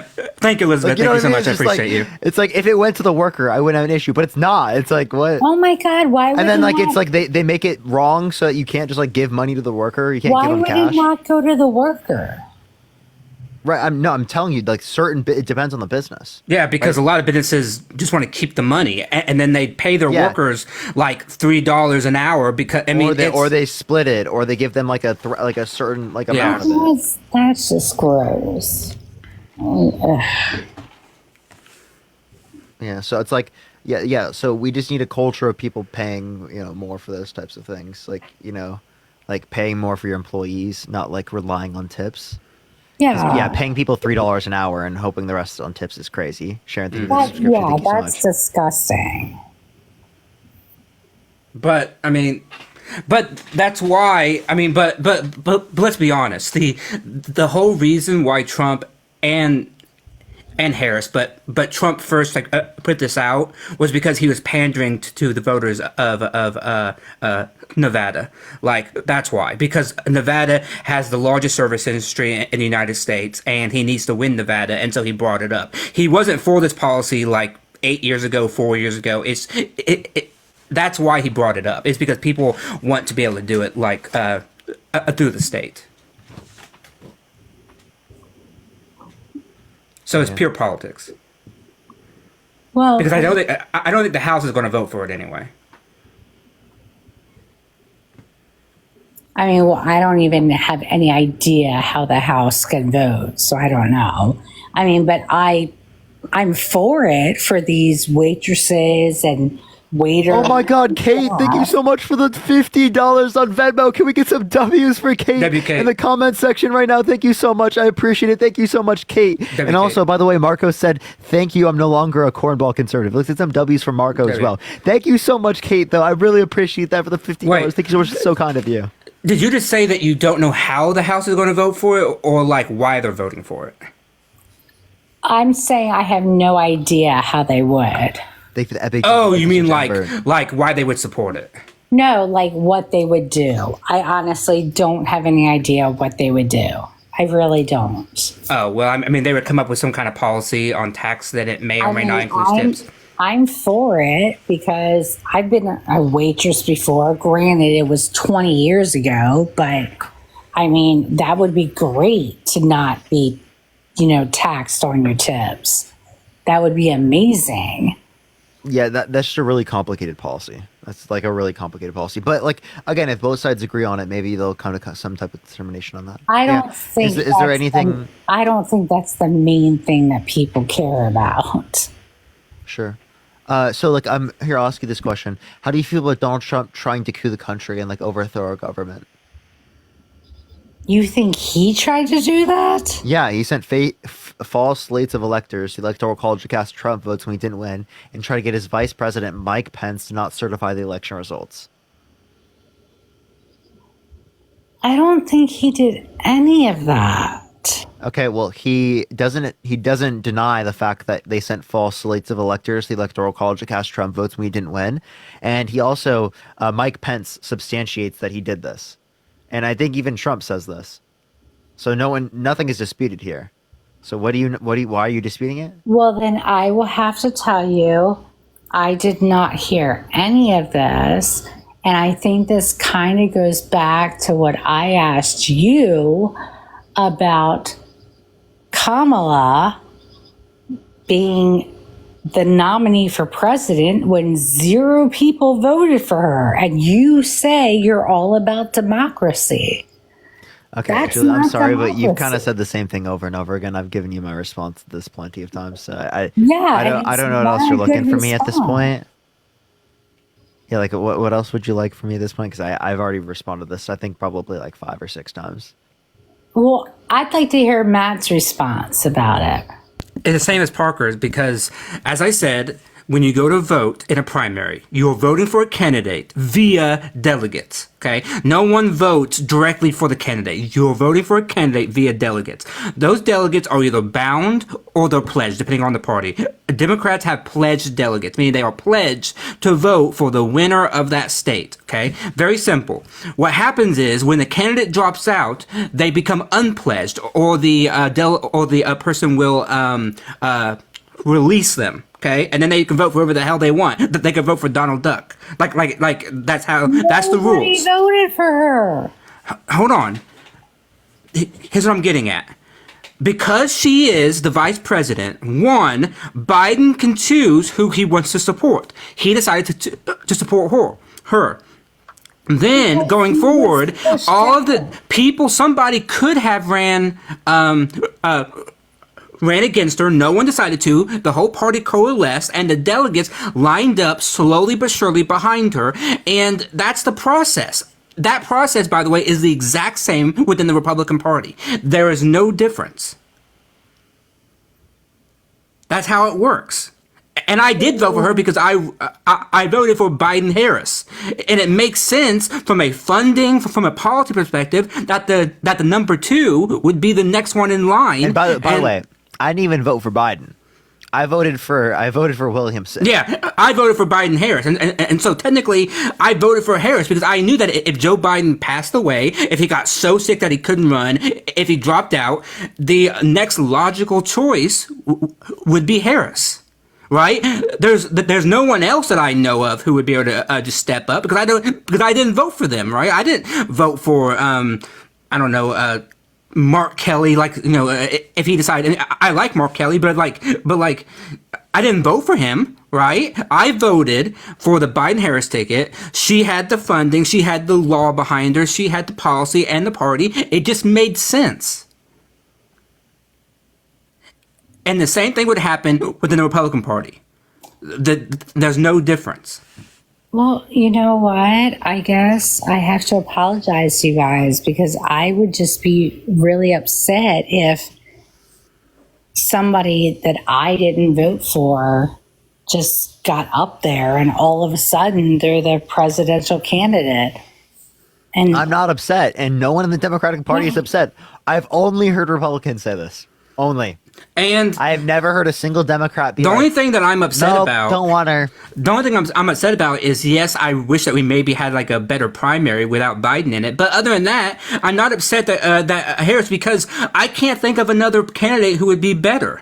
Right? She has 4 years as VP. She has the funding behind her because she inherits all the funding from Joe Biden. She has the law behind her because legally it just makes sense, and she has the party behind her. Like unity. Yeah, it just makes sense. You guys are mad that we're unified. That's what it is. Like, and you were just like, I don't like the unity. Or earlier you're like, I want unity. I don't like that this country's divided, but now that the Democratic Party is unified behind a candidate, it seems like you don't like it. Queen, thank you for the $25 on Cash App. Thank you, Queen. Thank you so much. I appreciate you. Thank you. It means a lot to me. Thank you. no, absolutely not. And I'm from the other side. I just don't understand it. But that's okay because you guys don't understand me. Yeah, we're actively trying though. But yeah, is there anything else you want to talk about or add before we go on to the next person?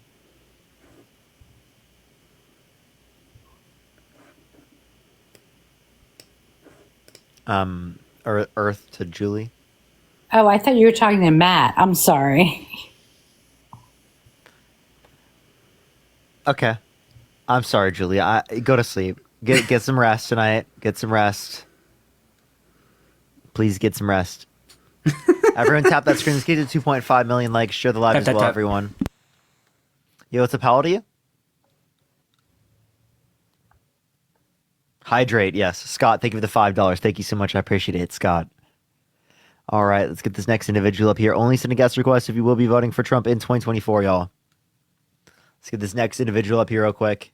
Keep tapping that screen. Keep sharing the live, everyone. All right, let's try this next individual real quick.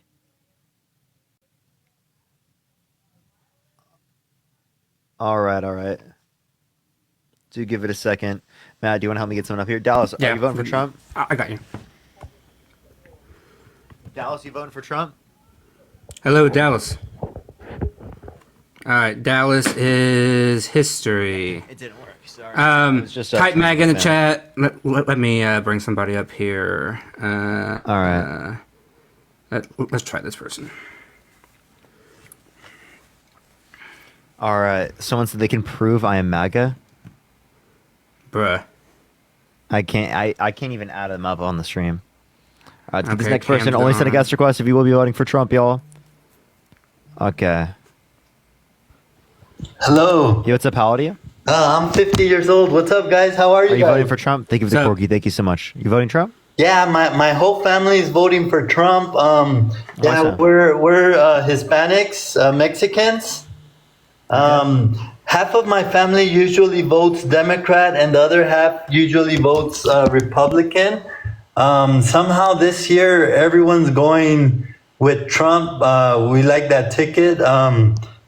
For our main issues is the economy, the border, and the foreign policy. So Okay, so in terms of the economy, like what does Trump do that's better for the economy? okay, so we're from California, and we have businesses throughout all of California, Los Angeles, Central California. We all have tire shops, and with Trump, for one thing, we have tire shops. So the interest rates with Trump, they were as low as 2.5%. So the interest rates have nothing to do with the president. The interest rates relate to the Federal Reserve. And Trump's not changing anything about the Federal Reserve. So it's like there's nothing that he would be able to do that would have made it better. The interest rates are higher because of inflation. They're trying to decrease people's spending in the economy to mitigate inflationary pressure, which has worked. We're currently right now at 2.9% for the year, and we're at 0.2% for the month. Okay, so I agree. I agree with half of what you said, but also the interest rate also has to do with the economy. If the economy is good, the interest rates are going to go down. Devin, thank you for the $5. Thank you so much. No, it depends. It depends on like what inflation is at. Yeah, that's true, and inflation is high. Correct. So if the economy People saying that he's been here before, by the way. People saying that. Have you been up here before? Yeah, I have one time. I believe. Okay. Did we already talk about this? Yeah, we did. Okay, I'm sorry, man. I am going to go on to the next person, but I appreciate you coming up, man. I am People gonna got get good someone who hasn't memories. been up Damn. here. Y'all have really Margarita. good memories. Yeah. Margarita, thank you for the $5, Margarita. Thank you so much. Julia, thank you for the $5. That's crazy. And Like, Barbara. Thank you for the $5. Thank you, I everybody. do not be remembering people. Yeah, I didn't. I didn't either. Thank you, everybody. Margarita, for the $5. thank you for the $5. Devin, thank you for the $5. And Scott, thank you so much. I appreciate it. All right, I'm ready. What's up? Are you voting Trump? Yep. Why so? Well, of course, like you and I were both minors around that time. I'm 19. You and I were both minors around that time, and from what I saw, the economy seemed like it was better. Everyone wasn't struggling as much. Of course, the pandemic hit. Everything went downhill, of course. That was under Trump's administration? Yeah, it was. I'm not going to deny that. It was under. So why don't you blame him for that? The COVID? Yeah. Well, because COVID wasn't like Caused by him? anyone's fault. Yeah. Oh, yeah. So why do I you get blame that. global inflation on the Biden-Harris administration? Well, of course, I know that the economy had to recover. Am I right? Yeah, and it did recover for us. Again, we're at inflation levels of 2.9% annually for the year, and then 0.2% for the month. Violet, thank you so much for the $15. Violet, thank you so much on Venmo. Can we get some W's from Violet in the comment section right now? Thank you so much. Okay. Well, who knows? You might change my mind tonight. I'm not the sharpest tool when it comes to debating. I hope you get that. Oh, that's totally fine. Don't worry about it. I mean, I literally debate every single day, so. Yeah, that makes sense. I've seen your lives before, so I get how it is. Yeah.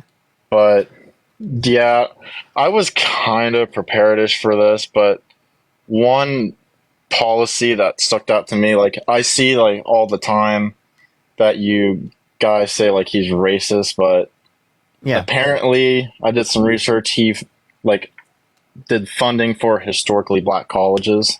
Actually, that was reduced. So we had $500 million a year under Obama's administration. It went to $255 under Trump's administration, and then we increased it to $4 billion under the Biden-Harris administration per year. Oh, okay. So 16 times increase. More. 16 times increase under the Biden-Harris administration comparative to Trump. G3, let me read you a quote. And you tell me if this comes from somebody who you would, not knowing anything about them, if you would call them racist. Okay, you ready? All right. Black guys counting my money. I hate it. The only kind of people I want counting my money are short guys that wear yarmulkes every day. I think the guy, I mean the black guy, I think the guy is lazy, and it's probably not his fault because laziness, that's a trait in black people. It really is. I believe that. It's not anything that they can control. I'm guessing that's something that Trump said way back when, like the 80s, I presume. 1997. 1997. Close enough. My bad. That's not close at all. But yeah, I would deem that racist even if one of my friends said that. But yeah, so okay. Not only has he said that, but he also in 1970. Yeah, you did get that. And not only in 1973, he specifically said that they wouldn't rent to black people. They specifically had like a settlement where he specifically had to. I say specifically so much, where he had to like put advertisements in magazines saying that they would rent to black people because they sent test subjects that one was black, one was white. They told the people who were black that there were no openings, but the people who were white that there were openings. Yeah, and that's ridiculous, right? That's clearly racist. Also, in the Central Park Five young black boys and black and Latino boys, specifically, he said should have been executed, right, when they've been exonerated based upon DNA evidence. Trump popularized the birther movement, saying that Barack Obama was born in Kenya, when it actually is the case that we have birth certificates of him born in the United States to undermine him running for president of the United States. He also said Kamala Harris turned black. Like, how did I turn white? yeah, that's the tricky part because I think in I could be wrong with the years, like early 2019, 2020, like what's the best way to say her mother's side without being like sounding racist? What? Like her mother's side of the family. Like they're just so I say Indian. Okay, yeah. I just don't want to go off wrong. You know what I mean? Thank you, Amber, for the $5. Thank you, Amber. But yeah, like her mother's side's Indian, and then like of course her dad's side wasn't it like I've been on your lives before. I heard you a lot. Wasn't it like Jamaican? Right? He's Afro-Jamaican. Afro-Jamaican. Afro-Jamaican. Yeah. I sometimes have some listening ears. So you can be black and Indian. Yeah, what we call a mutt, just a mix. You know what I mean? Okay, you might not want to say that. I'm getting really weird vibes from that word. Really weird vibes from that word. No one says that anymore. God damn. What the hell? That's like something like my grandfather would have said. Like, what just happened? I don't even know what that is. What, the M word? I've never heard that before. It's an old word for like people that have like mixed. It just sounds like a slur. That's what it sounds. It kind of is. It kind of is. Yeah, think of the coffee. What's up? How old are you? Me? I'm 27. Yeah. Are you voting for Trump? Yeah, probably. And I'm gonna come at a different angle here. All right. I'm gonna come at a different angle. All right. Nobody's taking this into account yet. And I'm talking to the viewers that are my age. Music was a lot better from 2016 to 2020 than it has been in the last 4 years. You know who was president in 2016? It was Obama. Okay. All right, let's get this next person up here. Only send a guest request if you will be voting for Trump in 2024. Do tap that screen. Everyone's run it up to 2.5 million likes. Everyone share the live as well.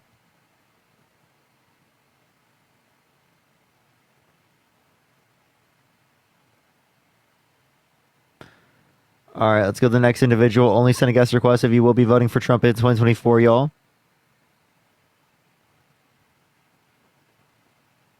All right, let's get this next individual up here.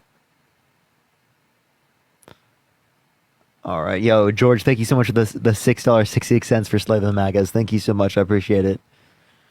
All right, let's get this next individual up here. Again, everyone, please only send a guest request if you will be voting for Trump in 2024. Megan, are you MAGA? What's up, how old are you? Oh, how old are you? I'm for my girlfriend's abortion tomorrow with a hanger before she's due on Tuesday. What? Bruh. Bye. What the hell just Coral, happened? thank you for the $1. Thank you so much, Coral. Thank you so much. What the hell just happened? I don't know. That was weird. Troll. What's up, how old are you? Hello? Jeez. All right, let's get this next individual up here. Only send a guest request if you will be voting for Trump in 2024, y'all. Yo, what's up, how old are you? 27. I'll be 20 in October. Are you driving? No, my wife is. Are you voting for Trump? You know what? I'm a registered independent. I was planning. I think I am going to vote for Trump. Okay. Would you vote for someone held civilly liable of sexually assaulting a woman? If they, I do believe in, people turning around. If he was able to prove himself, or that individual was able to prove that they moved past that and is a good human being, I'd be okay with it. Even with sexual assault. Sexual assault. What if they said that they never did it and that the person's lying, and then that just today even that they go in front of the news media and continue to say that she's lying, that she's a fraud, that she's crazy, that and actually bring up another case. He said that she wasn't the chosen one. Well, did you see that actually he brought up another case where he was said that someone that he essayed someone. Why would you bring that up? That doesn't make you look any better. Bruh. Yeah, honestly, I haven't been following that. From what I know, he did get prosecuted. He's a prosecuted felon now for what again? He's a convicted felon for falsification of business records in the first degree. But not for any sexual assault charges, right? He's been held civilly liable unanimously by a jury for sexual abuse. The only reason it's not a criminal case is because of statute of limitations law, which restricts you from being able to prosecute these cases in criminal courts based upon how many years it's been since the event occurred. And I want to point out too that E. Jean Carroll was not originally going to take him to court for the essay. She brought him to court at first for defamation, but in order to prove her defamation, she had to prove the essay. So that was an add-on to the defamation charge. So really, that's where it came from, was because he defamed her, and then as a fact-finding matter, then it also had to be that he would be proven within a civil court that he did essay her. But because of statute of limitations, they couldn't he couldn't get convicted of it. Yeah, because the statute of limitations at the time, I think it was 5 years, maybe 10, but 5 or 10 years. Now it's much longer, but at the time it was very short. So how long ago was it? Apparently, how long ago was that? 1996. 96. Okay. That's when I was born. But I know that doesn't make it right, but obviously I do think people can change. I know there's a lot of things that he said in the past, about degrading women but I feel like as a businessman, as a politician, I feel like he can help out the economy in a way. But I have a little bit of a bias. Can you name me one good businessman that has 6 bankruptcies? Oh, that's I think I have a bankruptcy myself, but no, but 6, right? Having one, there's no issue with having one. 6? Is that indicative of a good businessman? Yeah. I know. I see. Or someone that just inherited millions of dollars from their dad. Yeah, I get your point there. To be honest with you, but I think I just have a little bit of a bias towards him, just because I personally have been, me and my family have been, what's the right word to say? Like I've benefited from him being a president before. Previously, when he first became president, him and my old CEO, what was his name? Tom Rutledge, of the CEO of telecommunications over here in California. They signed a bill to bring jobs more to in the United States. So I got a job working for that company rather than giving it to somebody in the Philippines, which most of the call center was at. And I went from being a low income, like I was on government assistance and everything, to being able to support my family, making like, I think at the time it was like 2017, I was making like $14.75. At the end of it, I actually just got let go from that company. They, in this economy, they decided to shut down the call center. I made from $14.75 when I started. I was making like $28 as a lead there eventually, but unfortunately the call center did get closed down, and I got into sales. But I just feel like I just have a little bit of a bias because of that thing that he did in the past. So I don't know. Okay, so again, as it relates to this, so we actually can see what the impact of the Tax Cuts and Jobs Act was, and it only added 0.04% to the annual economy in terms of GDP, according to a liberal and a conservative economist from Harvard. I thank you, Devin, for the $5. Thank you so much, Devin. Wait, can you say that again? Sorry. It only added so the Tax Cuts and Jobs Act only added 0.04% to the annual economy, according to a paper from a conservative and a liberal economist from Harvard. Oh, okay. And then it added 1.9 trillion to the debt. Oh wow. Yeah, I wasn't aware of that. But I've done a little bit of research on the time I've been working. So I have like 4 kids now, and I work like all the time. But I was doing a little bit of research, and I feel like my family would benefit more off of Harris's tax plan because of the income that I make, and I did look into it, and that's why. So I mean, do you make less than $400,000 a year? Yeah, I make like. Okay, so yes, your taxes would not go up under the Biden-Harris administration. If anything, it would be decreased because of the fact that Trump wants tariffs. One, so that would be an increased tax burden on your family because of all the goods that you're going to buy would be more expensive, right? All the imported goods and the American goods, because the American goods are more demanded now. Not only that, but it is the case that under their plan, if you have kids, the child tax credit would increase from $2,000 to $6,000 for the first year of a child's life, $3,600 until they're 5 years old, and then $3,000 and through them being 18 years old from $2,000. See, I just need to do a little bit. I just feel like, so you're saying what he did for me obviously was good, but then it contributed to like 0.9% of what? 0.04% to the annual economy. So it only added, I think it's around $28 billion to the GDP. Wow. And that was for $1.9 trillion of debt-related spending. So it's like we could have spent the money so much more effectively, is what I'm saying. But another thing is I feel like within the Biden administration, at least right now, I feel like the border crisis has kind of gone out of control. So I feel like Trump would. Right now, we actually have less border crossings than we had at the end of Trump. Well, from the last 3 years, hasn't there been an influx of? There has been an increase, but recently, in the past few months, there's been a massive decrease due to the recent Biden executive order. So they're barely, starting to, That's because they were trying to get past a border bill because technically the executive order is likely to get shot down by the Supreme Court. The executive order is going to get shut down, so then it's likely going to get shut down. So then we're going to be in the same problem that we're in right now. So yeah, we're going to be back in the same problem as we were prior, unless we had a border bill, which the Democrats were trying to get passed with the Republicans bipartisanly, and Trump shot and because he got people to vote for the bill. So, but wouldn't Trump implement policies to make it to where we would crack down on the border? No. So he quite literally advocated against policies that would do that. Really? I need a little. Yeah, that's the border bill was a Republican-backed policy. It was literally supported by a Trump appointee, or not a Trump appointee, a Trump-endorsed Republican. Langford is a Trump-endorsed Republican. Yeah, well, I just feel like because of my political views, again, like I am a registered independent, but I kind of lean towards more on the right because I do believe in like gun. I don't really have for gun control and for I don't know. I just feel like Trump would be. I don't know. I feel like he'd do a better job with all the things that I care about. Why so? Like with the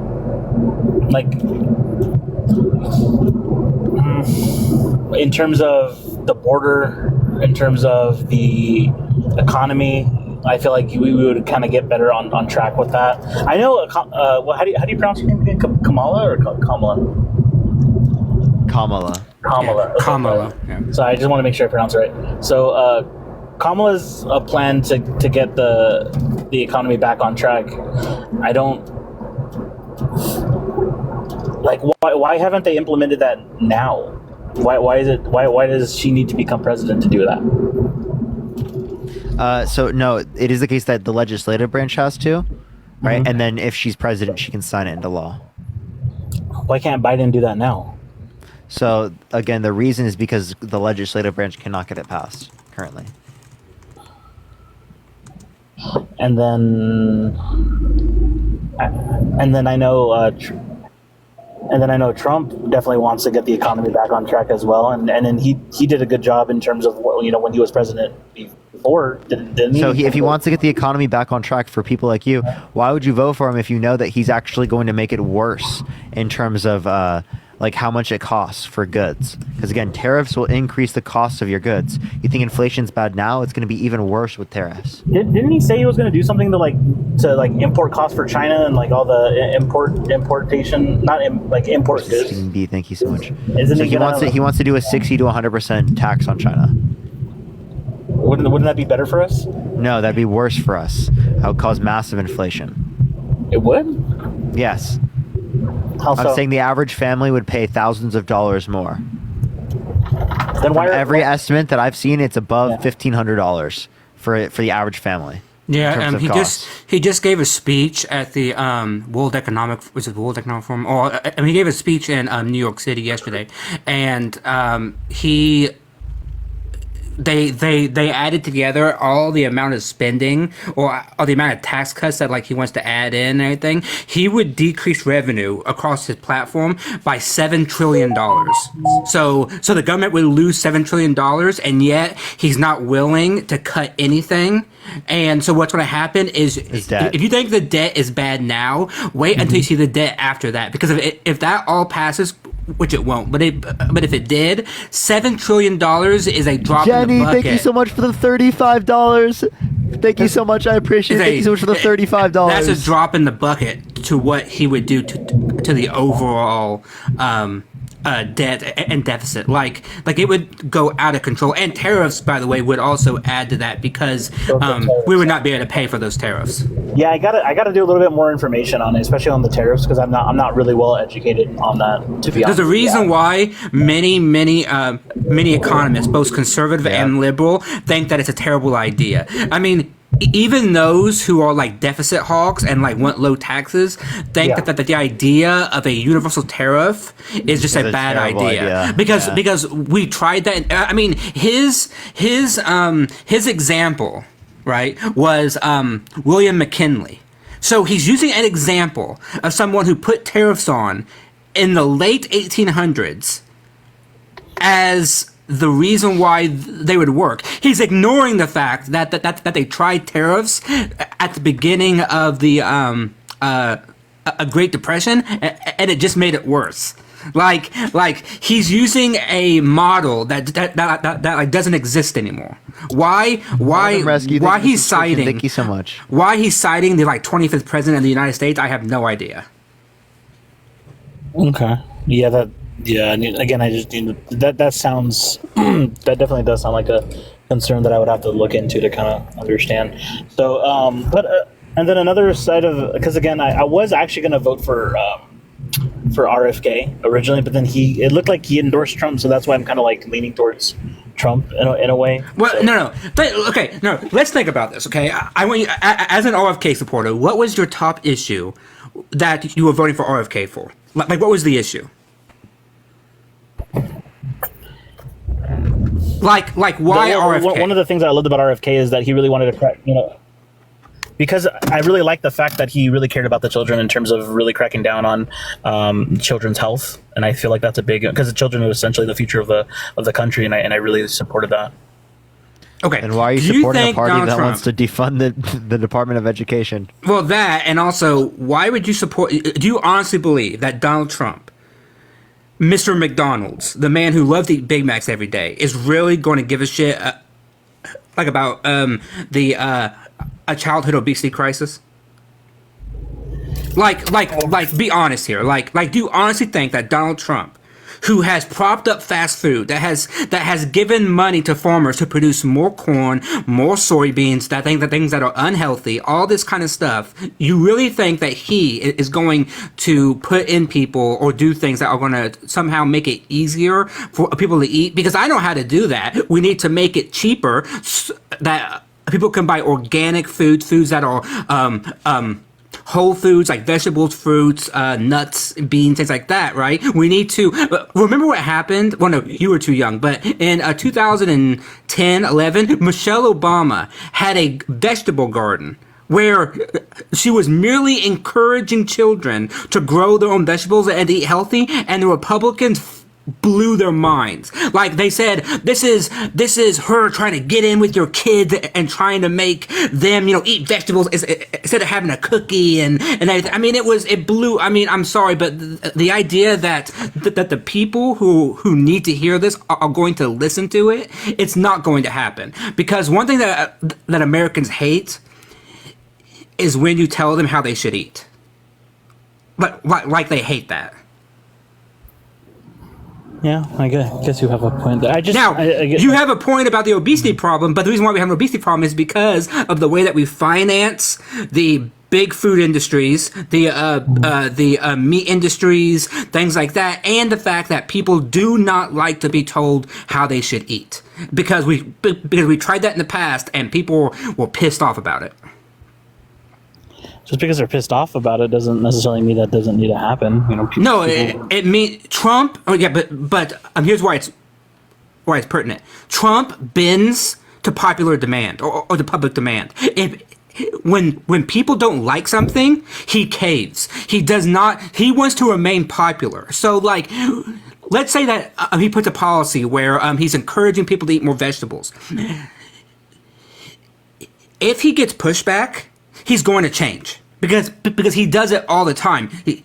Like just last week he did it on abortion. So this is not new for him. This is why he's not going to do it, because when he has numbers that say people don't want you to do this, he's not going to do it. Because he caves to popular opinion.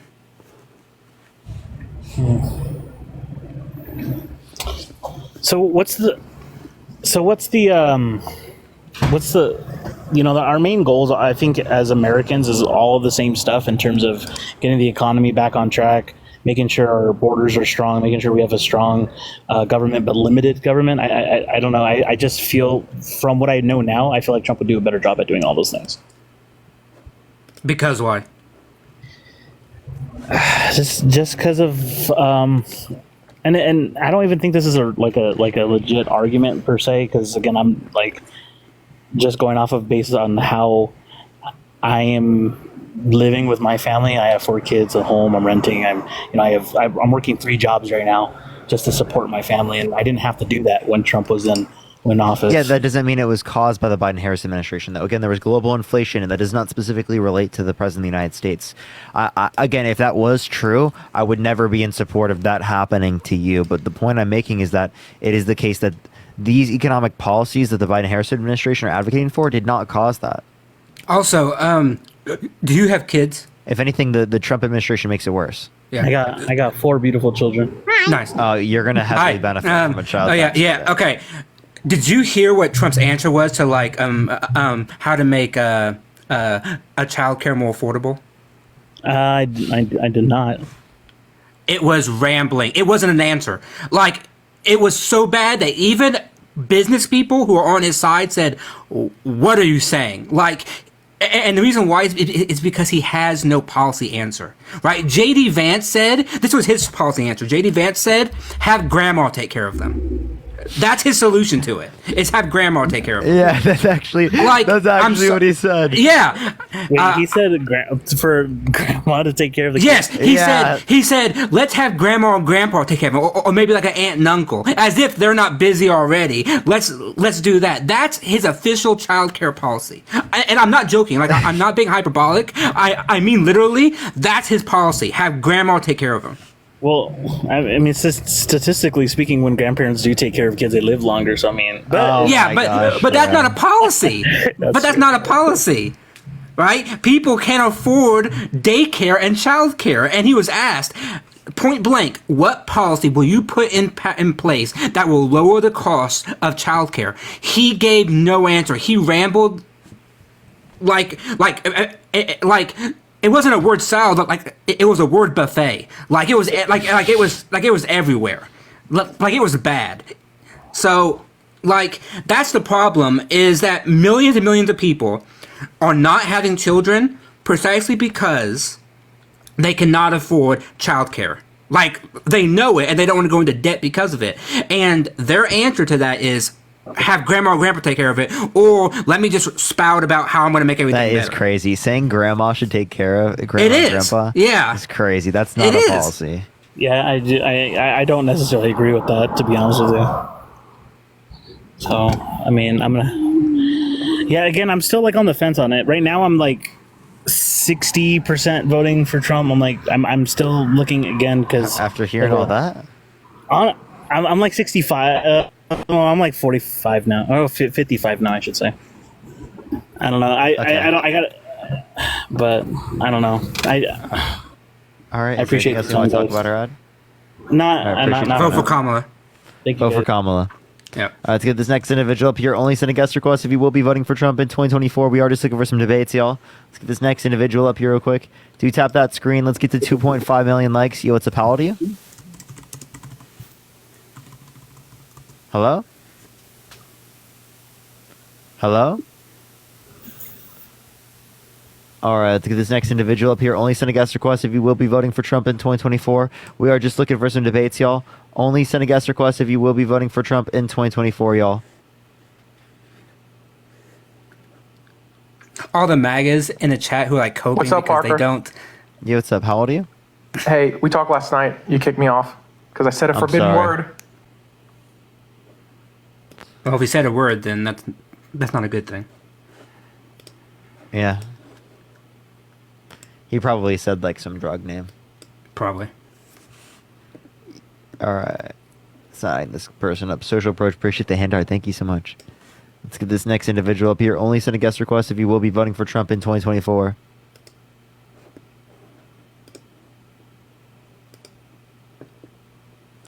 All right, let's get this next individual up here. Again, everyone, only send a guest request if you will be voting Trump in 2024, y'all.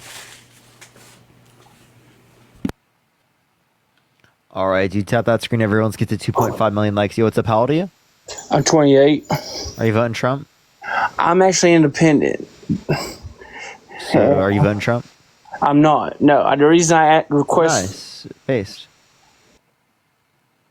Paste, thank you, man. I appreciate that. It's a W. All right, let's get this next individual up here. Only send a guest request if you will be voting for Trump in 2024. Yo, what's up? How old are you? Hello? Are you voting Trump? I sure am. Why so? Why not? Well, because he's a 34-count felon, proven sexual abuser, fraudster, election denier who tried to overthrow the government. He tried to restrict women's access to abortion. He called for a complete and total shutdown of Muslims entering the country. Plenty of things. I can't hear you currently, Rhonda. I currently can't. You have to see me in order for me to be able to hear you. I can't hear you unless you can see me. Hello. Earth to Rhonda, are you there? Rhonda, DNC told me to tell you that you need to come back onto the live. Oh, okay. The DNC's not going to be paying her. Let's get this next person up here. Only send a guest request if you will be voting for Trump in 2024. Yo, what's up? How old are you? 24. Are you voting Trump? I am. Why so? I just think he's a better candidate than Kamala. I think the economy was better during his presidency than. Can you name one economic policy of Trump's that you like? I would say economic policy, tax reduction, especially. So most of the tax cuts went to the wealthy, right? Did you know that? Yeah, no, I mean, and it added 1.9 trillion to the debt, and only added 0.04% to the annual GDP. I'm definitely. I think like just the stock market in general was better. Obviously, before COVID, we're at all-time highs.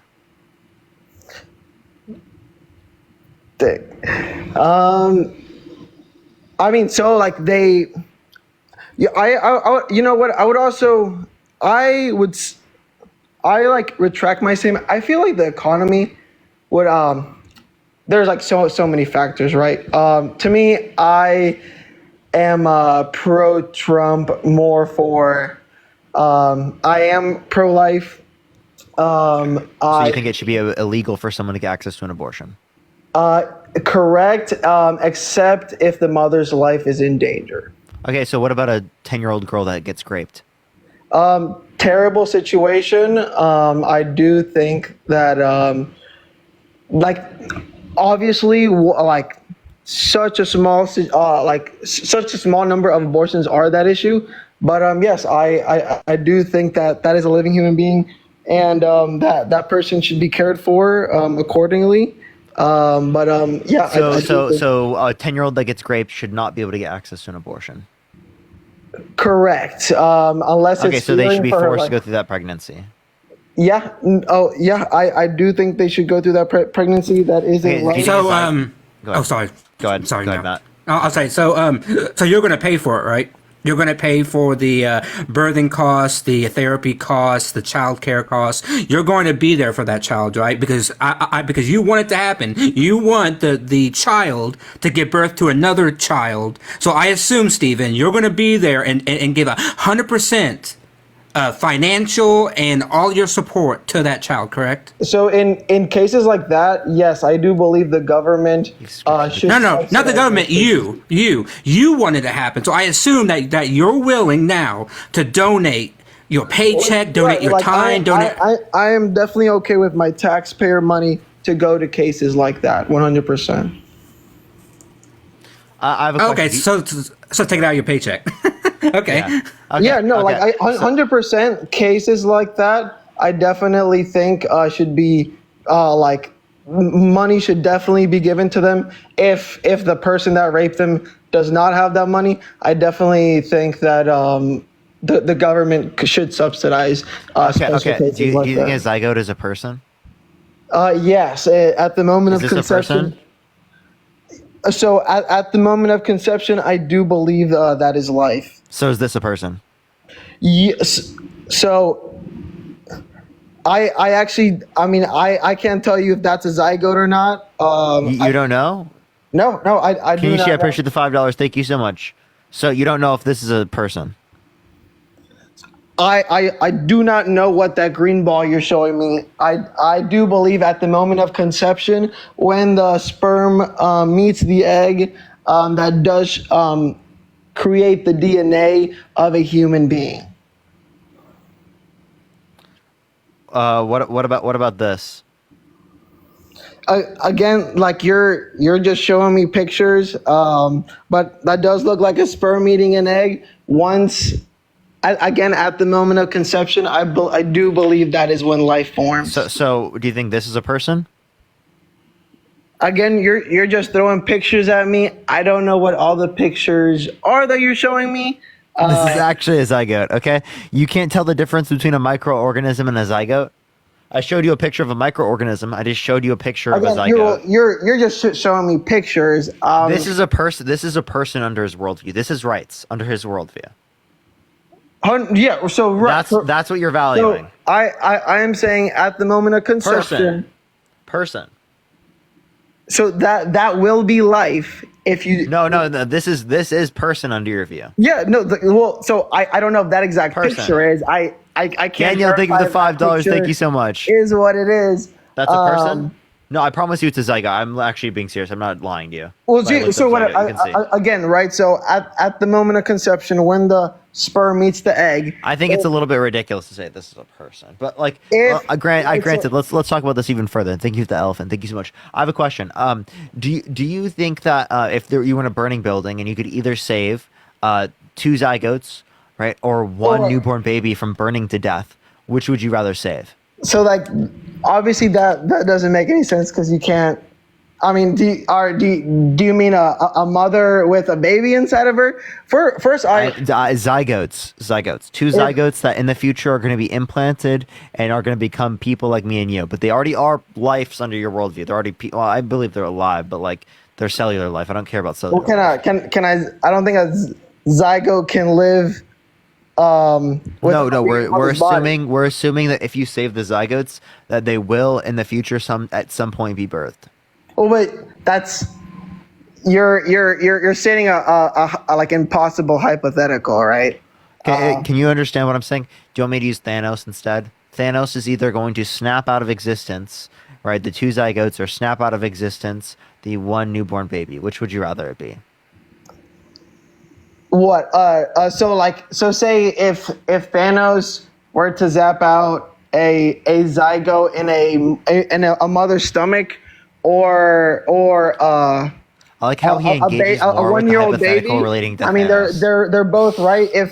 If you were to kill a pregnant mother and kill a baby, Jesus Christ! It's just either you get rid of the 2 zygotes, or you get rid of the 1 newborn baby. I do believe at the moment of conception is life, right? So I would say that they're so both you pick the life. 2 zygotes over the 1 newborn baby?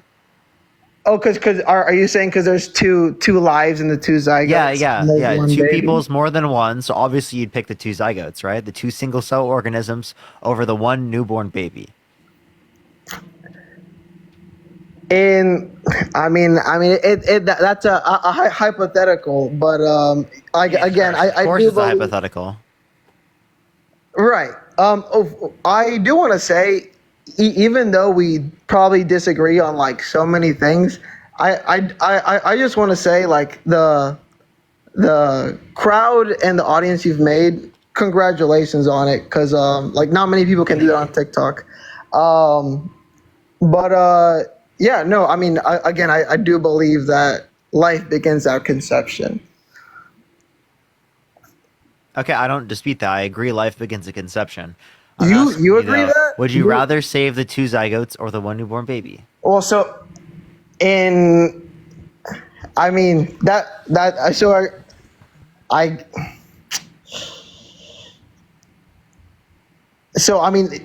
so are you saying there's twins in a mother's stomach in burning building? Is that what you're trying to say?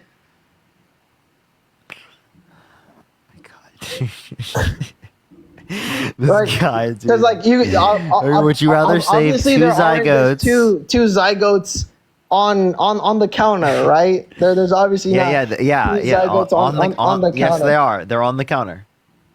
Well, see, like that's impossible. I put them there. Like I went and got 2 zygotes and I put them on the counter. They're in the petri. I guess they're in the petri dish, Steven. What would make more sense, right? If you would say, would I rather save a baby in the building or a pregnant mother in a building? If that's, I guess that no possible. Because no, fuck, dude. Listen, okay. Would you rather save 2 zygotes in petri dishes or a newborn baby?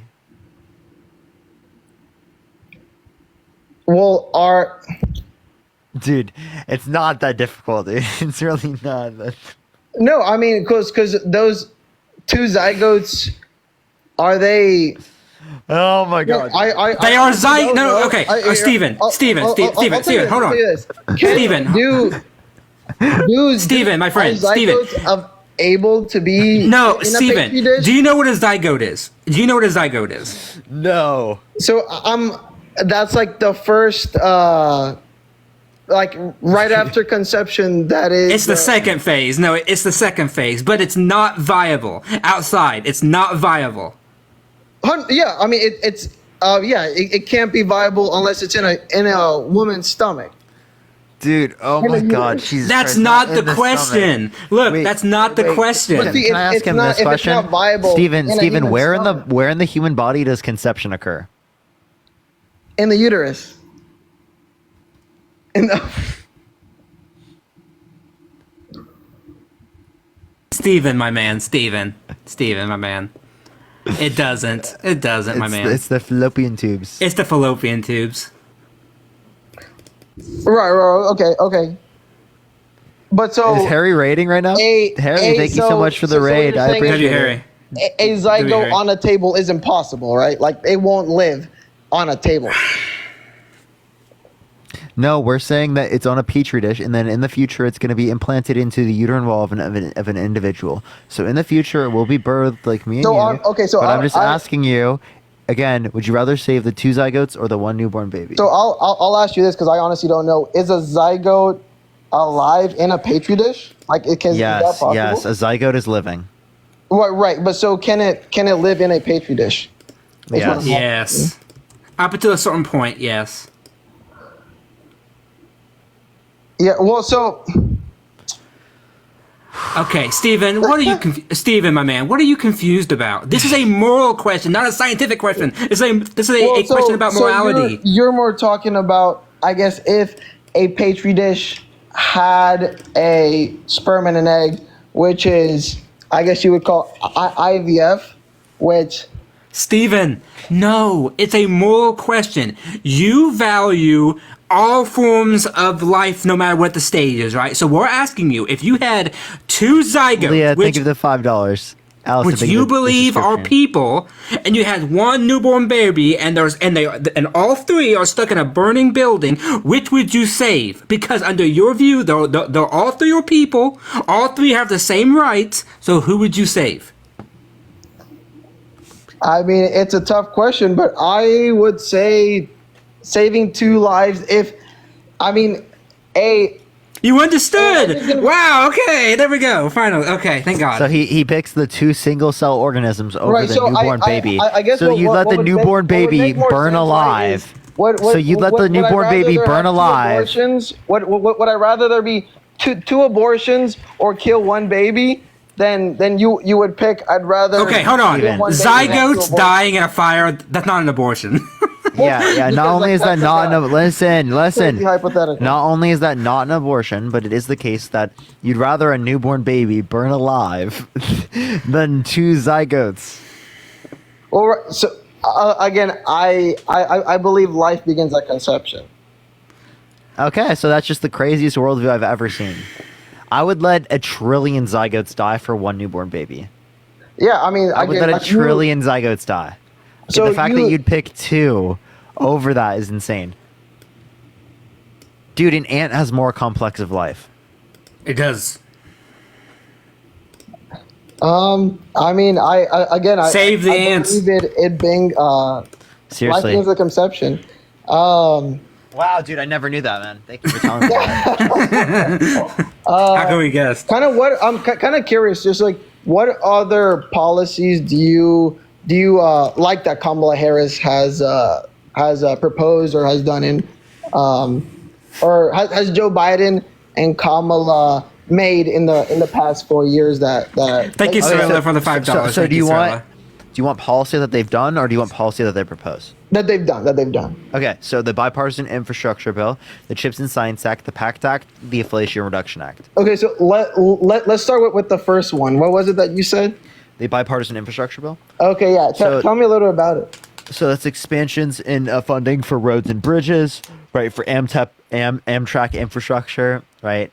For like EV charging. It was also for specifically like getting lead out of water pipes for clean drinking water, expanding high-speed internet to high-speed broadband internet to rural areas. Plenty of things. So does Trump not believe in that like policy, or will he negate that policy? Trump argued for it, but then never got it passed. Was that more of a bipartisan bill? I feel like Yes. both parties would agree in that bill. I guess give me something. They got it done though. Thank you for the dinosaur. Thank you so much. No, I mean, so Give you something. more, Okay, the Inflation Reduction Act. give me a policy that The $35 cap on insulin and the largest investment in renewable energy let ever. Let me finish. Give me a policy that you believe that Kamala and Joe Biden made in the past 4 years that I guess Republicans wouldn't agree on, that you believe. So no, it's not that they wouldn't agree on it. It's that it's more partisan. The Inflation Reduction Act is more partisan. Okay, so tell me a little bit about Aaron, think of the $5. What the inflation. Inflation Reduction Act was a $35 cap on insulin and the largest investment in renewable energy ever. Those are like the main highlights. Karen, thank you so much. I appreciate the $5. Thank you so much. I appreciate it.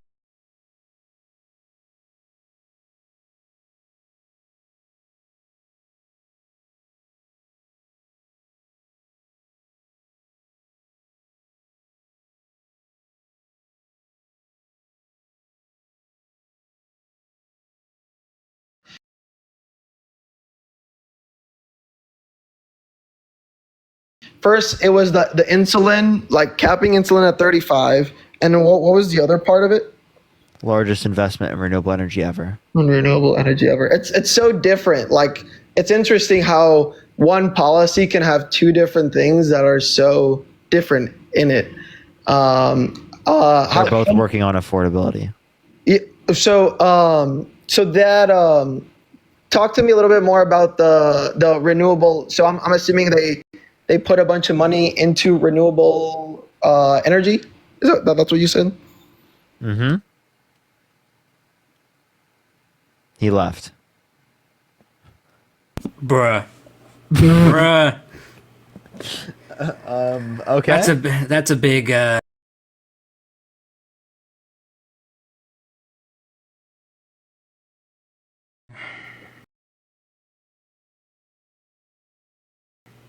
right, let's get this next individual. Yo, what's up? How old are you? Hey, this is Tony, 55. Are you voting for Trump? I sure am. Why so? Well, I lived under Trump's previous term. You didn't. You were just I did live. I was alive. I did. What were you, 16? I did. Okay, well. I was actually a Trump supporter at the time. Good. You probably should have stayed there. Anyway. Nope. That's okay. Let me just make a couple of points. First of all. Is your point invalid to Matt there? Pardon me? Your point's invalid to Matt there. Yeah, because I lived during it. Okay. Well, good. So let me make my point. First of all, inflation was 1.9% average under Trump. Nope. 5 point. Yes, So it was actually 2.9% in 2019. No, sorry, you got that wrong. No, I didn't. Look it up. Google. Yeah, look up inflation, Federal Reserve. Look up inflation under chart of inflation under presidents. You'll see it. I have. You look up inflation, Federal Reserve. You can find it from the St. Louis Federal Reserve. You can see that here. I'll get you the exact. So during Trump's administration, for annual 2018, 2.45%. Okay. And under Biden, it's 5.9 over his 4 So years. the highest month though was higher than that. Highest month. The highest month was 9%. Yeah, I know, but the point I'm making is that the same, the highest the month right now is 0.2%, and the annual rate is 2.9%. Yes, and we had an anemic jobs report today too. Did you see it? 147,000. Probably revised downward later. Did you see the reports about it though? People were saying that was to be expected, and it No, slows. it was lower than No. lower It than shows expected. a slowing economy, but an economy that is still doing fine. Like nobody said that it was like a big cause for panic. Shelly, thank you for the $10. Thank you so much. Yeah, I well, read it was into it lower than today. expected, and it's not a good trend, and that's why the stock market took a dip today. But so you're asking me why I'm voting for Trump, right? And I'm telling you that under Trump, it cost a lot less to live, and I don't see how you can dispute that. Do you know what tariffs are? I know what tariffs are, yes, and I'm not sure that he's actually going to implement those. It might be a bargaining chip. I don't know. He said he wants to do 10 to 20% tariffs on everything coming into the country multiple times on multiple occasions. Yeah, he said it. To re-say it. He said it. He says a lot of things, and then I don't believe it ever come to pass. So how is he going to pay? So the $3.9 trillion of taxes that he wants to reduce over 10 years with the extensions of the Tax Cuts and Jobs Act, how is he going to pay for it? He's going to pay for it by bringing in money. He has brought in a lot more money from off-seas account over, No, so again, yes, he did. Actually, the GDP only increased by 0.04% a year, according to the TCGA. So try again. That's not going to pay for it. Well, it's about $28 billion. Are you including COVID year? I'm including just like what the effect of the TCGA was per year. Oh, okay. So you're just talking about the tax cuts period. Okay. So let me ask you this. Trump gets a lot of heat for not handling COVID properly. Is that correct? That's a complete pivot from what I just said. How are you going to pay for it? I believe that the corporate tax rate, the lower corporate tax rate, will bring in more money over So a there's period no of time. evidence substantiating that. Not only that, but that's not going to give $3.9 trillion of revenue for the government.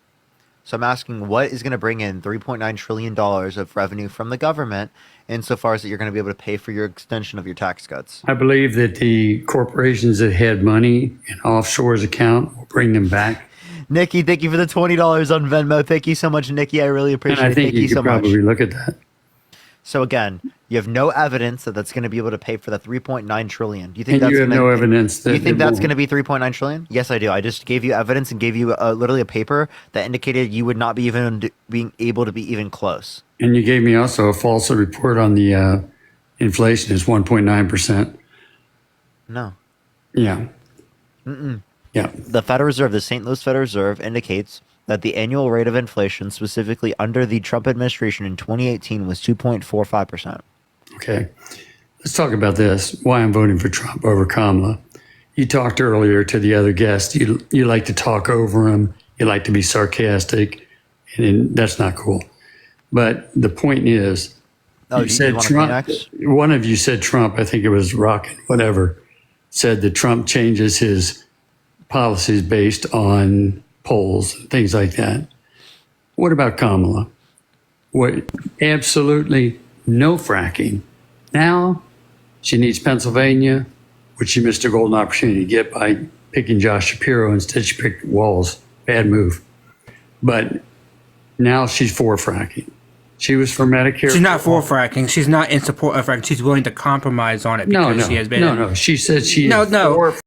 And when and if she's elected, she's not going to be like, yay, fracking, yay, fracking. No, she said that her values haven't changed, but she's willing to make compromises to get to a place where we'll be better off. And she said her values haven't changed, which told me that saying that she would not ban fracking is false because her values hasn't changed. And her values was to ban fossil fuels.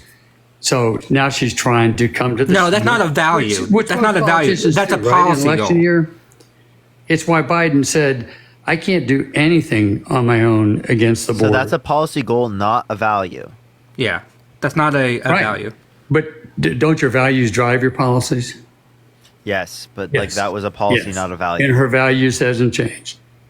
So what that means value? What value are you referencing? Okay, so I don't know. She wasn't specific. She says, my values haven't changed. Who knows what her values is? She doesn't explain anything. And except she did say she would not ban fracking. And Trump does, by the way. Trump is a Oh, I agree. I think all politicians, when they're running, they try to move to the center right, center left. And that's what Kamala's doing.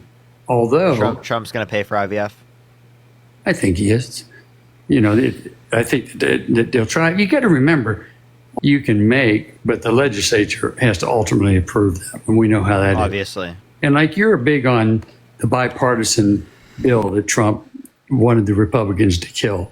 That bipartisan, yeah, the border bill was terrible. How so? What about it was bad? Well, first of all, you know what the biggest expenditure is in it? I bet you don't know.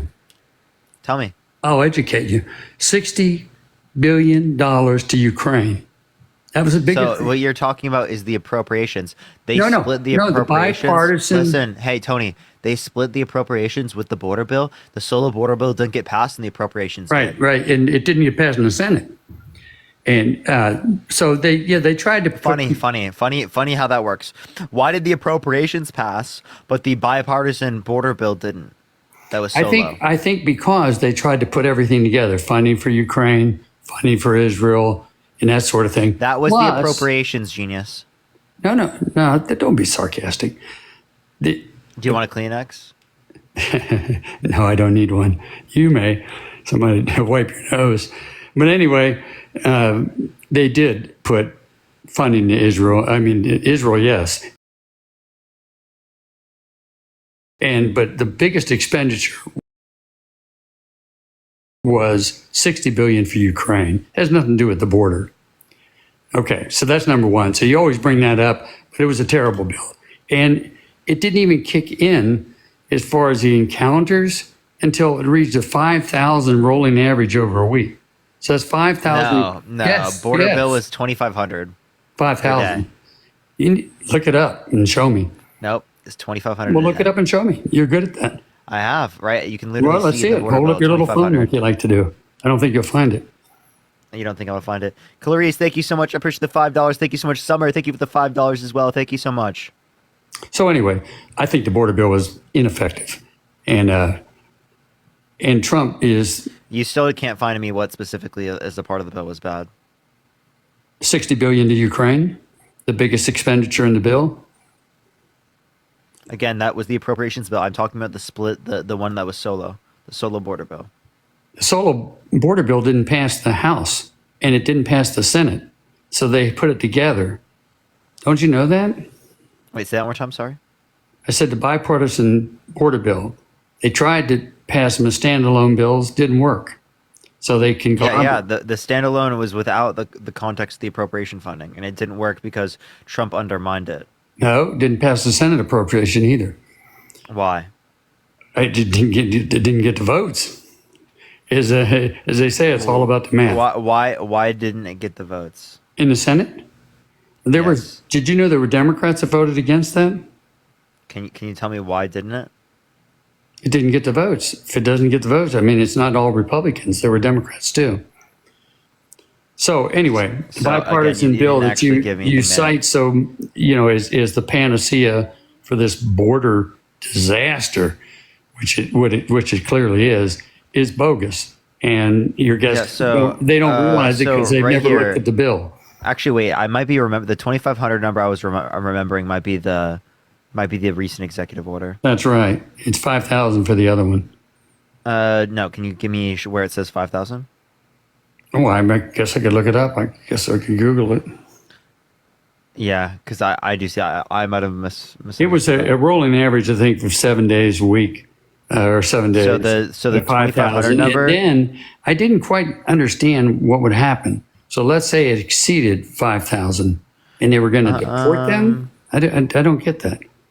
But I also know that Joe Biden said for years, I can't do anything about the border. I can't do anything about the border. Wait, so would you like to provide that source of the 5,000? I can't right now, but you can look it up. I'll give you time to look it up, and I'll go talk to someone else while you do that. Oh, okay. Sure. Okay. Go ahead. For sure. All right, if you're MAGA, type in the comment section right now, and I'll bring you up. Matt, are you looking for it right now? Hey, Siri. Mm-hmm. What was the bipartisan border bill cap? Okay, I found this on the web for what was the bipartisan border bill cap. Bro looks at Siri. It's crazy. Well, That's same actually thing. crazy. Well, you can Google or Siri. It's the same thing. That's so crazy, dude. That's crazy. So, are you looking it up for the first time? Mike. No. Echo. All right, let's go to the next. Sorry about that. Siri. Okay, you ready? Did anyone hear my Siri go off? So you ready for my answer? Yeah. Okay. So it's on ABC News because I want to get something that you might relate to. What's the title? It's titled, let me see. Senate negotiators defend bipartisan border deal under fire from House GOP. Okay. I don't see anywhere it says 4K. Where does it say 4K? It says this bill is a disaster. This bill has 5,000 people a day. I found it. I found it. DHS could close the border when the Border Patrol encountered 4,000 or more migrants on average over 7 days. The border would have to be shut down. Over 7 days. Okay. No. If those encounters reach a 7 day for 7 days. I'm not done talking. Neither am I. This bill has 5,000 people a day. The last sentence that I was going to say was the border would have to be shut down when those encounters reach a 7 day average of 5,000 or when they exceeded 8,500 in a single day. So I was agreeing with, that's why you don't interrupt. So he was right. Was it 5,000 over the 4 days for each day? 5,000 over 7 days. Oh, that's, 85. No. And the border, they would close the border. It says DHS could close the border if Border Patrol encountered 4,000 or more migrants on average over 7 days. The border would have to be shut down when those encounters reached a 7 day average of 5,000 or if they exceeded 8,500 within a single day. Yeah, so that's even less than I thought. So, dude, what? Tony, unmute. Yeah, unmute. Okay, so if they can close the border when it gets to a certain number, whatever number it is, why don't they close it anyway? Because this gives the president emergency authorization to do it because of the fact that the president only has the power under the Constitution and under statutory law to be able to close the border when there's an emergency. Yeah. Okay, and that's how he did it. Now, why didn't he do that earlier instead of an election year? Well, one, because he was trying to pass it within Congress because the only way to solve this crisis will be through Congress. No president has the ability to solve this crisis by themselves because any action that they do will always be temporary because that's how it is via the Constitution and via our overall statute. Even Trump would have to do everything that he wants to do would be temporary when he does it by himself because that's how it is just designed to do. So he wanted to work through Congress. 100%. Okay, well, so he tried for almost a year and a half to work through Congress to get it to be passed, and it failed, and so he did the one thing that he did. He did an executive order, which I think, by the way, doesn't have legal standing. I think if it would have been challenged in court, if it would have, I don't think it is, but if it would have, I don't think Joe Biden or Donald Trump or any other president has the authority to actually do what they wanted to do. I agree. But people do it because Congress is so broken. The point that Parker and I are making is that Joe Biden tried and was willing to compromise on this issue to get a bill passed to grant him the power to do it because he said, I cannot do it because I don't have the power to do it. I don't have the actual power. Whereas Donald Trump says, I'm going to do it no matter that I don't have the power, and he has no interest in working with Congress to get a bill passed. That's the difference. Is that I want a president who is constrained and is not ready to just use the power like willy-nilly, and will actually work through the laws and via the Constitution to get Congress to actually do their job to actually solve this crisis. I do not believe that Donald Trump has that value in mind. And you believe Kamala does? Yes, because she worked with Joe Biden to try to pass that bipartisan border bill. Right, unsuccessfully. Well, sure, anyway, but she still tried to do it. In the bipartisan bill that we're referring to, again, allows way too many people in our country. And I would be the first one to say this was written by a Trump-endorsed Republican. No, I would be the first one to say that overwhelmingly, the people that are coming into our country are coming in for a better life. I totally agree with that, or at least that's my belief. However, there's a X number of people who are coming in with bad motives. and they're coming from, over 100 different countries. And we don't know who they are and why they're here. And we're seeing some of the ramifications of that. But I do appreciate you being more polite. All right. Is there anything else you want to talk about, Arad? Or would you vote for someone held civilly liable of sexually assaulting a woman? Well, that's on appeal. And I looked at that case. I was about Just because something's on appeal doesn't mean it's wrong. It doesn't mean that he did it either. And it means it's most likely that they did. Well, possibly. But when I looked at the evidence... No, most likely. Well, let me just explain. What evidence do you dispute? The evidence is she told 2 friends. She had 2 people that were accusing him of sexually assault testify. They played the Hollywood Access tape, which is nothing. I mean, it's just banter. And that was about it. There was no DNA. What about the therapist notes? There was DNA on a dress that Trump didn't submit his DNA for.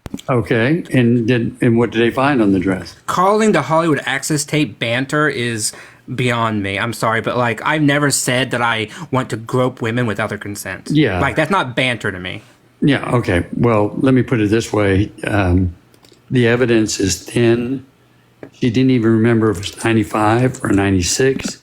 The picture that they showed of her and Trump was 1987. I mean, it's thin. I'm not sure that it will. He said they never met. He said he wouldn't have sexually abused her because she's quote unquote not his type, but then in a deposition mistook her with his ex-wife. Yeah, that's typical Trump. So I'll agree with that. I'm not going to defend that. But I do think the evidence is a bit thin, and it's certainly a bit thin for an $82 million defamation. So what would be sufficient evidence for you? DNA would be nice. So there was DNA on a dress, but Trump didn't give up his DNA. Oh, I think if there were DNA on a dress, they'd have gotten the DNA. They can't just like force him to give Clinton. up his. It's like the blue dress, right? They can't force him to give up his DNA in a civil court. Yeah. Well, like Clinton, he knew the DNA was his. He didn't give up his DNA, but he also confessed. So I don't know. I don't believe that there was DNA on a dress. Well, there actually was. I can literally show you. I know. Yeah. We have the finding report about it. It was unknown male DNA on the dress. Yeah. So that means it has to be Trump? No.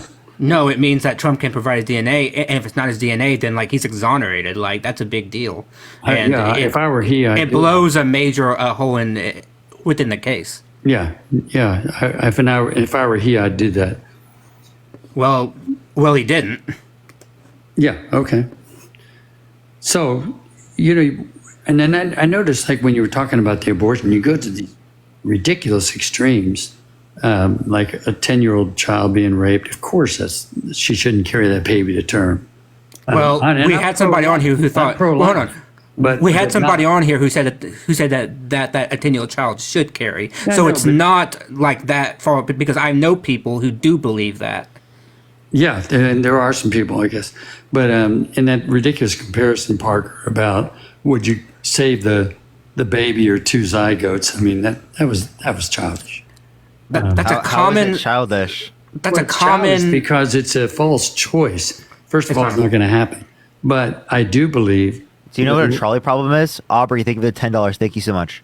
Do you know what the trolley problem is? Trolley problem? It's a common ethical problem that's brought up. I didn't make this one of the most famous ones. No, I don't. It's literally one of the most famous ethical analogies. The fact that you called it childish shows how little you know. Oh, okay. Well, I do know this. Life begins at conception. I agree. Life begins at conception. I don't care about cellular life. I care about sentient life. So you don't care about the zygote at all? No, not at all. Did you know you were a zygote? Okay. Okay. But before a zygote, sperm and an egg. And if your mother didn't care about... I was also a sperm and an egg. Right. And if she didn't care about cellular life, you wouldn't be here talking. Yeah, if someone pulled out, I wouldn't be here either. if my dad didn't get divorced, I wouldn't be here. That's true. That's true. But anyway, I do believe in pro-life, and I am pro-life, but I do believe in exceptions. And the 10-year-old, of course, should not carry that baby to conception. Well, as I said, there are many people in this country who think otherwise, which is why we argue about it. So, Tony, do you believe a zygote's a person? I do, given time and nurture. So, yes. wait, no. Is a zygote a person when it's a zygote? I believe it is, yes. Okay, so can you tell me specifically, would you save the 2 zygotes or the 1 newborn baby from the burning building? Oh, I don't want to go there. I'd save them all 3. No, you can either save the 2 zygotes or the 1 newborn baby. That's a false choice.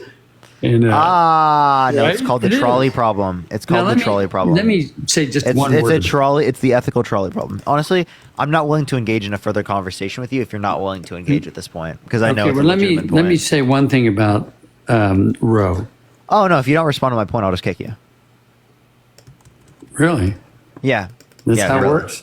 Yes, Can absolutely. you give me a ridiculous comparison if I don't respond? That's not a ridiculous comparison. It's a common ethical problem in terms of like modern ethics, right? It's called the trolley problem. Would you rather, right, save the 1 newborn baby from a burning building or the 2 zygotes? If pressed for a choice, the newborn baby. Okay, so why would you save 1 person over 2 people? Because you're making me choose. No, I'm not. No. And the Okay, baby's so here. typically 2 is more than 1, right? Like I don't know of any circumstance of 2 being less than 1. No, I know. But okay, so if 2 is more than 1, then why would you pick the 2 or the 1 over the 2? Are you picking something that's less valuable under your view? Makes no sense. I actually wouldn't make that choice. I would save all 3. No, dude, you don't. You're such a ridiculous person, bro.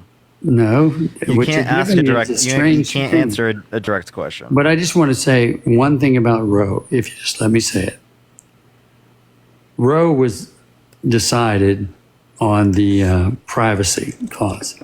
Ruth Bader Ginsburg, you're not going to get any more liberal than her, right? She said Roe is on shaky ground. That's a direct quote. And she knew it was. Because of other people. Because of other ideologues. Because of what it was decided on. She said it should have been decided under equal protection. That was her contention. And so it really was on shaky legal ground. I mean, so only because of how it could be changed in terms of the particular Supreme Court. I'm not disputing that, but that doesn't mean that Roe versus Wade isn't good. Right? That doesn't mean that Roe versus Wade isn't better than not having it. Right? You leaving it up to the states leads 1/3 of women to have a lack of access to abortion.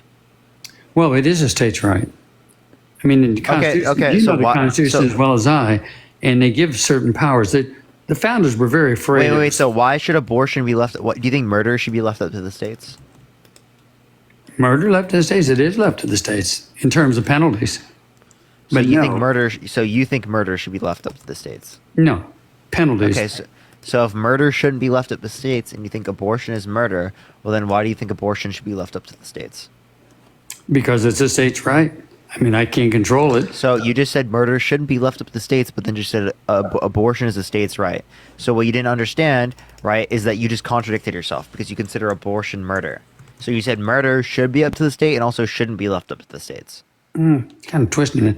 But no, I'm not twisting anything. You contradicted yourself explicitly. Okay, let me tell you something about the Constitution that you know. Where's the DJ glasses? Thank you so much. They are nice looking. The founders were very afraid of a strong centralized government. They just came out of a monarchy, right? So Articles of Confederation. Or they came from a king. So what's the article? Can you tell me what the Articles of Confederation is? The Articles of Confederation? Yeah, what's the main difference between the Articles of Confederation and the Constitution? I think the Articles were done after the convention. After the Constitutional Convention. No, it wasn't. It was before. Okay. The Articles of Confederation is why we came up with the Constitution. Yeah, but you're not letting me make my point. My point is... Okay, but my point is the Articles of Confederation gave significantly more power to the states and less power to the federal government, making the federal government very weak, right? Which is the reason why we brought the Constitution, which is supposed to give a greater amount of power to the federal government, but also recognize states' rights. Right. Okay, but that doesn't mean that abortion should be left up to the states. And they listed the powers to go to the federal government, right? And then it does not in the Constitution explicitly say that abortion should be left up to the states. So you're deciding to interpret it that way. No, that's right. And the same with Roe.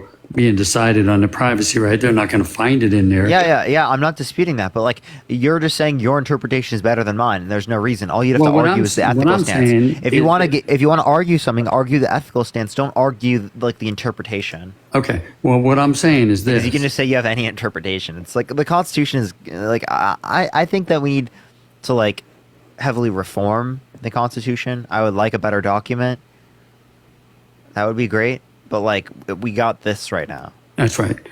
And it says any powers not so enumerated go where? To the states. And that's why there should not be a federal Department of Education. And I'm in education. Didn't you just say earlier we should help fund kids more? No. I didn't say anything about funding children, but yes. So get rid of funding for children in schools? Funding, I tell you what I've learned about the federal government as far as the... So you want to defund public school? No, and you want to fund no. like religious schools? No, I'm not saying that. What I'm saying Okay, is, so then why do you want to get rid of the Department of Education? well, because the Department of Education is a state's right. And the reason for the... Everything's a state's right. Do you think women's right to vote should be left up to the states? No, it's an amendment. Okay. So what about slavery? Do you think slavery should have been left up to the states? No. And it was Why changed. not?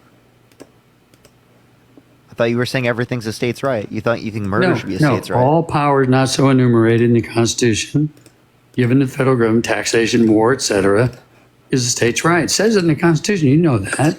Where explicitly in the Constitution prior to the amendment did it explicitly say that slavery should be left up or shouldn't be left up? It didn't. It didn't. So prior to that amendment, do you And think that's why we have 27 amendments. I said prior to that amendment, do you think that it should have been left up to the states? No. Okay, so even if there isn't a particular amendment about it, you'd still be against it being left up to the states. So why should abortion be left up to the states? You think it's murder. Why should murder be left up to the states? I'm saying the abortion should be left up to the states as far as the time periods in that. That's murder under your view, though. Abortion is murder, so why should murder be left up to the states? I think you're twisting it. You know what I'm saying. And I mean, no, that's one thing you do. No, Tony, do you think abortion is murder? I don't think you should have abortion. No. Is abortion murder? I believe so, yes. Okay, so abortion equal murder. Okay. Right? Okay. Okay, if abortion equal murder, right, and you think abortion should be left up to the states, that means murder should be left up to the states because abortion equal murder. Jesus Christ, this is not difficult. This is basic logic, Tony. Don't gaslight me, okay? No, don't act like I'm the one twisting it. No, it's this basic logic, you fucking genius. This is basic logic. I can tell you this. Literally, abortion equal murder. Abortion this, murder this. That's all it is. That's literally it. And you're like disputing that, and you're saying I'm the one being fucking dumb, like, no, or I'm the one like. I'm saying being it should be up to the states to determine the period of time for abortions. Some states, they don't want any abortion. Some states want 9 months abortion. I know, but you don't think murder should be left up to the states, right? No, actually, I'd like to see so murder should not be left up to the states. Abortion outlawed. Abortion equal murder. Therefore, abortion should be left up to the states, right? I think it should be outlawed personally. Except in certain cases. So abortion should be federally outlawed. So it shouldn't be left up to the states. So why are you voting for someone who wants to let? Wait, so why are you voting for someone who wants to allow for 2/3 of the country to get access to murder legally? Yeah, and there again, that goes back to my point about moving toward the center. Trump has changed on that, and he's now 15 weeks, which is where Europe is. Wait, are you 15 weeks? You know what? If it will save babies, yes, I would go with 15 weeks. I hate it, but I'd go with it because it's better than 9 months. How about 18 or 20 weeks? I believe that's a little too much. Why? Well, because look at all the European countries. Why? No. Why? What quality in the fetus? What quality in the embryo? It's further developed. But what about it? It's further developed. That's relevant. Well, why would it be 15 weeks? I would ask you, because I base it on sentience. See, what are you basing it on? When you look at where Americans are on this, they're at 15 weeks. Now, I disagree personally, but I would take 15 weeks over 9 months. I find it funny that like now we're like looking to Europe and like, oh yeah, now we should follow Europe. Like on everything else, no, but like now we should follow Europe. Yeah, what about the universal health care? What about the paid maternity leave, paid paternity leave, paid sick leave, universal health care? How about any of those, or child care, I mean, what about any of those things? Well, universal health care, you know, if it was good. It is. No, it's not really. Yes. Look at the UK, it's terrible. Terrible. Wait, can you name me one country around the world that has totally private health insurance that has good health outcomes? I believe we do. If you look at us as like, we've got good health care in this country, I'm sorry to break it to you. We spend twice as much per capita as they do in Europe, and we have worse health outcomes. Come on, bro. 137 million Americans have medical debt. That's extensive. You're such a ridiculous individual. Saying that we have a good healthcare system is probably the most laughable thing I have ever heard in my life, Tony. The fact that you decided the United States is better healthcare. Unbelievable. Well, I believe we have better healthcare than UK. And they're government funded. What do you base that on? I base it on comments made from people who say comments. So can you give me any evidence, any survey that indicates they have a higher satisfaction rate in the United States comparative to the UK? I believe in terms of healthcare service. Find one, yeah. Go ahead, find me one. I'll give you time. No, you find it. No, you go find it. So no, but what I'm saying. Yeah, I'll let you go find it. Go find it, Tony. We'll talk to someone else in the meantime. Go find it. Go find it, Tony. Are you going to ask Siri again? All right, let's get this next individual up here. Only send a guest request if you will be voting for Trump in 2024. We are just looking for some debates, y'all.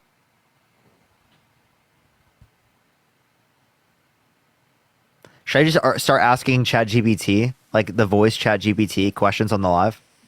So real. Yo, what's up? How old are you?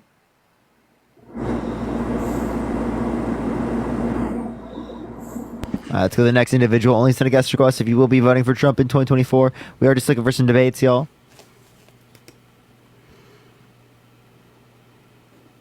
Matt, 2 days from now. Oh, is it? Nice, nice. Yo, what's up? How old are you? 25. Are you voting for Trump? Yeah. Why so? Well, I've always stated that one of as a person who studies law, I'm in law school now. One of the most primary issues I was, want to vote for Trump is I love his stance on, tough on crime. And I think that's one of the primary reasons that I am a Trump supporter. He's a convicted felon and he's been held civilly liable of sexually abusing a woman, defamation, fraud. Yeah, you're absolutely right. And like I said, I always said there are way better Republicans out there who I feel like would fit the job, like Ron DeSantis. And who's more tough on crime, a criminal or a prosecutor? A criminal or prosecutor. Well, if you think about it, and I'm not referring to his felon title. I'm just asking who's more tough on crime, a prosecutor, right, or a convicted felon? Well, we got to go back to the crimes in places like Kenosha and different states. Kamala, who at the time has supported the horrific riots of these states, and who's you mean like Donald Trump with January 6th? Where he said specifically that he wants to pardon people that were convicted of violently assaulting police officers? No, but the Democrats twisted it and used his words of saying fight like hell to say that he's... No, I'm not even referencing that. He, when talking to a journalist, literally said he would be okay with pardoning people that were convicted of violently assaulting police officers. 56% of them pled guilty. Okay. But here's the question. My question to you, why are you voting for Kamala? She's not a 34-count felon, proven sexual abuser, fraudster, election denier, tried to overthrow the government. She tried to restrict women's access to abortion. Slow down, she one more called time. for a complete and total shutdown of... Okay, sorry. She hasn't been held civilly liable of sexually abusing a woman. Okay. She didn't call for a complete and total shutdown on Muslims entering the country. Her tax policy isn't specifically targeting people who are poor, right, to give tax cuts to people who are rich. Okay, so let me say something to you. I met this wonderful lady about Janae, thank you for the $15. Thank you so much, Janae. Thank A couple you. years ago, I met this wonderful lady. Her name is Antoinette, and she said to me, she's a social worker. And she said, honestly, Hayes, I'm not even a big fan of Donald Trump, but I can tell you, I've had more money in my pocket with him as president than I have of any other president. I've been working in social services That does not mean for it was almost caused by 50 years. 50 years. And she's had more money in her pocket than any other president she's worked under. I have more money now than I've ever had in my entire life, and that's under the Biden administration. Should I then therefore say that Joe Biden is the best president of like all time? Of course not. But what I'm stating is that from her checks that she got each and every payday, the taxes wasn't as high under Trump as her previous almost 50 years working in social services. My point was, why are we using the experience of one person to therefore say that the person would be better? Because I could do the exact same thing with Biden Harris. Yeah, but you're right. But almost every article that I see, people are comparing the different rates between Joe Biden and Donald Trump, and they're looking at the numbers and they're saying that because these numbers are higher for Biden, Biden is the better president. So are people using those numbers against Donald Trump? No, I argue like people shouldn't do that. I'm saying people shouldn't use the case of one person or something to say whether or not this person will be better, because I could do that for myself. I could say I'm making more money than I ever have, and therefore everybody should vote for Joe Biden and VP Harris. I'm saying that's a bad way of going about it. No, that's my point. No, I get it because I've always said that the presidency, majority of the presidency is behind closed doors. We will never even really know or be able to thank that president for what they've done. But then another issue that I have is our nation has never been such an impotent nation. In a what nation? A what nation? An impotent nation. What do you mean by that? Well, pretty much synonym is a weak nation. And it's scary because... What do you mean? All right. Donald Trump spoke with the leader of a Middle Eastern country. Correct me if I'm wrong. I don't know if it was Middle Eastern. It was one nation that was threatening pretty devastating attacks against America. And he told them, if you ever harm a single hair on an American citizen, I will blow you to hell. That is the president that we need. We don't need a president who can barely talk a sentence without, jumbling or falling up the stairs. We need someone who appears You strong. understand the candidate isn't Biden, right? No, and also, I agree. why I know that. Why didn't Donald Trump say that exact thing to Vladimir Putin when he was standing right next to him? So like Vladimir Putin was we had good intelligence that Putin was trying to interfere in our voting systems, and Trump standing right next to him totally capitulated. So why didn't he say that thing about, if you don't leave us alone, we're gonna blow you, to like all kingdom come? Why didn't he say that to like Vladimir Putin? So as a person who believes that, Tony, think of the. Sorry, Laura. Thank you for the $5. Thank you so much. Laura said that she's from the UK, and you are wrong. That their healthcare system is so much better than the United States. Oh yeah, I don't disagree that our healthcare system needs some improvement. I don't disagree with that. Didn't you just cite our healthcare system? No, I didn't say healthcare system. Sorry, that my was bad. Tony. Sorry, Tony's- I apologize. I'm like fucking totally out of it. I thought you were Tony for a second. Yeah, Molly, thank you for the $5. Thank you so much. And that's all. It's because they sent it 3 minutes ago. Yeah, abortion is a tough topic to get into.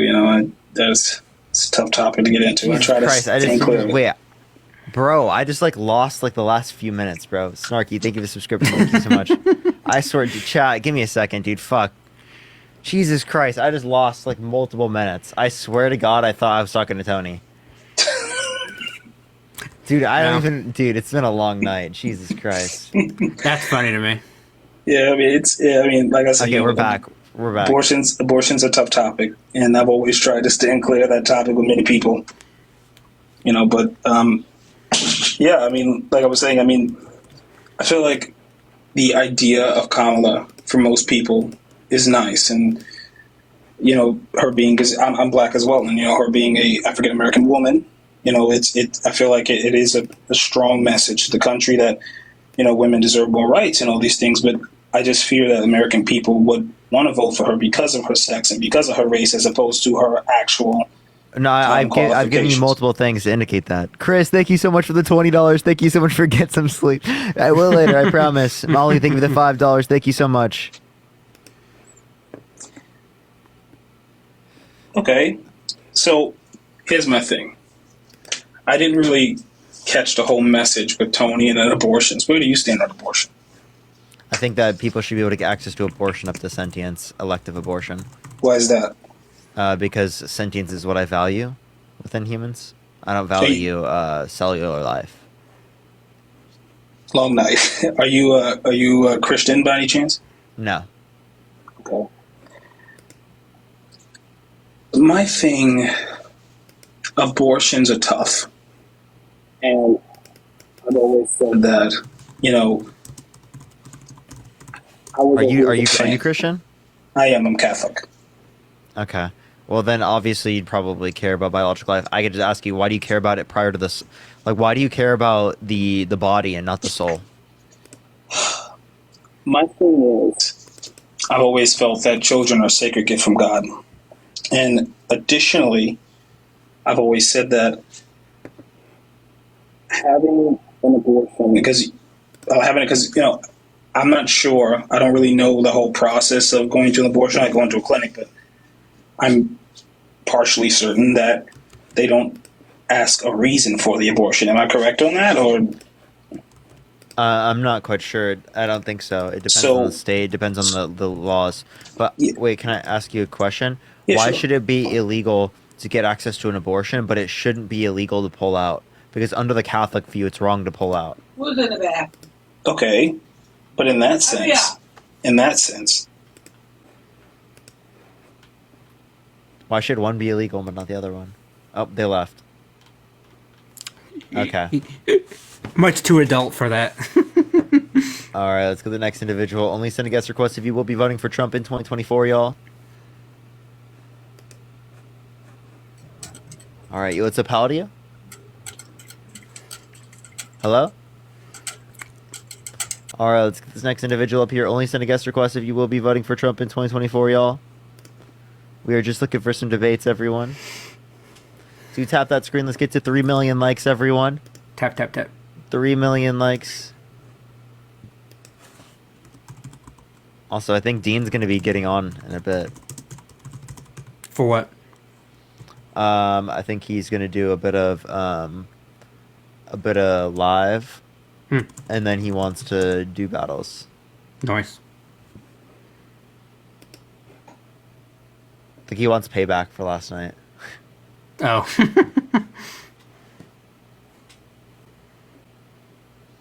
All right, let's get this next individual up here. Only send a guest request if you will be voting for Trump in 2024, y'all.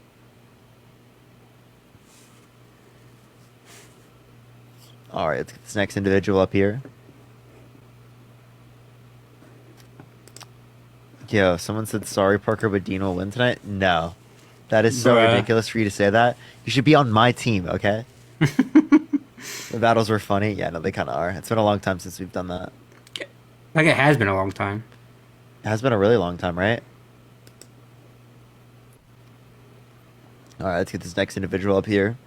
Only send a guest request if you will be voting for Trump in 2024, y'all.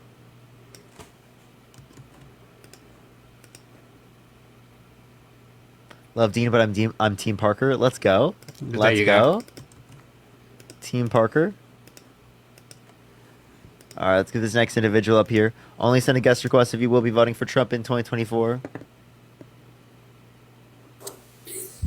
Yo, what's up, how old are you? I'm 24. Are you voting for Trump?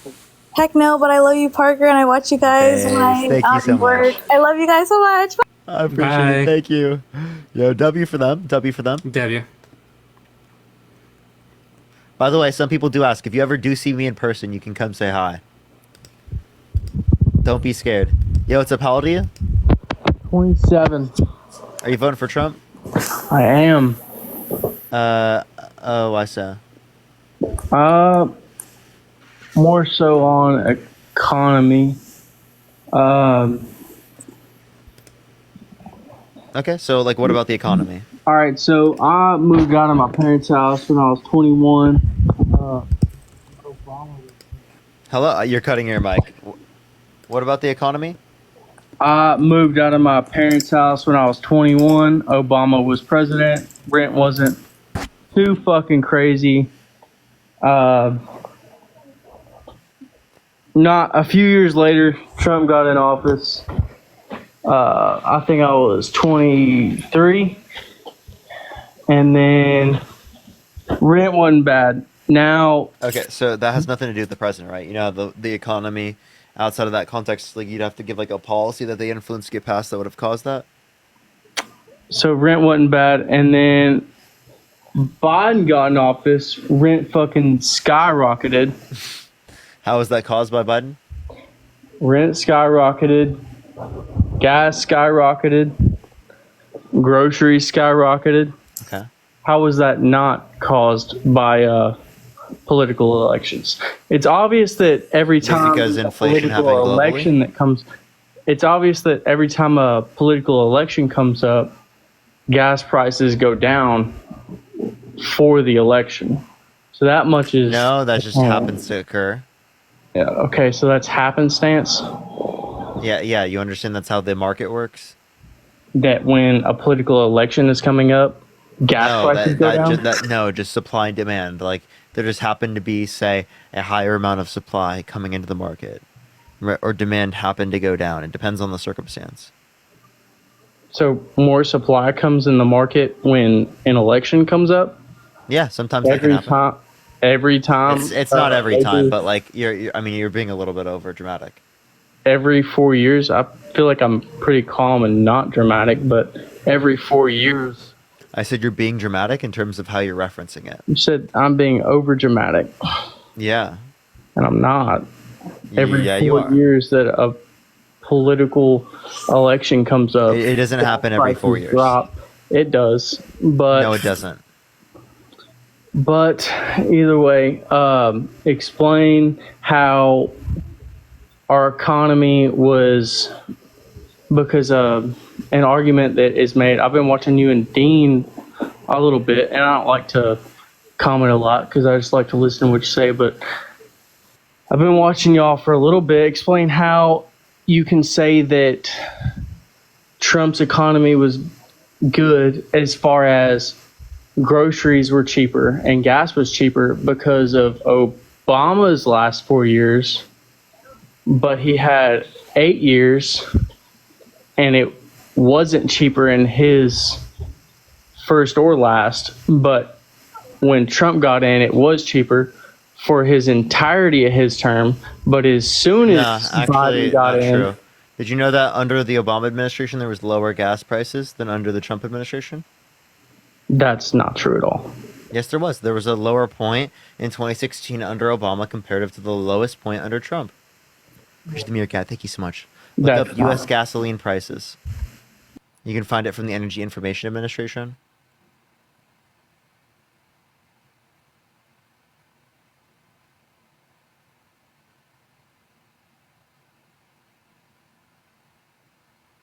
You pick. Oh, he cut out.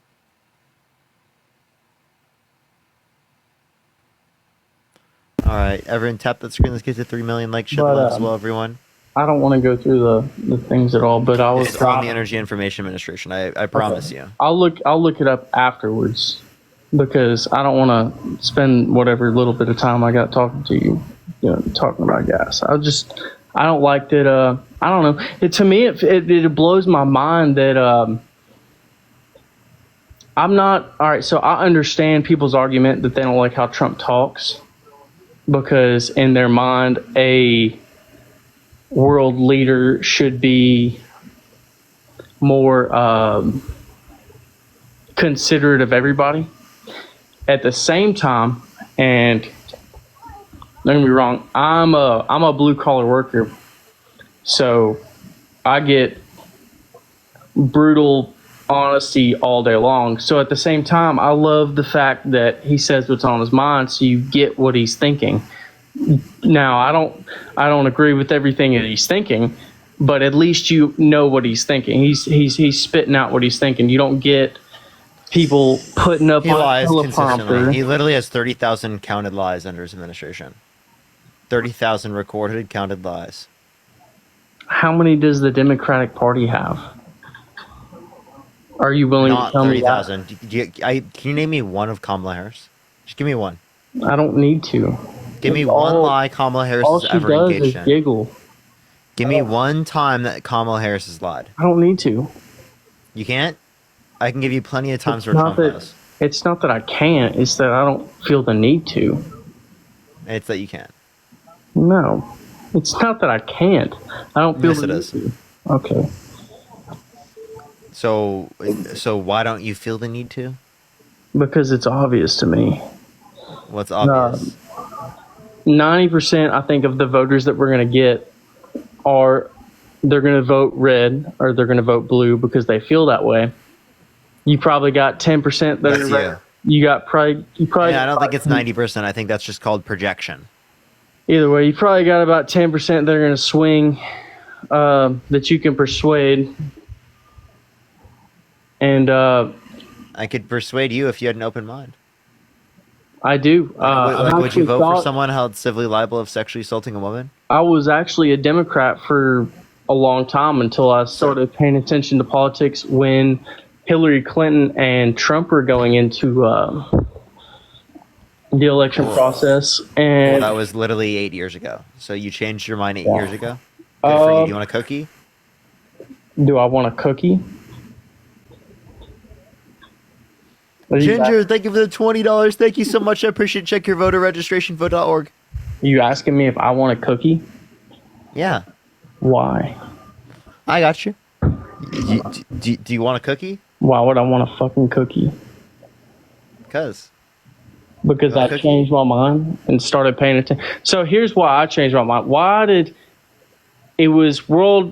Everybody had their own opinion on Trump. It wasn't, I won't say it wasn't good or bad. They had their opinion on him, but you have a lot of career politicians speaking highly of Trump and business people speaking highly of Trump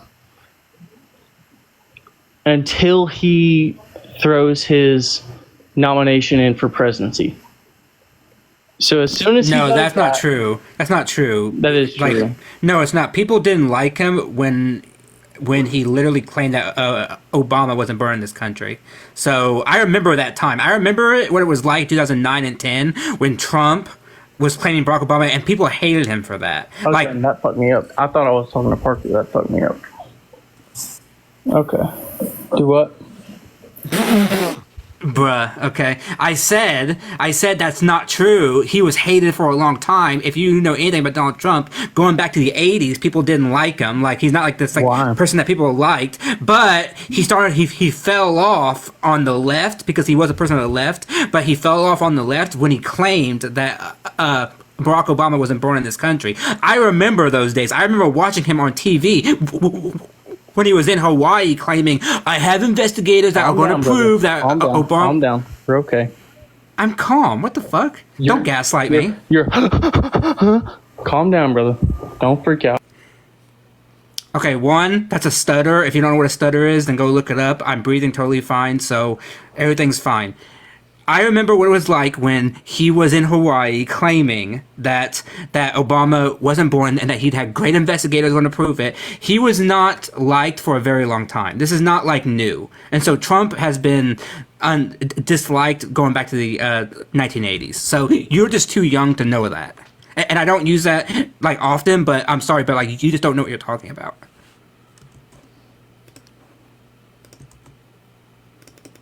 Now you can unmute. This guy's such a weirdo.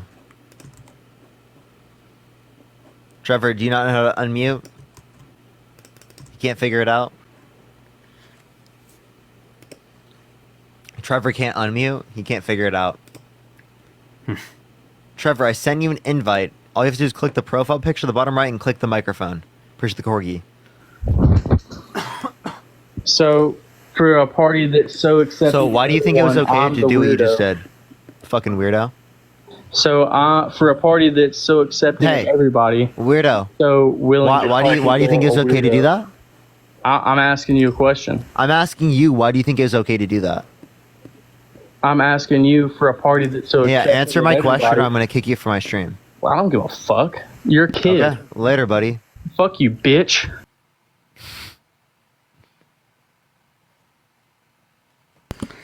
Such an adult. I know, right? What's the pal to you? Hey, how's it going? Are you voting Trump? I am voting Trump. Why so? I believe in more capitalist field. Wait, do you think she's a communist or a socialist? I just, in the sense of like taxes and how we're gonna pay for stuff, I think the Republican view has a better sense. But I do run. Yeah, like increasing tariffs. Yeah, because I think that increases American jobs. Okay, but you know it makes things more expensive, right? Yeah, it would for imported goods.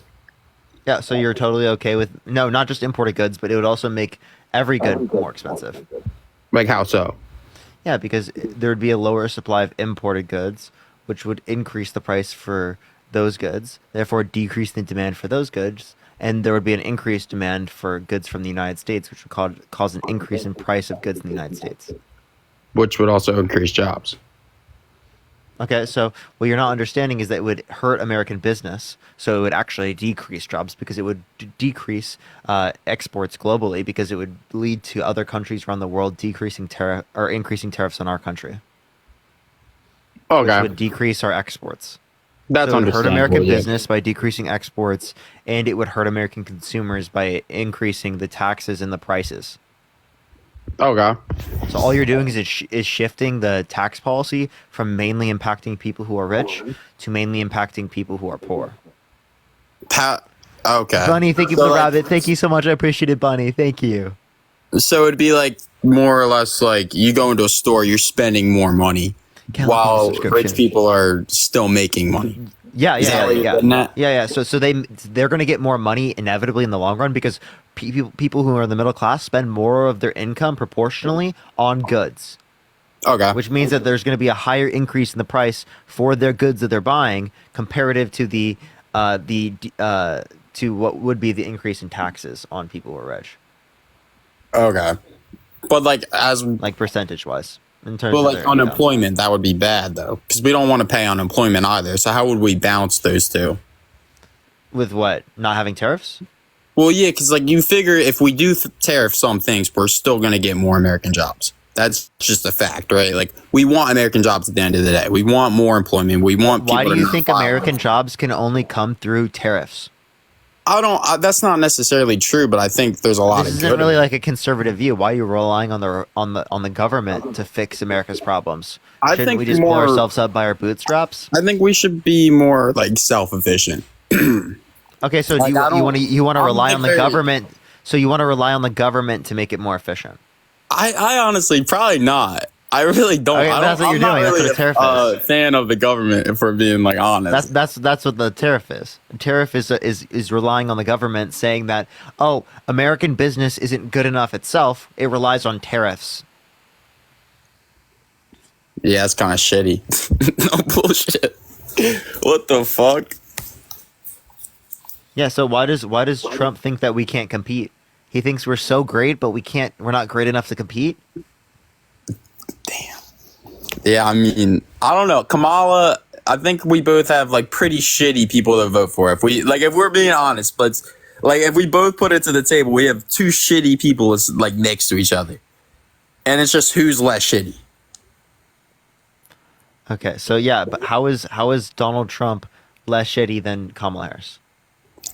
I don't know. We just got to figure out who's going to set less shit off. That's really what's happening. So Donald Trump has been held civilly liable for sexually abusing a woman.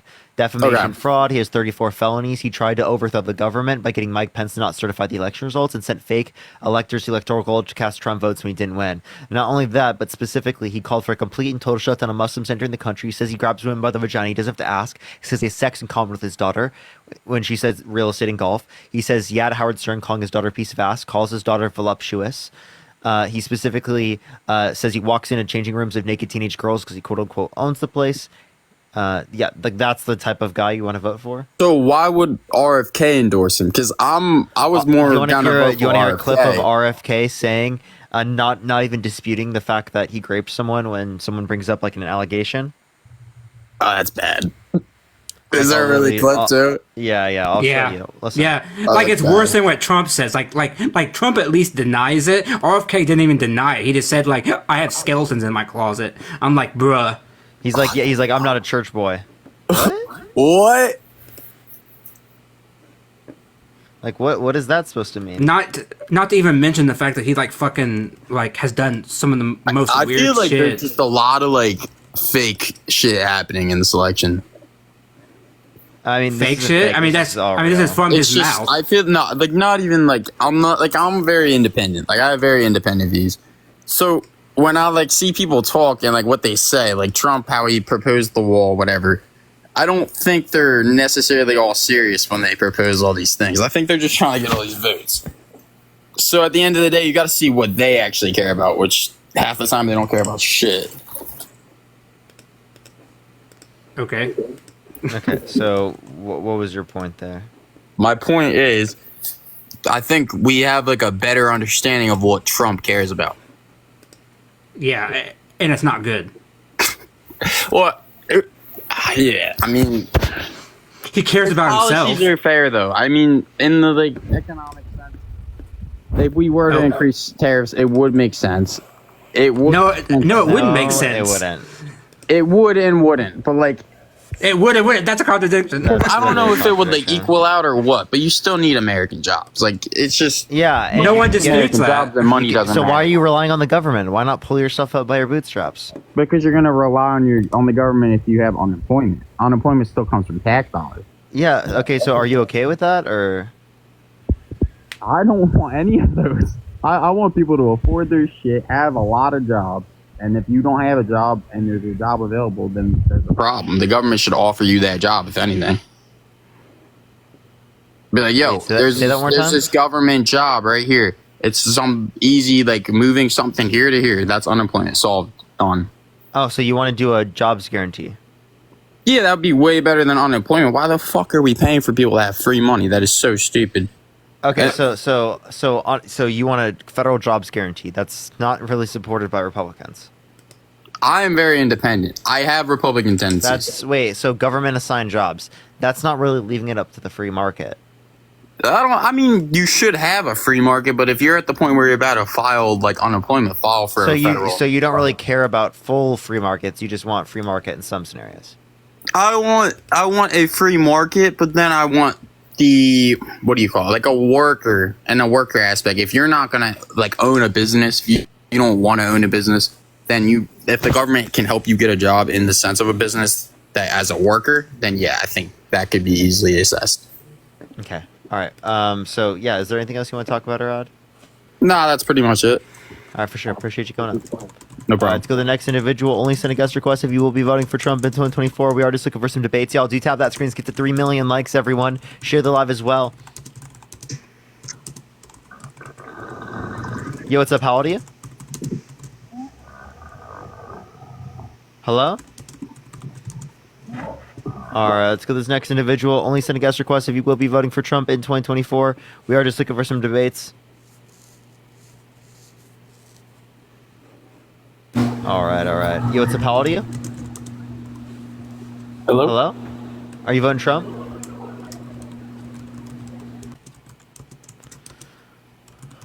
Matt's writing a dissertation. Yo, thank you for that mustache. Thank you. I kind of am. Like, I'm not gonna lie. What are you writing, bro? No, I'm doing some research plus some work stuff, but I am writing. It's funny how you know that. How old are you? Right is right. I'm 26. Are you voting Trump? I'm voting Trump, yeah. And why is that? Because I think Kamala. Kamala? Kamala.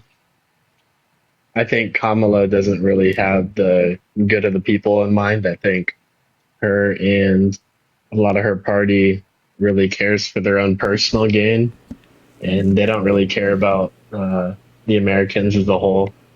or things that would benefit Americans, they kind of get people to vote for these alternative factors that look pretty, but they don't really have any outcome. I don't know what that means. The duck. Thank you so much. Okay, so what are you trying to say there? I'm kind of confused. Just like a lot of their social policies and stuff, and I think they Like just a little bit of everything, but I think they just want to control the people more than actually. So for example, wanting to make it illegal to burn the American flag, like you go to prison for a year if you burn the American flag. Push the cap. Thank you. All right. I've never. Or heard, take the I've never guns heard of first, that. due process later. I never. Yeah, heard that one. Trump said he wants to put people in prison for a year for burning the American flag. He also said take the guns first, due process later. You want me to show you that? I don't really care too much to see it, but okay. Yeah, what do you think Kamala is going to do for our country?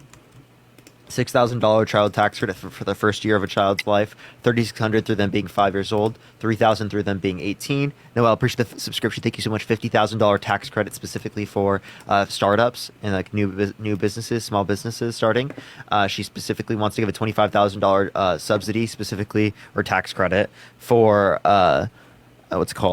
first-time home buyers for new homes to stimulate the building of new houses where people want to live. She wants to codify Roe versus Wade. Rand, thank you so much for the subscription. Thank you so much. Plenty of things. So in terms of our economy, how do you think she's actually going to execute that without? It relies on the legislative branch. Then she'll be able to sign it into office. Who do you think pays for that? Well, we would as a society, and that's going to be by increasing individual income tax on income over $400,000. Not only that, but it's specifically increasing the corporate tax rate from 21 to 28%, and then increasing the tax on unrealized gains on wealth over 100 million, and then also capital gains tax being equivalent to income tax. Sorry, I apologize too, but did you Mary, list the $50,000 yes. tax credit? Oh, you did. Okay. Nikki, thank you for the subscription. Thank you so much. Nikki and Mary, thank you so much. I mean, one of the biggest issues, right, is child care in this country. Kamala Harris has a plan to fix that.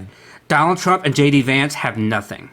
Like, if you want, like, an example, that's one of the clearest examples in the last couple of days that I've ever seen, is that one of them wants to fix the issue, and one of them says, let grandma do it. Like, and I wish I was being hyperbolic, but that's exactly what they said. So, she will materially make life better by trying to solve that crisis that we have. Donald Trump and J.D. Vance have no interest in it. I think Donald Trump is probably like the greatest thing since sliced bread. But you're trolling, right? You're definitely trolling. We got Kamala looks like she'd be cool to hang out with. Okay, I'm just gonna go to the next person.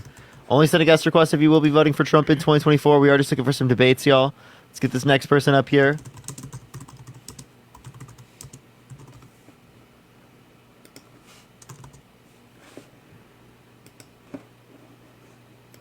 Okay. Yo, Ember, thank you so much for the subscription. Thank you so much. I appreciate it. Let's get on to the next person. Ali, thank you so much for the subscription. I appreciate it. Yo, what's up? How old are you? What's that? How old are you? 40. Are you voting for Trump? Yeah. Why so? Because he's the only one with a plan. Oh, Matt, can you mute yourself because you're typing? Hot Dog, thank you for the subscription. Thank you so much. So, plan for what? What's his plan for healthcare? The plan for our country to move forward. What's the plan for healthcare? Plan for healthcare? Bring down prescriptions to pharmaceutical prices, Bring what? Bring down prices of pharmaceuticals. How so? By creating competition, allowing. How is he going to create competition? By using the free market. Free market? That's not a policy. And that's what currently exists right now. So, how are you gonna? What's his healthcare policy? Just free market. What's that? Is healthcare policy just free market? Same thing what we got right now. He's gonna get rid of the shitty Obamacare. So he's just gonna get rid of. Actually, not. Actually, not. He said he doesn't want to touch it. I don't know. He changed. Yeah, he changed That's his mind. so crazy. He said, "Actually, no. Let's keep it." Funny how you're that trolling. happens. He actually said that. That's so unbelievable. Yes, he actually said that. I actually can't believe that. How is Camel Toe? I mean, Kamala gonna do it? Do you really think that's funny? What's that? Do you think that's funny? What? Camel Toe? Yeah. Yeah. Okay, I just want to let you know, everyone gets an ick when you say that. Okay? Like, it's not funny at all, and I get it's it, just, Nick. like, weird. I get an ick when I see that lady. She's just nasty, man. She's I get an ick looking at him. What's nasty? her. Was that a child? Yeah, that was a child. I really hope you're not pushing this on your children. How did she get in that position? By blowjobs? Blowjob Betty? You say this in front of your children? Saying that in front of your child is crazy as fuck. One thing. You're crazy as fuck. Two, as it relates to this, literally, do you have any reason to believe this shit? Because it's just misogynistic propaganda. It's literally just misogynistic propaganda. There's no evidence to believe it. Oh, yeah. And Donald Trump has cheated on every single one of his wives. Last one with the corn star while his wife was pregnant. He's been held civilly liable of sexually abusing a woman. He said he would date a 10-year-old girl in 10 years. He says he has sex in common with his daughter. He said calls his daughter voluptuous. Says yeah to Howard Stern calling his daughter a piece of ass. You gotta That's turn what off he did. MSNBC, buddy. No, it has nothing to do with MSNBC. Yeah, you gotta turn off MSNBC. Trinity, thank you so much for the $10. Nothing They that I got just rotting mentioned there was your from mind, MSNBC. bud. You gotta turn off the Nothing TV. I just mentioned was from MSNBC. You gotta learn to think for yourself. I do. You don't. Yeah. Okay. You're literally MAGA. You're literally MAGA. Do you believe the literally election was MAGA. stolen in 2020? Was the election stolen in 2020? No. Okay, so why are you voting for someone who literally tried to overthrow our government? I mean, there's some shady shit that went on during 2020. Absolutely. Why are you voting for someone who literally tried to overthrow the government? He didn't. You guys gotta He get over actively yourself. did. He No, quite actually, literally did. He actually Steph, think of the didn't. dollar. He actually didn't. He literally did. He's tried to send false slates of electors to the Electoral College to cast Trump votes when he didn't win, and he tried to get his vice president Mike Pence to not sign not certify the election results. You mean Nancy Pelosi, who invited the people into the Vice Capitol? subscription. Thank you so much. She never did that. Yeah, when did she she did. invite people into the Capitol? Yes, she did. How old are you again? Kevin, How old are thank you you for again? subscription. Thank you so much. How old are you? I'm 32. How old are you? I'm 40. Vanessa, thank you for subscription. So, do you like having a strong predilection to following young girls on your like account? Do you like doing that? I didn't hear what you said. Sorry. What? Do you like following young girls on your account? Sure. Well, I don't know. Why would I like following young girls? You know that your following list is public, right? Yeah. Crystal, thank you for the subscription. Yeah. How bad is it? How bad is it? I mean, it's late teens, early 20s girls, showing their Jesus Christ. showing their Why is bits. a 40-year-old man do you like Showing their- look for that showing their content? Why is a 40-year-old man Showing their- look for that content? Yeah. Whatever. I mean, Appreciate that mustache. Thank I you so don't, much. Do you I have a don't wife? like a dick like you. I mean, Do you have a wife? do you? Because you had kids. Do you have a wife? Here's a question for you. Do you have a wife? How That's do the you? question. How do you know if you've been to a gay picnic? Do you have a wife? How do you know if you've been to a gay picnic? Do you have a wife? Leanne, thank you for the subscription. How? Does your wife know about this? Answer my question first. How do you? No, answer the question. Does your wife know about this? Because the hot dogs taste like shit. Does your wife know about this?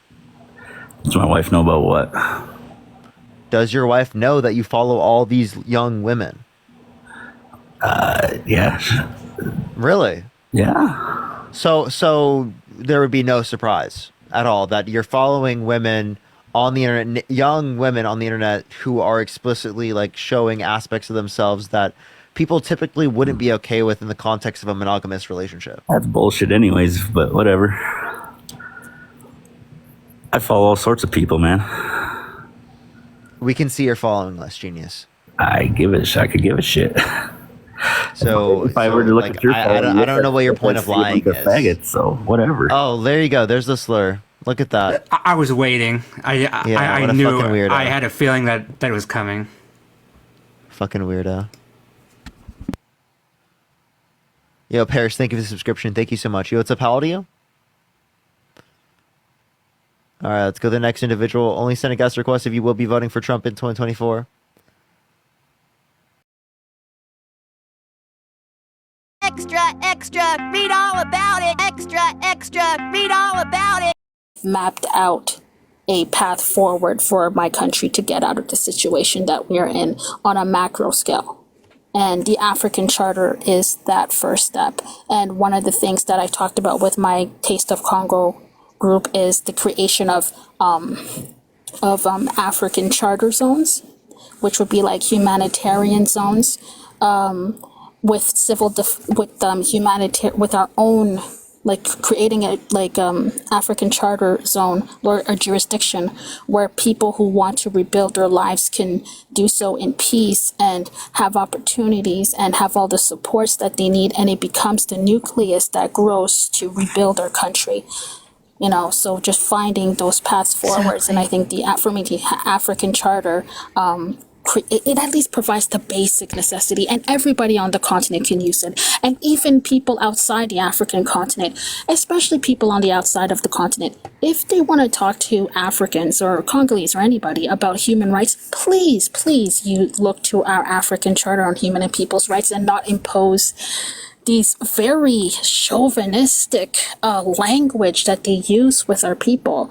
It can be so overwhelming, and I really try my best to now champion that charter so that Congolese people and other Africans, we can articulate our humanitarian needs and concerns, and do it in a way that is very unified and in solidarity, because the language is plain, it's accessible to everyone. We should not be intimidated by governments and elections and this party or that party. That charter belongs to all of us. It belongs to African people. It belongs to all of us. It's for the people, of the people, and by the people, mainly through our African Commission. Exactly. Again, Pappy, thank you so much for everything that you do. Congolese Princess, I applaud you. To the left, everyone, I really appreciate that. I know there are some Congolese groups that have gone to the African Commission to push for judgments so that we can have what's going on in the Congo to be considered an African crimes against humanity, and to have people like Kagame, people like Kabila, the son, and people like Museveni and everybody else to be tried for as continental war criminals, which they need to go down in history as war criminals.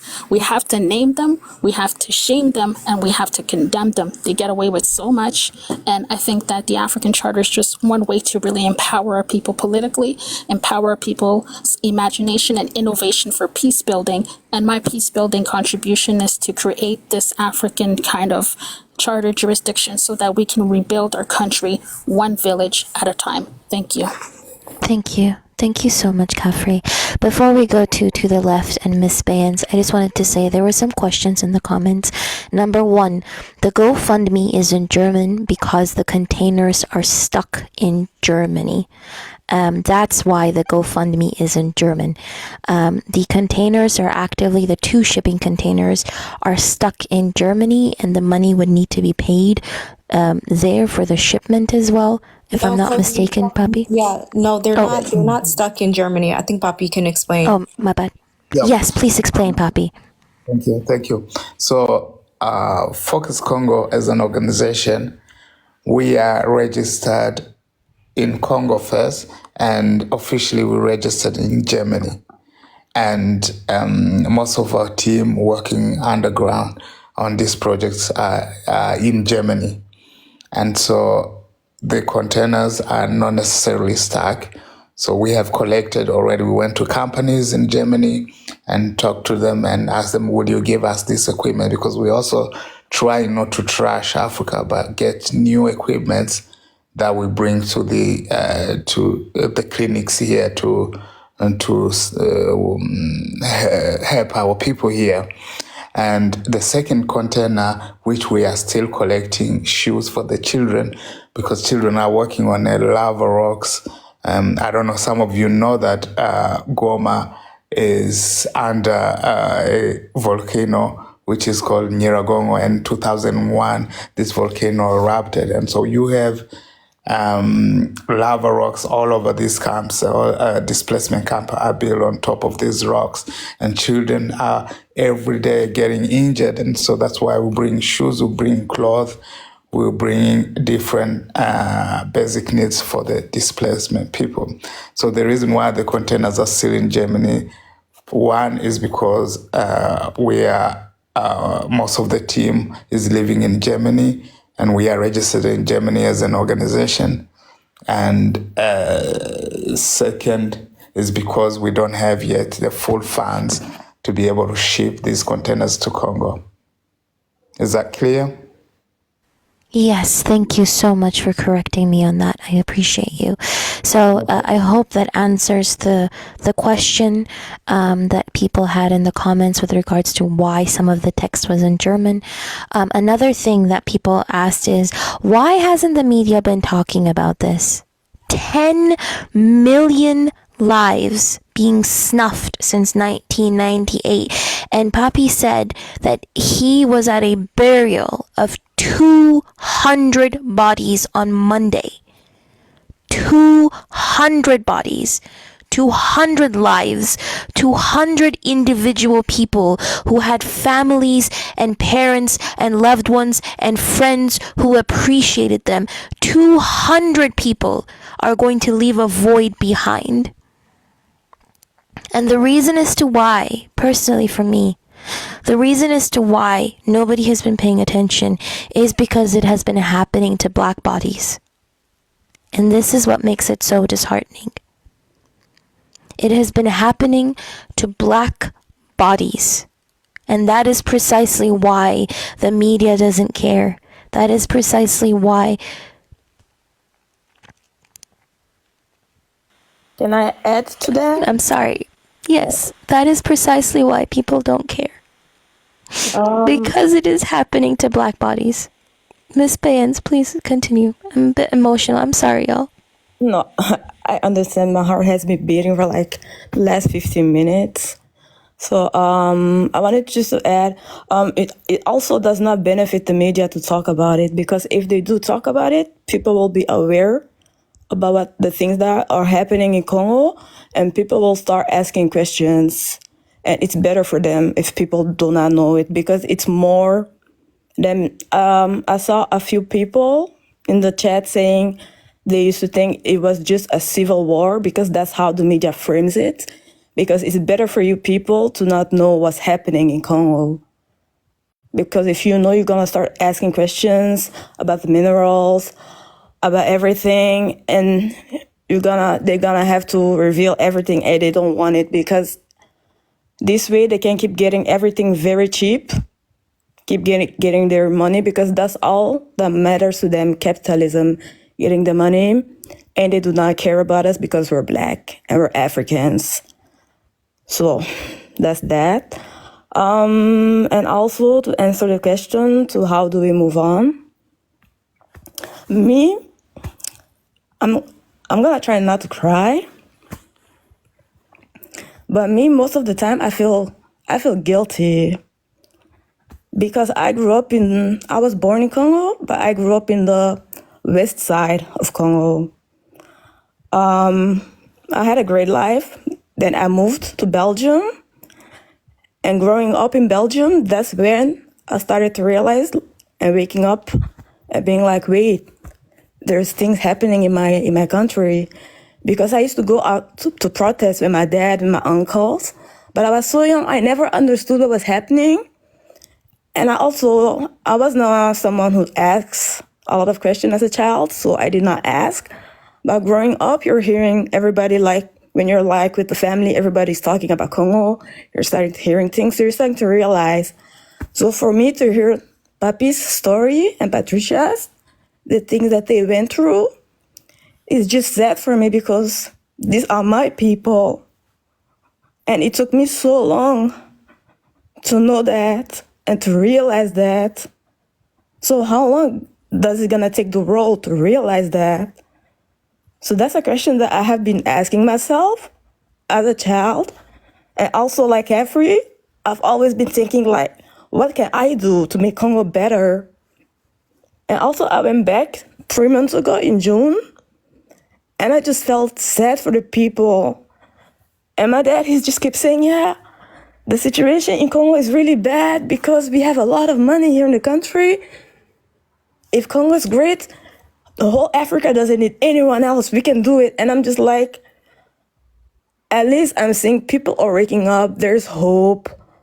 They're talking what people can do better, what they can change. They're trying, but it's just very hard. Like me, I'm just like, I'm one person, but I'm just trying. That's why I'm also here, like answering some questions in the chat. Because I feel like, also like Pepe said, it's our job, this generation, to fix our country, to make it better. It's our job to invest in our country, to create jobs, so that the people in our country can also have a good life.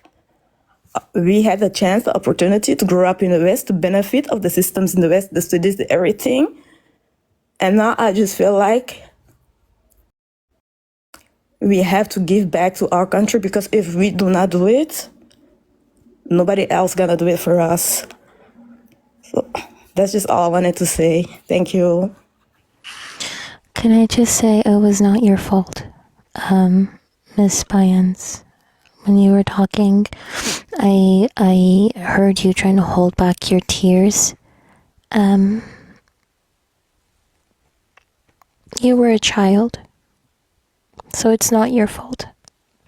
I understand that survivor's guilt is genuinely horrible, but it's not your fault. You were just a child. So I appreciate you for coming up here and using your voice as well. Thank you. Yeah.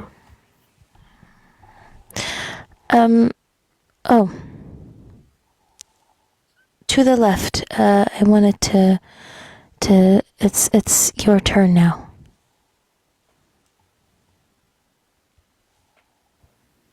So I think to summarize some of what we heard from some of the folks who have spoken on this panel, one thing I really want to assert as well is like the humanity of Congolese people and the diversity of Congolese people and the different ways that colonialism has impacted all of us on varying degrees. So even though I know Ms. Bayan said that she was born in the west of Congo, and which city were you born in? Imatadi. Imatadi, okay. She said she was born in the west of Congo and she had a good experience growing up. But I was born in the west of Congo in Kinshasa, but my experience wasn't the same. So the varying different levels that colonialism impacts us and what the war has done to different generations of us as well, because we're all on different generations here on this panel as well. I think I'm a bit older than even Patricia, and Papi is older than me. And I'm not sure how old Miss Bayans is or Kafri is, but we're all different generations, all different impacts. And one thing that was significant for me coming to the U.S. as a refugee was the lack of visibility when it comes to Congo and when it comes to what's happening in Congo. And this perceived lack of visibility has led to this idea that Congolese people are silent, that this is a silent genocide, that we're not doing anything. Oh, why aren't people talking about it? Why don't I see it, on my For You page? Like, why don't I see it on TV? Why are they not talking about it? But there are plenty of people talking about it have been talking about it for over 30 years now. I came to the United States when I was, I think in 1998, right? So the impact of what's been happening, the impact of the genocides that's happened in Congo has been going on for decades. And what I would advise people, if you're not seeing something on your For You page, or you're not seeing something on your television screen, then you need to find a different channel. You need to be proactive in looking it up and take that information into your hands now that it's been presented to you, even though it's been, tangential to what's happening in Palestine and this idea that there are other genocides going on around the world. This is a starting point now to activate yourself and to say, okay, I'm going to seek out that information. I'm going to hit Google, I'm going to, use that search bar on my TikTok and try to figure out what's happening in Congo. Because when you start to do that, you realize that there are people on the ground who are not only doing the work to rebuild their communities, but have been doing the work to fight against colonialism, to fight against M23, to fight against all of the things that have been happening in Congo. And they've been doing it for such a long time. And the thing that probably angers and saddens me the most is this idea that we as Congolese people are not capable and we're just sitting and wait while this happens to us. And somehow that leads to this idea that it's our fault that it's happening. Because, well, why don't you? I think there was a comment in the chat that actually really made me mad, that said, well, why don't Congolese people have a resistance movement against it?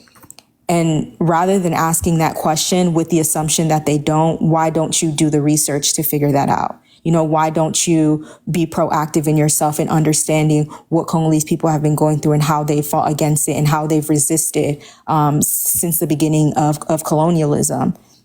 And in terms of answering the question directly on how to get over it, how do you get over the pain of displacement? How do you get over the pain of being refuged? How do you get over the pain of loss of connection with family? And I don't think that it's something that we have an ingredient or a solution for. I think that people like Yapapi are the ones who find an avenue to make it better or find some way that they can help. I think the rest of us here on this panel who are trying to use our voice, trying to put attention and shine a light to the GoFundMe that we're now trying to fundraise for, right? Like these life containers that are going to help individuals on the ground, to give them the medical supplies that they need, to give them the adequate shoes that they need in order to be able to walk in the terrains that they're in.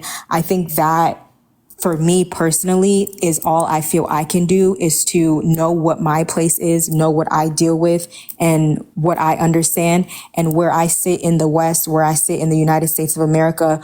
What tools do I have at my disposal? What privilege do I have? Because all of us sitting here right now with the ability to take some time to have this conversation, to spread education, to donate, we're all privileged and we're using it in the best possible way that we can. So I would implore everybody to activate your privilege, to sit down and think about, what can I do where I'm at? Do you have friends? Do you have family members who have big networks? Can you go to them and say, hey, this is an issue I'm really passionate about. I'm learning more about what's happening in Congo, and here are some ways that I learned that we can help. Can we organize and get some hiking shoes? Do you know people who hike? Get some hiking shoes and send them to the crates, to the containers, like organize with the people that are around you. If it's even something as simple as changing the algorithm for your For You page so that the people that you follow can start seeing when Yapapi, when the Future of Congo has different projects going on and they need that visibility, when they're sharing about the memorial that was held to commemorate the 200 people that passed away in different displacement camps. When they're sharing that information, you need to share it as well, so that visibility is had, so that people are witnessing what's happening to our country. They're witnessing what's happening to our people, and they're able to support. Because if we don't have visibility, it's not because we're silent. It's not because we're not doing anything. It's because we're being ignored. So that's what I would say for everyone. Like, change your algorithm, change your For You page, be active in doing research, and do what you can with what you have. You don't have to do everything. everybody plays a role. We all have our different parts to play to help correct situations like this. So find what you can do and really be proactive in doing it. To the left, is it possible that can we utilize the time that we have today? Is it possible that you can just briefly recap what the meaning of Genocost is? There's over 1,000 people here. I'm hoping that once the next time we look at, we do a search for the word Genocost, that the number of hits on TikTok come up a lot more. I'm hoping that people are going to use their feed to at least start communicating and make that a more widely used word. So if you can just recap it, that would be amazing. Yes, absolutely. And then first, I just want to say there have been, I think I was looking, we're close to like 100 donations so far. I've been keeping track of everybody that's been donating. Thank you so much for the attention that you've given, for the time and the money that you've given. The donations have gone up immensely since the start of this live, and please keep going strong. Please share the donations. Sometimes when you just share a GoFundMe link, it can add a value of like $77 to that GoFundMe. So sharing is actually really important. And so to address the Genocost, in plain terms, a Genocost is a economically driven genocide. So the genocide is occurring as a result of a group or groups of people trying to acquire economic gain. And so in the context of Congo, when we refer to what's happening currently as in Genocost, economic driven Genocost, it's because of the identified agitators. So Rwanda and M23, which is a militia group that's backed by Rwanda. Also ADFL, which is another militia group that's backed by Uganda. They're coming into the country, and when you hear stories of people being displaced, they're typically, and correct me, Yapapi, if I'm wrong, or if you'd like to add more context to this, since you are there on the ground, that they're coming into towns and coming into villages that are near large mining sites or in mining sites, and using and displacing the people in order to gain access and control of these mining sites so that they can then go and sell the resources to different companies, different countries, things like that. And so as a result of that, they acquire more economic gain, and they acquire monetary value as well. So that's the basic premise of a Genocost, and just a very, very simplified version of what's happening. Thank you very much to the left. I think Congolese Princess did want to say something, but of course, Parker and Dean, y'all have been very, very silent this whole time. If y'all want to ask any questions, you are very, very free to do so. To the people in the comments saying, I clicked on Parker and Dean's live, but I came here. What is this? You have to understand that Parker and Dean were very, very kind enough to join this panel to contribute to raising awareness about the Genocost that is happening in Congo. So that is why you are here. So when you come in here and people are talking about their parents being unalived, read the room. Like, respectfully, I love and appreciate every single one of you. The individual people who commented those things, though, please read the room. Parker and Dean were kind enough to come here because they knew the importance of contributing and highlighting such a devastating issue. So read the room when you come in here and complain about why you're here. You can also always leave if you don't want to be here. There have been more than 98 donations. We have 2 more donations to reach 100 donations. This is because of all of you. All of you have been so amazing. Everybody who has liked, who has shared, who has commented, who has donated. Parker and Dean for coming up here. I genuinely appreciate the 2 of you. All the Congolese people who are on the panel, re-traumatizing themselves, literally re-traumatizing themselves to be educating us, right? Thank you to everyone. We just hit 100 donations. Thank you so much. Well, thanks, Sorry, everyone. I had to refresh my page. No, you're good. Don't worry. I just want to say thank you to everyone who shared their story and helped spread awareness about this Genocost. I think it's really important to like share this information, make sure people like understand these types of things, because there is like almost no coverage in Western media, almost none. So I think it's important for those of us who have like positions in some type of media to acknowledge these things, so that there can be a spread of awareness amongst the broader public. So I do appreciate everyone who came to spread information today. I really appreciate that. And I just want to direct everyone to supporting, donating, right? Seriously, everyone, I do appreciate everyone who did so far. It's been incredible. But if you do have the ability to help, I would recommend doing so, everyone. But yeah, thank you so much, everyone. Yeah, and I have a question. However, I could hold my question off until after Congolese Princess can speak, as but I would like to ask a question at the end. Okay, Dean, thank you very much. Congolese Princess, you've been waiting to speak this whole time, so you can speak and then Dean can ask his question. Before I go to sleep, because here and I have to go to sleep. Can you hear me? Yes, we can hear you.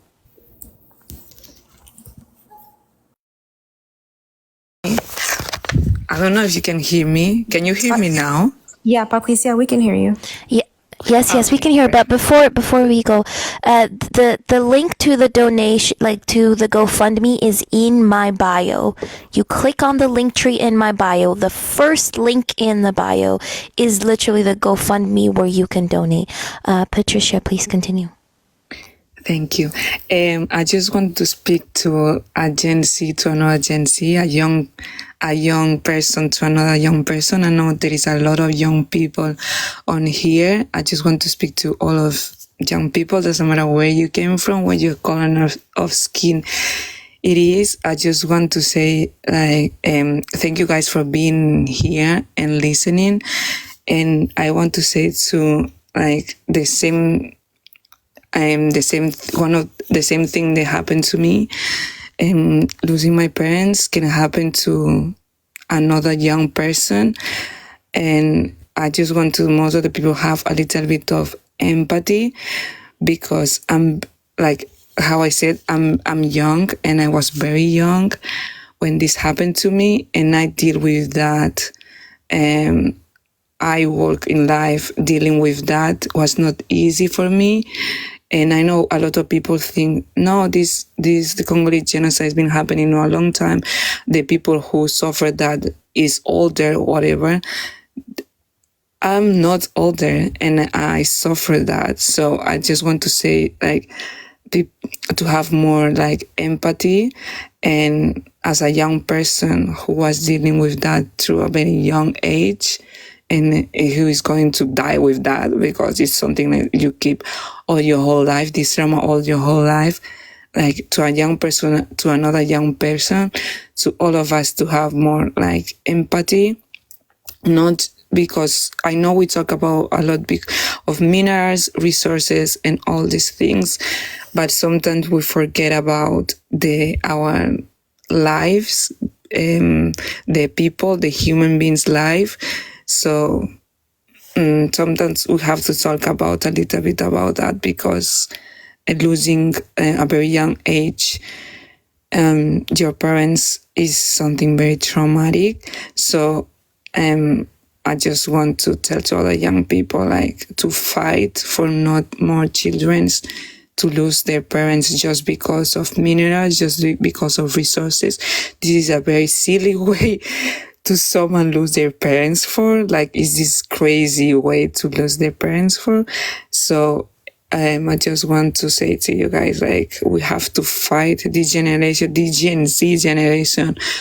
We want to change the world, because the world have to be changed, and to still keep going on, to still the fight, never give up, because we don't want to live in a world like that. The people, children have to be slaves, children have to be unalive just because somebody wants resources. Or somebody wants diamonds or gold. That's crazy. We have to fight for a better world, and I know the Gen Z generation, we are here to free this world. So I hope all of us, we don't get fatigued to this fight, because it's an important fight, and I really want to all the young generations to come together and to say enough is enough. And we don't want like two people being unalive just because of resources. And the last thing I want to say is like, the people think, for example, I was talking about that one time, the people think, oh, you left the country. I was forced to leave the country right away, but you left the country and now you have privilege. I promise you, if somebody asks me, you want to have this privilege or you want your parents back, I will say I want my parents back. So for more like now I'm living in a privileged country. I really, if somebody, or how I say, somebody ask me, what do you want? I really will say I want my parents back. I do not care all this privilege. And I know now I'm in the safe place, but the trauma is still going on. The trauma, I've been dealing with the trauma, and I will be dealing with this trauma all my whole life. So don't think because people please don't think because I left the country, I'm okay now or whatever. No. It's like, I left the country, but they took me my roots. They took my parents. They took me my roots. They took my culture. They took everything from me. So it's like, I have to deal with that. So sometimes people think like, now I'm in a better country. I'm privileged. I'm not privileged. Mentally, I'm not privileged. Mentally, I'm exhausted. I can deal sometimes more with my mind. So, when I was little, I couldn't deal with that. So, and I needed help, and I'm still need help to deal with that. So don't think because now I'm in Europe, I have better life. I have to be grateful for the life I have. I'm grateful, so some way, but how I said, if somebody asked me, what do you want? I could go back on time and be with my parents. So, I hope this helps a little bit how a person can feel when they lost their parents because of the war, and then they become refugee or displaced, and then they go to these Western countries, how they feel. So that's how we feel. That's how I feel. I'm traumatized, and I'm dealing with that trauma. I will be dealing with that trauma all my whole life. And I hope Gen Z will still fighting until our last days to a better world. I really believe in humanity. When I was younger, still very young, but when I was little, I didn't believe a lot with humanity. I'm not gonna lie. I lost faith on humanity. But all of you bring me faith of humanity. Nobody's gonna give me my parents back, but you guys are giving me hope for a better world. So I stay with that, with the hope all of you guys, you're giving to me. So thank you so much, all of you guys. And thank you so much, Bobby, for being that great person. Thank you. Thank you so much. We have 109 donations. I appreciate every single one of you. We have about 500 to reach 23K. About 500. If we can reach that 500 by the end of this live, which I'm not going to go long, I'm going to be ending very soon, in maybe the next 15 minutes, probably. So if we can reach to 23K, we have about 500. If everybody here would donate maybe $1, if everybody here could donate $1, right? Like, we would get that 500 goal. Even if you donate $5, we're almost at 23K, and that would be really, really, really amazing because we are then closer to the goal. I appreciate y'all. But Dean, you wanted to ask your question. Yeah. I'll be super quick. So this is for Congo, Princess, or Puppy, or both.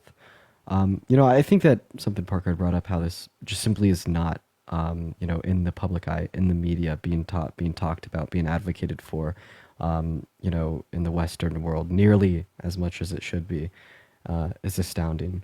And one question that I wanted to ask you guys, if you all could sum up in 1, 2, 3 sentences what you would want every single person that is living a privileged Western lifestyle to know about what is going on in the Congo today, what would it be?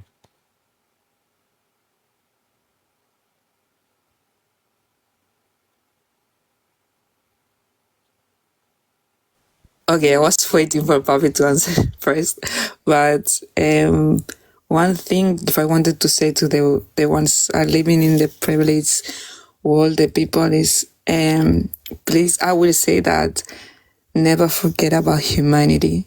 Like, it's the only thing I would say. Like, all the capitalism, all the things, materialistic things. I said that one time. All the materialistic things we have, when we're gonna die, we're not going to go with anything of that. Nothing. So the only thing we're gonna leave behind is the good things we did for the people. So never forget about your humanity. The capitalism cannot blind humanity. So it's the only thing I can say is, when you die, you don't go with any of these materialistic things. You just left behind all the good things you did for the people, and never forget about humanity. Capitalism cannot blind you for the humanity. So could be the only thing I can say. Before the next answer to the people in the questions, yes, the GoFundMe page is in German because the containers are in Germany, and the agency is also partially registered in Germany. So if you click on the link and you click on the 3 dots on top and try to open it in a browser, it's automatically it's going to translate in English. Right? So open it in a browser and then it will be in English. Continue, Poppy, please. I'm so sorry I interrupted. Thank you. Thank you very much, Dean. Thank you for this question. I think, and also Patricia, incredible answer. On my side, I would say what I would tell the world and remind the world that we are contributing to the Genocide by supporting these companies that are supporting those who are committing genocide in Congo. Again, I'll add to what Patricia said. Mineral is very, very important, but to be able to help Congo, we need to look at the human. Love them before you serve them. So if we want to really help Congo, we have to look at the Congolese human being. That is the greatest assets that we have. Look at Congolese people as also human. That's it. Thank you, Poppy. Before the others comment, I'm seeing that there are some people having a hard time donating. If you're having a hard time donating, you can send it to my PayPal. It's also in the link tree. But very important, in the messages, write Focus Congo. My PayPal is also on the link tree.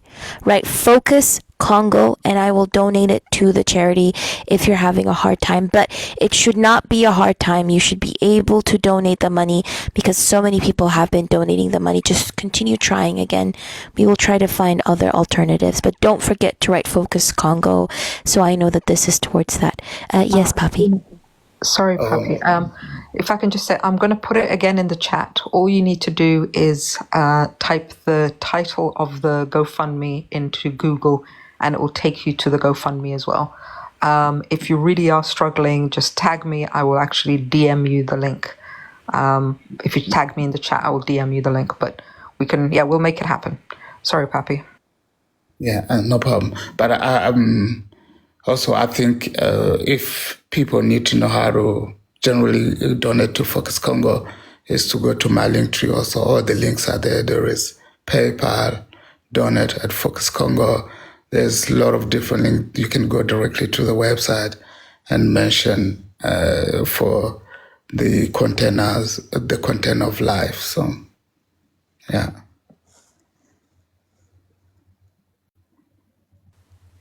Yes, of course. Then send it to Poppy, please. Go to his link tree, send it there. We are almost there. We have about $200 left to get to 23K, about 200. So hopefully we can do that in the next 5 to 10 minutes. I appreciate y'all.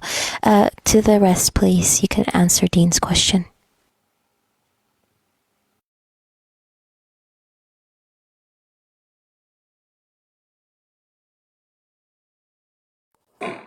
Oh, sorry. Sorry. And can Dean reiterate the question again? Was it like if we could have one sentence? You said. Yeah, We did hit just 23, by the way. 23,000. I just saw it. Hey, W. Wait, for real? Oh, sorry, Dean. Ask. No, you're okay. That's phenomenal. Gosh, I love these communities on TikTok sometimes. It is just truly phenomenal. The amount of people that are still out there that care about someone other than themselves and are concerned with needs that don't directly impact them on a day-to-day basis. And God, I don't see that much anymore. It's beautiful to see. But Congolese Princess and Papi, thank you both for your beautiful answers. But just to reiterate the question for some of the other people on the panel, because honestly, if anyone wants to answer this question, please do. If you could sum up a message that should be told to every single person living a Western privileged life about what the issue is in the Congo and why they should care about it, what would that message be? And the reason I asked this question is because I feel like, we live in a society now where, the average American has the attention span of, a 5-year-old, and people are truly self-centered and do not care and are not educated and do not care to become educated.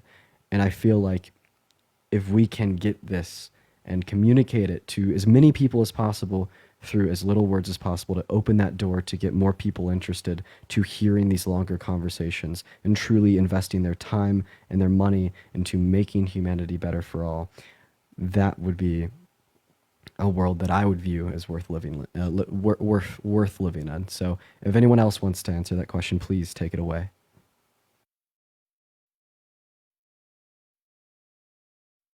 If nobody else will, I'd love to try and see if I can tackle it. But Caffrey, do you want to jump in first? Oh no, go ahead. It's a lot to even. I'm thinking of it myself. Go ahead, be blessed. I thought I'd get you some thinking time. As a non-Congolese person, but as somebody who is from one of the neighboring countries, but also somebody who lives here in the UK, I really want people to also think about how what is happening in Congo affects them, and affects them whilst it's serving. While it's serving, corporations that don't have your best interests at heart, while it's serving billionaires that don't have your best interests at heart. It's really important that you try and look at the size of Congo. You try and look at where Congo is in the world, because I don't think we can, as a world, can afford to have the lungs of Africa be in the situation it's in right now. Ecologically, we cannot afford that. Like, our environment is being impacted by the choices of these companies, to continue to exploit.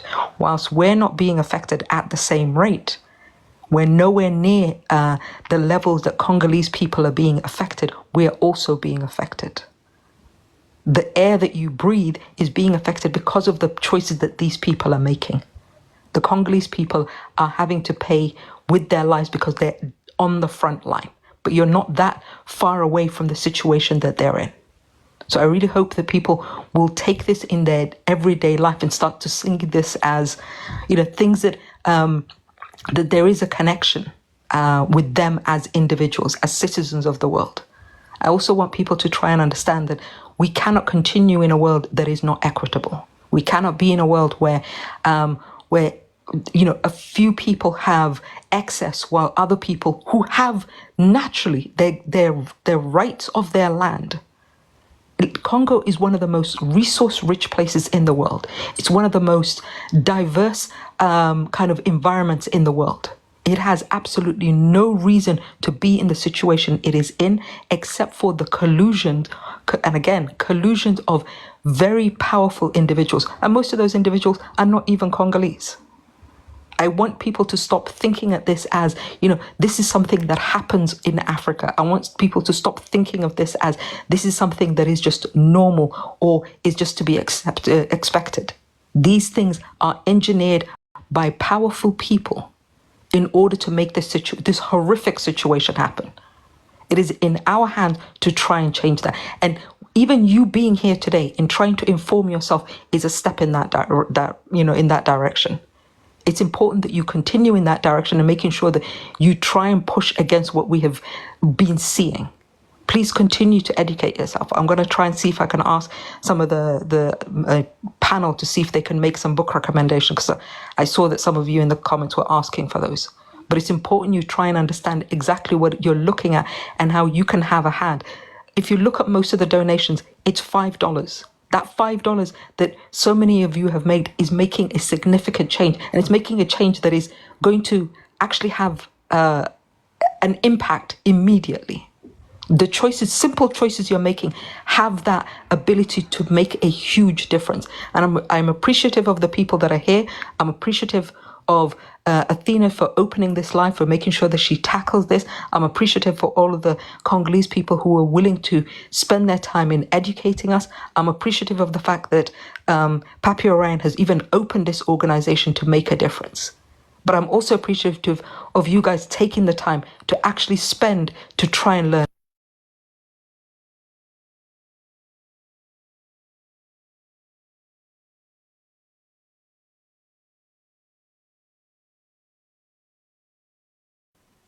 You muted yourself. Be blessed.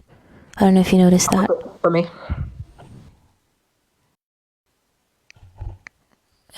Okay. Thank you, everybody. Who was next? I think Miss Bayens, you were next to respond to that question, and Caffrey as well. Both of you still have not responded to that question. Yes, for me also, I would say it's just we're all humans. We all deserve to live the same life. And also, it's good to know what's going on. As Dean said, we've become accustomed to our life where we're like self-centered. Everything's about us. We're always focusing on what we are doing. And sometimes we even forget to check up on our friends, how are they doing? And I just feel like as a citizen of the world, it's our job to also check on our neighbor, to know what's going on in the world, because we don't always get all the information, or we do not always have the time to sit down to watch the news, to read the papers. And it's just to educate yourself and to know what's going on in the world. And it's just the humanity part of it. This has been happening for so long with Congolese people. Nobody has really been talking about it. For me, I'm happy because I feel like the ball has started rolling now with the lives, with everybody on TikTok and with everybody being here. So it's just keep on educating yourself. Try to do some research yourself, because maybe that way you'll get to know things you don't know. Just stay updated and just, peace. That's it. Caffrey, you're next. I guess Genocost is I think because of the short attention span and trying to bypass the unfortunately selfish biases that we're all encouraged to have, so that we can just be consumers in this society. I think, the hashtag approach has been very effective with given that we're all using phones. So general cost is something that people can just, it's just a simple thing. You can, I'd say, ask ChatGPT, be like, hey, ChatGPT, what is general cost in the Congo? And ChatGPT is very fast, amazing. And I think that with it, a lot of human lives came at the cost for us to have these instruments. To be honest, Dean, I'm going to sound a little harsh, but, you know, we have these tools. We have these instruments. Do we have an excuse? ChatGPT is here now. At first, I'd say Google it. Now it's like, go into ChatGPT and be like, hey, what's going on in the Congo? Why is there protests? What's happening? I heard something's going on. And ChatGPT can explain it to you, not you personally, Dean, but explain to everybody 6 ways to Sunday.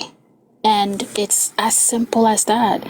And it's just an entry point, But yeah, just the sentence is that, you know, our modern conveniences is powered by, you know, the loss of life of millions across the world in the Congo. And although it's been going on for so long and there's so many entities involved, the least we can do is ask ChatGPT about it. I mean, if it comes down to that. Of course, I would suggest people to do other things to try to educate themselves, sure. But if you have a short attention span and you need to, you know, you need to grab a coffee at Starbucks or wherever, and you don't really have time to listen to a live as long as this, then ask ChatGPT about it. It's here. It's here under circumstances that otherwise really did not require a massive war, a massive occupation, and all these massacres. It didn't need that. And it's sad that we have ChatGPT today and we have Google today because of this. It wasn't necessary.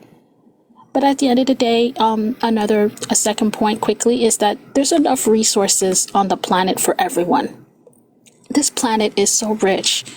There's enough for all of us, humans, animals, fauna, flora. There's enough for everyone. But we're fed the propaganda of scarcity. Scarcity is just something that we're being fed in order to legitimize the concentration and control and monopoly on those resources for the benefit of the few to the detriment of the many. And that detrimental situation came to the Congo. It came on my end. But hey, you know that the saying goes, what comes around goes around. That detrimental circumstances will come around one day. Maybe not tomorrow, but one day. And because of my own research, it will. Like I said, the extraction of all of these natural resources led to the creation of these devices. But these devices will be machines that will completely change modern Western society in ways that Westerners are not prepared to deal with. And that's where the next wave will hit here, and it will hit hard, and the West is not prepared. As for me, I know how to prepare my people for it, and when that wave hits the West, and, you know, my people are good and ready, hopefully people will come to us as human beings this time instead of stealing our resources and trying to destroy our livelihoods. I know that's harsh. My apologies. It's just been overwhelming, but you know what's happening to my people now. The West it's going to hit back on the West really hard. I can guarantee you it. ChatGPT is here. AI is here. It's going to happen. But if people don't want that future, support us now. As simple as clicking the link tree. Thank you. Thank you very much for all the answers. We have hit 23K. Y'all are gonna make me cry. We have hit 23K. We are at 23,354 now. This is amazing. I want to thank every single person who donated. Some people did PayPal me with Focus Congo. When I end this live, every single money or coin that I get from this live, I will be donating all of it to Focus Congo. And when I donate all the coins to Focus Congo, I will also be donating the PayPal thingies that I was sent. I will be donating that. The receipts will be posted in my Discord server as well. If you want to learn more about Congo, what we kind of like understood from today is a lot of people don't know what's happening. A lot of people have absolutely no idea about what is happening because there is just no news or media coverage of like the genocide, the Genocost, right? So if you see the little sticker saying join Discord link in bio, if you go to my link tree, the second link is going to be my Discord link. In that Discord server, in that community server, there is a thread called Congo. There you will get a lot of information about Congo. Not only Congo, but Sudan as well, because there are multiple genocides happening currently. We know about the genocide that is happening in Palestine, in Gaza. There are genocides happening in Congo and in Sudan and Haiti as well. History is being written, y'all. History is being written. We are literally living through multiple genocides happening simultaneously, right? So if you join the community server, you will find all the resources that you would need basically to understand what is going on. Pressure your representatives. The same way I've been saying, pressure your representatives when it comes to Gaza, pressure your representatives as well to address this issue because we are all complicit in what's happening, right? So this is how I want to mobilize y'all. Educate yourselves about the issue, right? Read up on it, watch videos on it, read books about it, right? Raise awareness, talk about this within your community, to your friends, to your family. Just continue talking about this to your community, right? Number 3, pressure your representatives. Continue annoying the fuck out of them because all of your representatives, all of Western politicians are 100% involved in the genociding of over 10 million people. 10 million people, right? So do these things. Thank you so much for donating. If it's possible, try to share this GoFundMe to all of your circles, servers, whatever it is, so we can hit that goal completely and get these 2 shipping containers, these life-saving containers to Congo as well. I want to thank every single person who joined the panel. I want to thank every single person who liked, shared, gifted, everybody who was in the comment section. I want to thank all the Congolese people who came on the panel, who shared their experiences, who did a lot of educational, emotional labor. Please show them some love.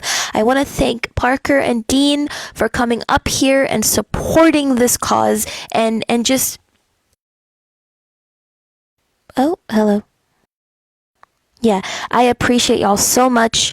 I'm going to be ending this live now. If there are any final words that you want to say, feel free. I'll give you the space to say these final words. But thank you so much to everybody who contributed to this live, to Be Blessed who was organizing behind the scenes, to Plati who helped with the poster, and Earthling as well. Just to everybody, thank you so much. To the mod team as well who have been holding it down this whole time. I appreciate every single person, but I'll give you the space now to say your final words because I'm going to be ending the live. And Papi, you have been with us this whole time, even though you literally have been working on like the displacement camps the whole day today, and you were clearly very tired, and yet you still chose to stay here till the end. So I appreciate you for that. So any last words?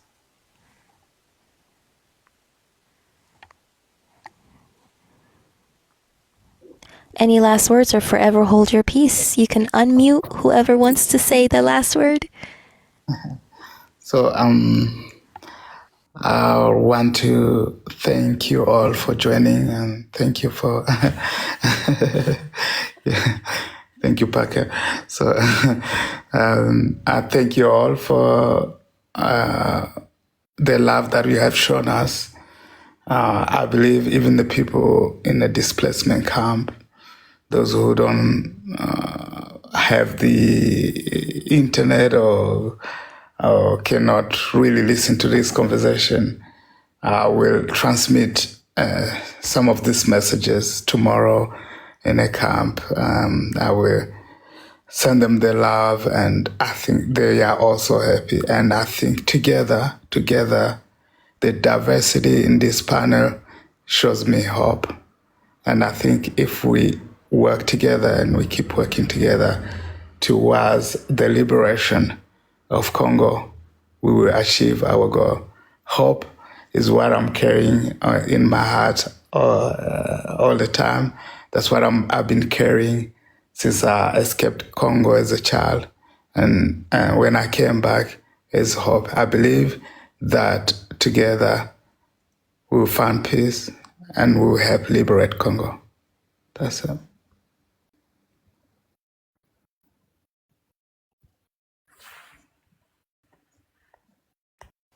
Okay, thank you so much. I think that was the final word. I appreciate y'all. I hope y'all have a blessed evening, a blessed weekend as well. Poppy, please, we send you a lot of strength. I watch your videos, the amount of people that you help. Please, everybody follow Poppy as well.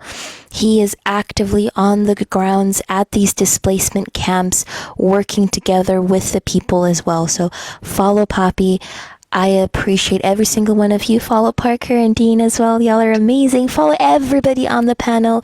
Y'all are amazing. I love y'all so much. Yeah. And yeah, I'm going to end the live right now. Thank you, everybody. Hold on, Athena, before you end it.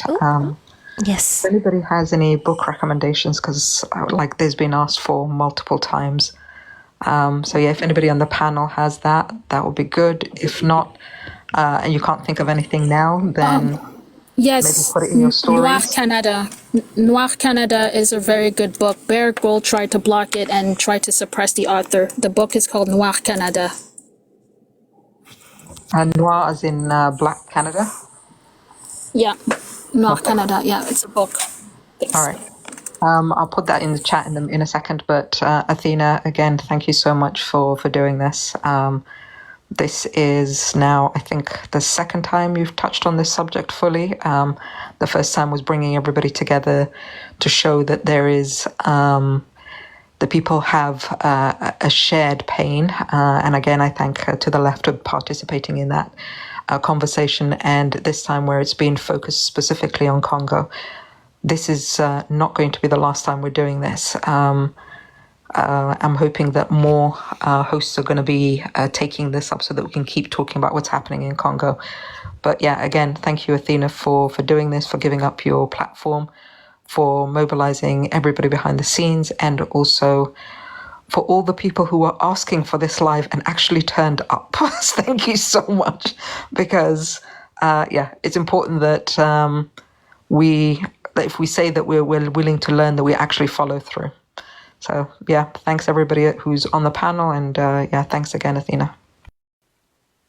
I appreciate you. Be blessed for also organizing a lot of things behind the panel. To the left, I think you want to say something.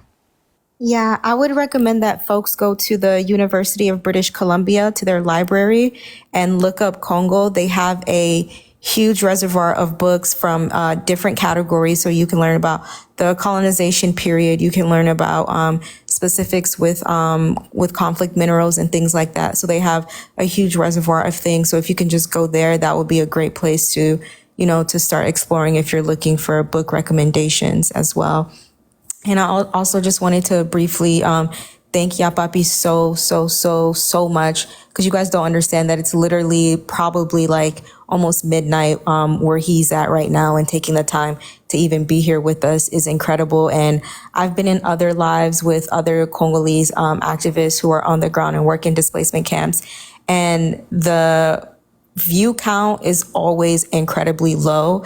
And that's been such a pain for me in my heart to see that all the work that they're doing, all the information that they're trying to spread isn't reaching people. The people are not coming. So I really want to push back on this idea that, the information is not there, or that, you're not seeing it, or it's not being promoted and it's not being pushed, because it definitely is. So I would challenge people to be more curious, to look outside of the resources that you usually look towards, because Congolese people have never been silent. The information has always been there.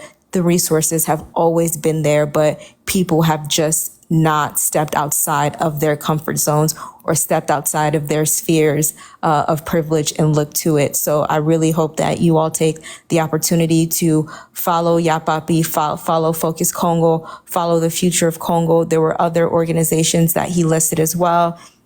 Look up the Banzi Foundation. Please look to these organizations and share the work that they do. Give them increased visibility, because they are doing the work and they are not silent. Thank you. And one final thing before I end, if you if you're having issues with joining the Discord server, you just copy the link and open it on your browser. So you don't click it, but you just open it on your browser, and then it should work to join the what's called. But Parker and Dean, do y'all have any final words, or forever hold your peace? Thank you, everyone, for coming through. I appreciate it, y'all. Thank you, everyone. I just wanted to say that. It was amazing. Thank you so much. I'm glad that we hit our goal. That was a great thing to hear. Seriously, Athena, thank you so much for the invitation to be able to, help out and, get more visibility on this live. This has been an incredibly educational live for myself, as well as I'm sure it's been incredibly educational for a lot of the people in chat. Thank you. Thank you, guys. I love y'all. Have an amazing evening. Do something kind for yourself. Hydrate and eat well. Anyways, I'm going to end the live now. Love y'all. Mwah.